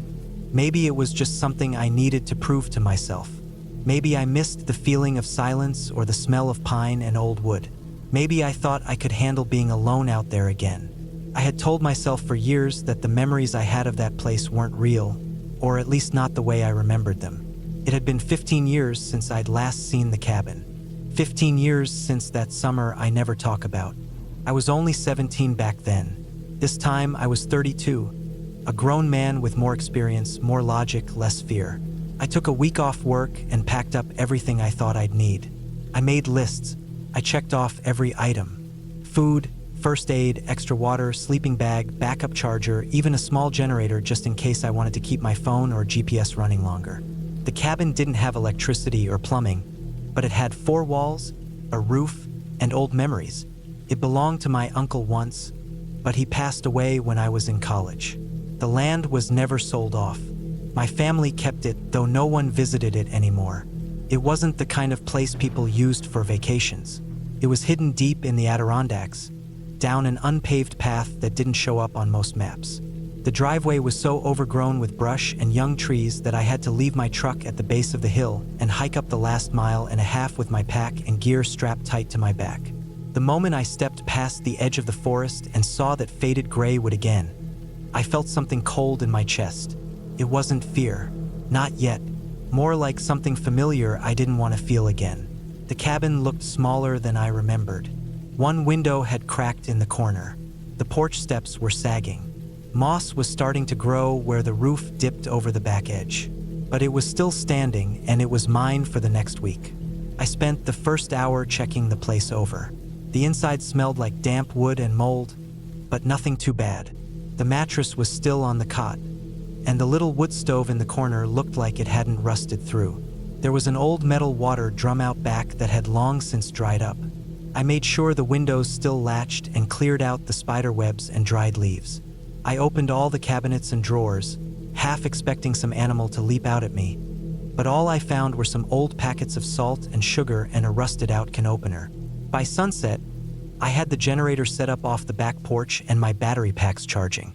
I heated a can of chili on the portable burner and sat out front on the porch, listening to the wind in the trees. I didn't hear a single car, plane, or human voice, just birds and bugs. The kind of quiet that presses against your ears like water when you're under the surface. I felt okay, even a little proud for making the trip alone. The first night passed without anything strange. It was cold, and I had to wrap myself tight in the sleeping bag, but I fell asleep to the sound of owls and the occasional distant crack of branches. Just the forest doing its thing. The second day, I hiked around the area like I used to when I was a kid. I followed the dry creek bed behind the cabin, walked out to the big boulder we used to call Bear Rock, and sat there for a long time. I saw deer tracks in the mud and even heard a fox barking far off in the woods. I came back before sunset, ate again, and sat reading by flashlight. Still no weird feelings, just the kind of calm you only get when you're cut off from everything. That night, I woke up once to a sound outside. Just once. It was faint, like a soft thud against the porch. Not metal, not sharp. I stayed still for a moment, eyes wide, listening. But when I didn't hear anything else, I told myself it was probably a branch falling or maybe a raccoon. I turned over and went back to sleep. The third day is when things started to feel off. It began with something small. I noticed that the firewood I had stacked beside the cabin had fallen over. At first, I thought maybe the wind had knocked it down or I hadn't stacked it right. But the pile had fallen inward, toward the wall, not outward. It looked more like it had been pushed. I stood there looking at it for a while, then picked it all back up and res-tacked it carefully. Later that day, when I came back from my hike to the South Trail, the door to the cabin was wide open. I froze when I saw it. I had locked it before I left. I was sure of it. The lock was still hanging from the latch, not broken or damaged, just undone. My stomach went tight, and I stood there for a long minute, just staring at the doorway. I tried to listen for any movement inside, but it was quiet, too quiet. I picked up a long branch from the ground, gripped it in both hands, and stepped slowly inside. Nothing. Everything looked like it had when I left it. My bag was still on the cot, my flashlight on the table, my book face down beside it. I checked all the drawers and corners, even opened the tiny crawl space hatch under the floorboards. Nobody was there. Still, I didn't feel right after that. I kept the branch next to me all afternoon, even while I cooked. That night, I didn't sleep well. Every little creak or gust of wind sounded too loud, too intentional. I kept the flashlight beside my pillow and didn't let myself drift off until it was nearly dawn. The fourth day, I didn't leave the cabin. I kept busy by chopping more wood and fixing the back porch step that had rotted through. I thought maybe I was just getting in my own head, that being alone out there was making me paranoid. I kept telling myself there were no threats out here. No bears had ever come near this place. No people ever hiked this deep into the woods without maps. It had to be animals, or maybe wind, or maybe just old wood warping and shifting. But I still locked the door and wedged a chair under the handle that night. I must have fallen asleep around midnight. I remember the moonlight coming through the window and the way the wind had finally stopped. That quiet again, that heavy silence. Then I woke up. It was the sound of something dragging. Not footsteps, not breathing, dragging. It was outside, near the wall behind the head of the cot. Slow and scraping, like something heavy being pulled across the ground. I sat up straight, heart hammering, and held my breath. The dragging sound stopped. I turned on the flashlight and aimed it at the wall. Nothing. I swung it slowly around the room. No one was there. I stood up, holding the flashlight like a weapon, and crept toward the window.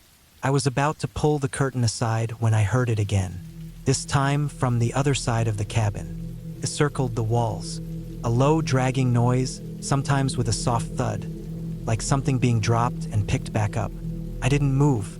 For almost an hour, I sat on the floor with my back against the wall, light off, waiting. Eventually, it stopped. No footsteps, no voices, nothing. I didn't sleep the rest of the night. At sunrise, I went outside.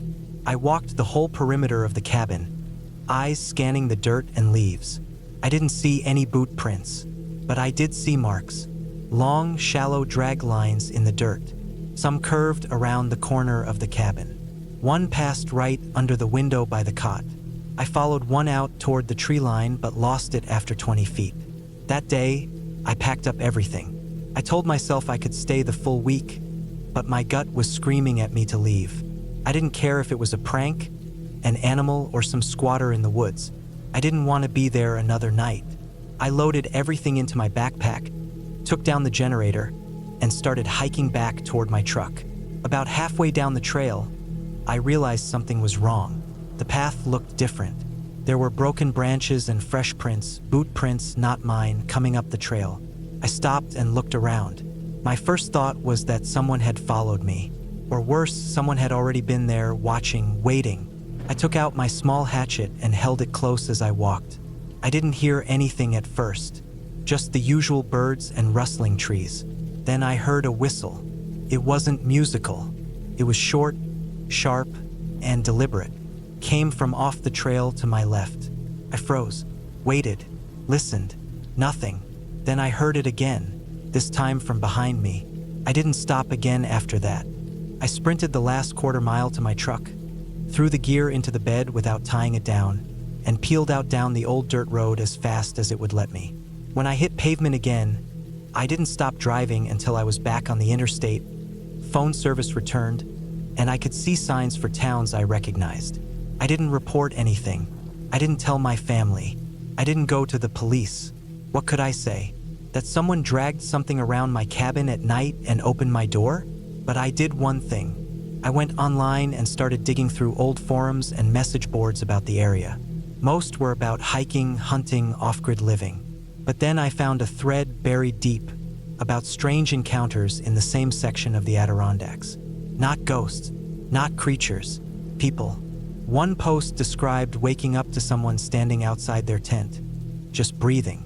Another said their trail cameras kept catching figures that didn't match any hikers.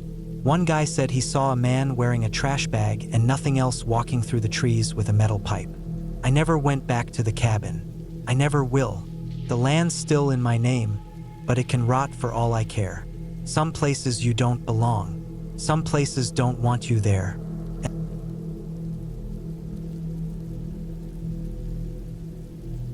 I had always been someone who enjoyed being alone in nature. There's a certain peace to it, a sense of freedom that you just don't get when surrounded by people. That's why I decided to spend a week in a remote cabin I rented off a small town's back road, tucked away in the mountains.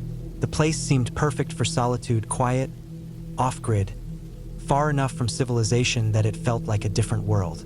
I figured it would be the ideal place to clear my mind. I arrived early in the afternoon, and the drive up was already an adventure. The road wound its way through thick forests, and the higher I went, the fewer signs of human life there were. The trees started to close in around the road, casting long shadows even though it was still daylight. There was a strange, still feeling in the air that made everything seem a little too quiet. But that was part of the appeal. When I got to the cabin, I was relieved. It was exactly what I needed. The structure itself was small but sturdy, made of dark wood that blended into the surrounding forest. There was a porch with a rocking chair, a stone chimney, and large windows that looked out over the valley below.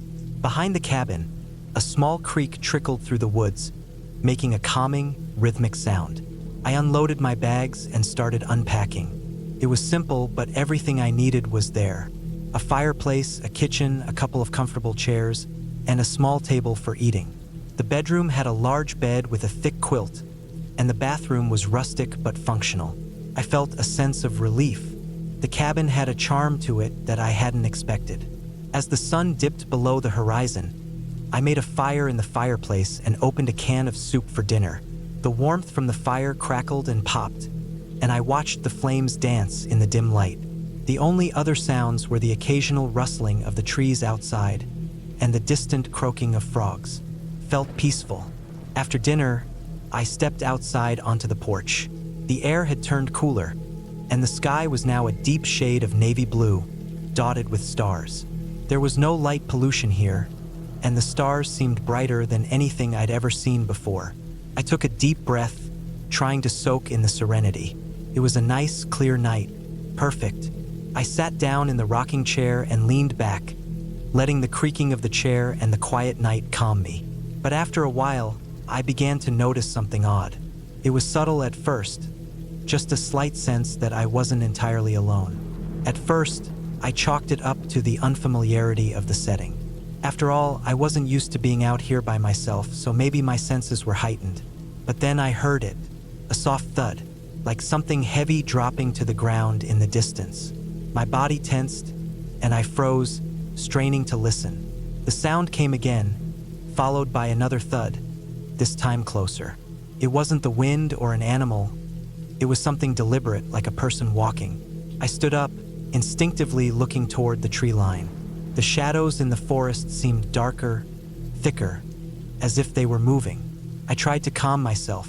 Maybe it was a bear or some other animal, but it felt off, felt wrong.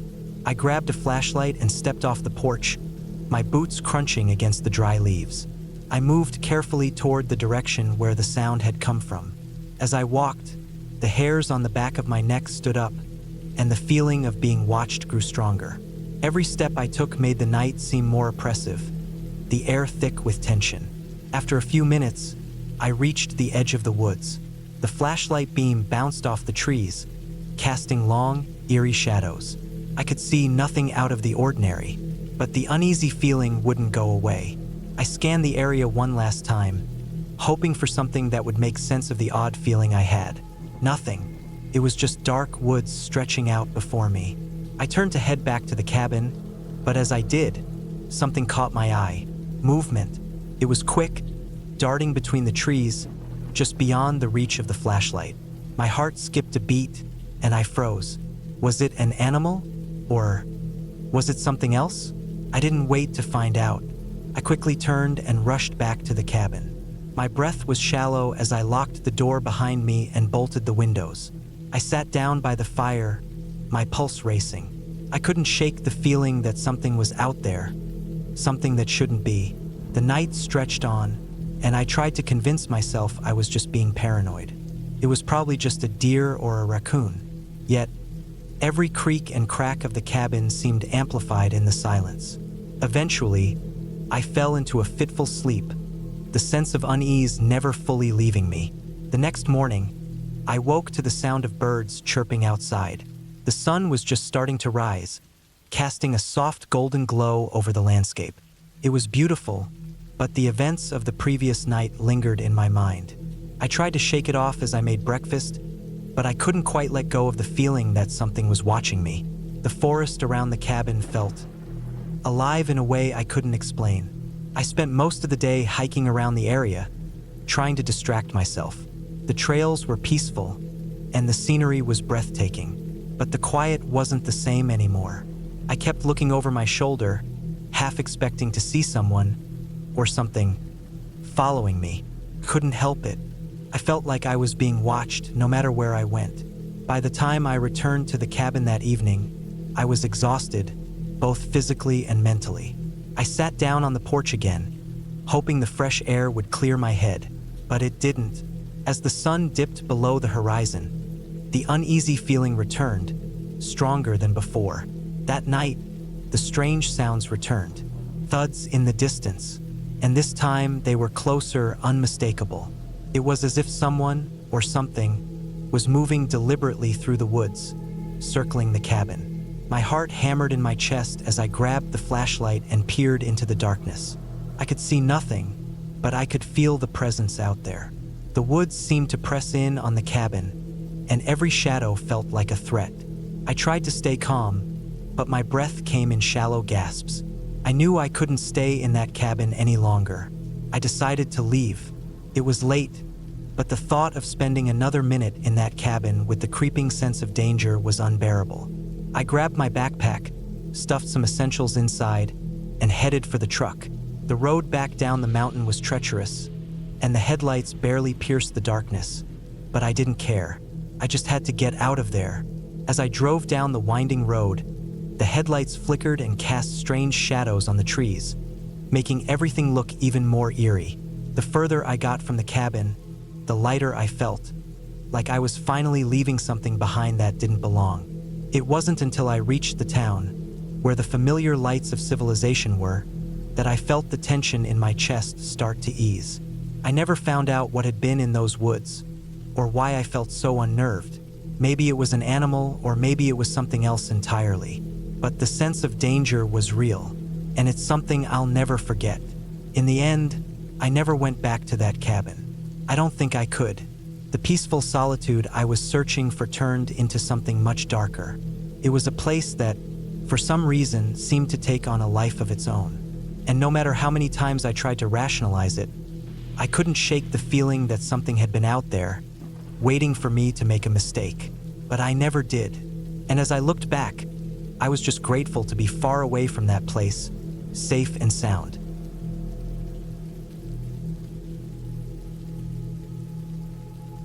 I had always liked the idea of going to a cabin in the middle of nowhere, a place to escape, to clear my mind, to get away from the noise and chaos of the city. The cabin I found was secluded, about 2 miles from the nearest neighbor, sitting on a small plot of land surrounded by dense woods. No internet, no phone signal, just the crackling of the fire and the sounds of nature. It seemed perfect. It seemed like exactly what I needed. I arrived late in the afternoon, the sun still high in the sky, casting a warm, golden light over everything. The air smelled fresh, a mixture of pine trees, damp earth, and the faint, musty scent of the cabin itself. It was a small building, rustic, with wooden logs that looked weathered but solid. A small porch wrapped around the front, with a couple of old chairs, now worn and faded from years of use. I parked my car, grabbed my bag, and made my way to the door. The key was hidden under a loose board on the porch, just like the owner had said in the email. I unlocked it and stepped inside.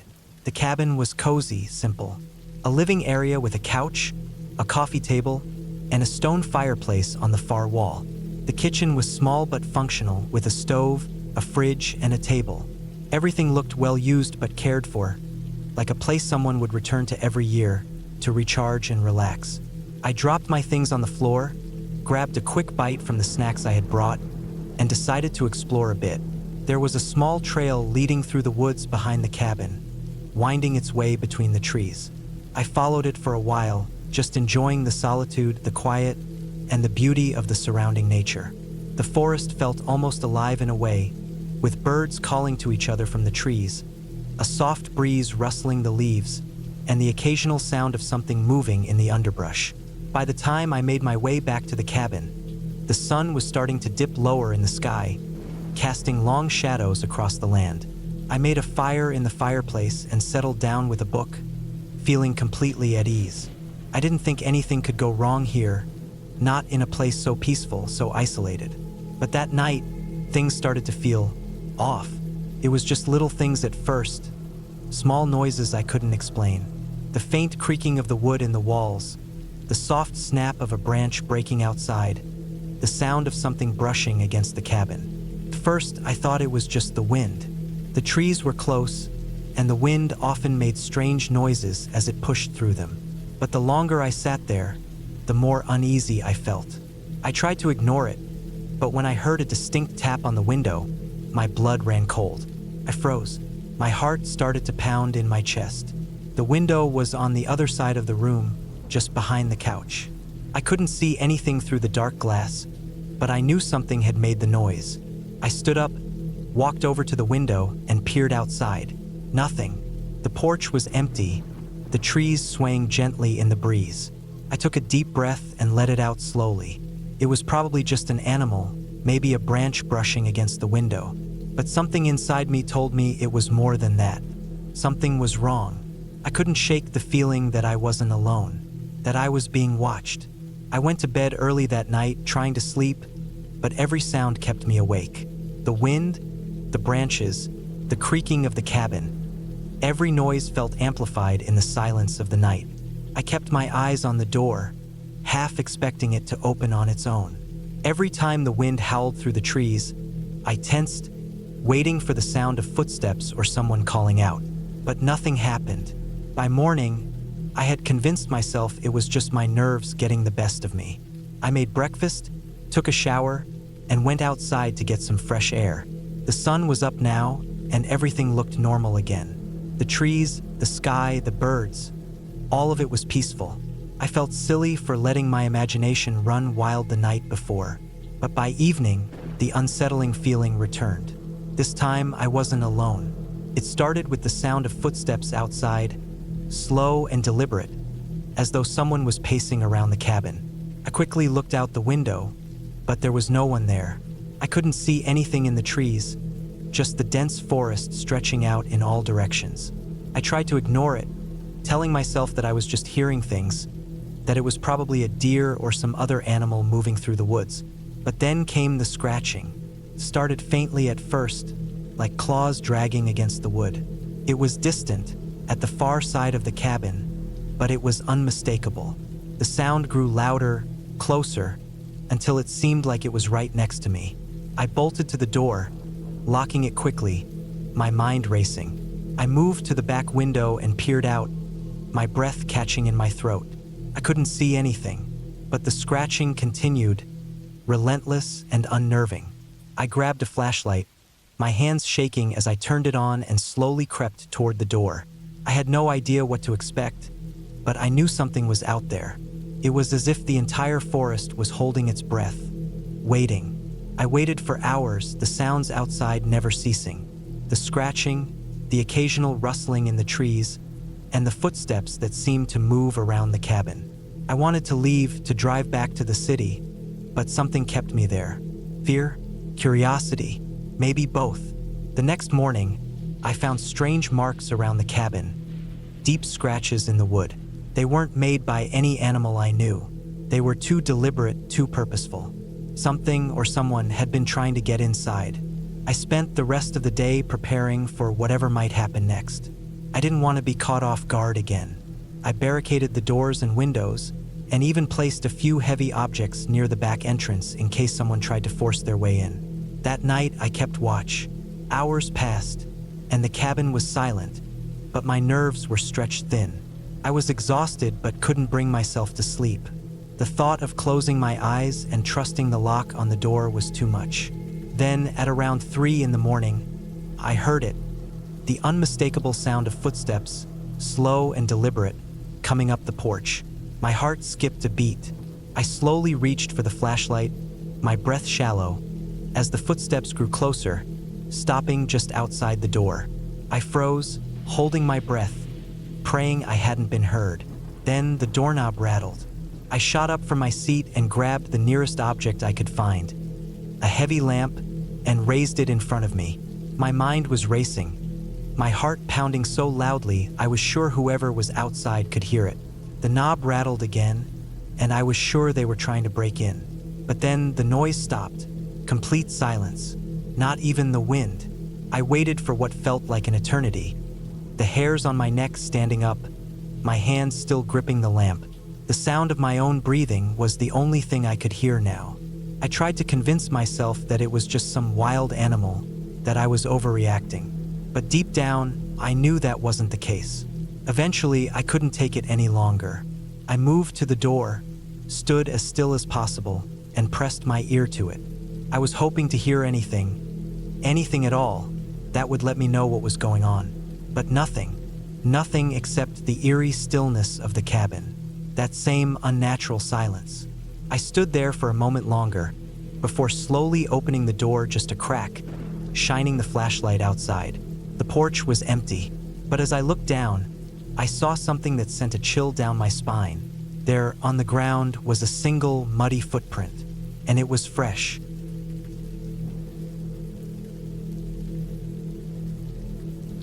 It was supposed to be a simple weekend getaway, a retreat to get away from the chaos of city life.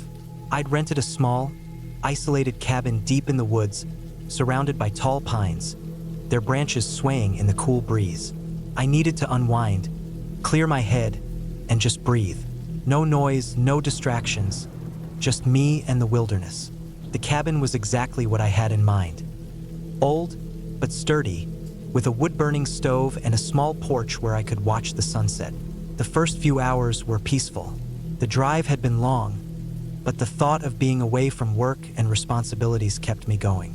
The cabin was exactly as advertised, remote with no neighbors within miles. I could barely see any other structures from the window. Perfect. The only sounds I could hear were the rustling of the leaves and the occasional chirp of a bird. I spent the first evening setting up, unpacking my things, making sure the stove was ready, and gathering firewood. The night was quiet, save for the occasional crack of wood settling in the stove. I had no plans other than to relax, so I curled up with a book and a mug of hot tea. As the hours passed, the dim light from the stove cast long shadows against the walls of the cabin, giving everything a slightly eerie feel, though I shrugged it off. It was just the atmosphere of being in the woods, I thought. Around midnight, I finished my tea, put the book down, and went to bed. The bed was comfortable enough, and I was soon drifting off to sleep. The darkness outside pressed in on the cabin, and the wind picked up, howling through the trees. Despite the wind, it was warm inside. I lay there in the stillness, listening to the sound of the storm outside and the occasional crackling of the stove. I should have felt at ease, but something about the silence unsettled me. Couldn't place why. It wasn't until the next day that the unease really started to settle in. The morning light filtered in through the cabin's small windows, casting pale beams on the wooden floors. I woke up early, feeling surprisingly well-rested, considering the strange feeling I had the night before. I got up, made some coffee, and decided to go for a walk through the woods. The fresh air was crisp, and the morning fog still clung to the ground, making everything seem soft and muted. As I walked, I noticed how silent it was. No birds, no squirrels scurrying up trees, no sounds at all. It was as if the entire forest was holding its breath. I shrugged it off. Maybe it was just the time of year. The woods were still recovering from the winter, and it wasn't uncommon for animals to be quieter during colder months. But as I ventured further into the woods, the feeling of being watched returned. It was subtle at first, a shiver down my spine, the hairs on my neck standing up. I ignored it and kept walking. The trees seemed to close in around me as I went deeper, the path less defined. The further I went, the more I started to feel like I was being followed, though every time I turned around, there was nothing behind me. The feeling persisted, though gnawing at me in a way that made my heart race. It was a strange sense of discomfort, not like being lost, but more like something was wrong. The woods were supposed to be peaceful, but the silence was too deep, too unsettling. I decided to head back to the cabin before it got any worse. When I returned, I made sure to lock all the doors and windows, something I didn't think twice about the night before. But the anxiety wouldn't let go. Every little sound outside, whether it was a branch creaking in the wind or an animal moving through the underbrush, sent a jolt of fear through me. I kept telling myself it was all in my head, but the unease persisted, gnawing at me like a slow drip. The rest of the day went by in a blur. I stayed inside, pacing around the cabin, checking the locks over and over again. By nightfall, I was exhausted, both mentally and physically, but sleep came hard. The cabin creaked and groaned with the wind, and I could swear I heard footsteps outside. But when I looked, There was no one there. Around 3 in the morning, I woke up to a loud thud coming from the porch. My heart nearly stopped. I lay in bed, listening intently, but there was nothing more, just silence. I debated whether I should check it out or not. My mind told me to ignore it, but my body was already moving toward the door. I grabbed a flashlight and cautiously stepped outside, the cold air hitting me like a slap. The porch was empty, nothing unusual, just the remnants of the wind, but the strange feeling remained. I spent the rest of the night sitting up, staring out the windows, watching the trees sway in the distance. It wasn't until the early hours of the morning that I finally drifted off to sleep.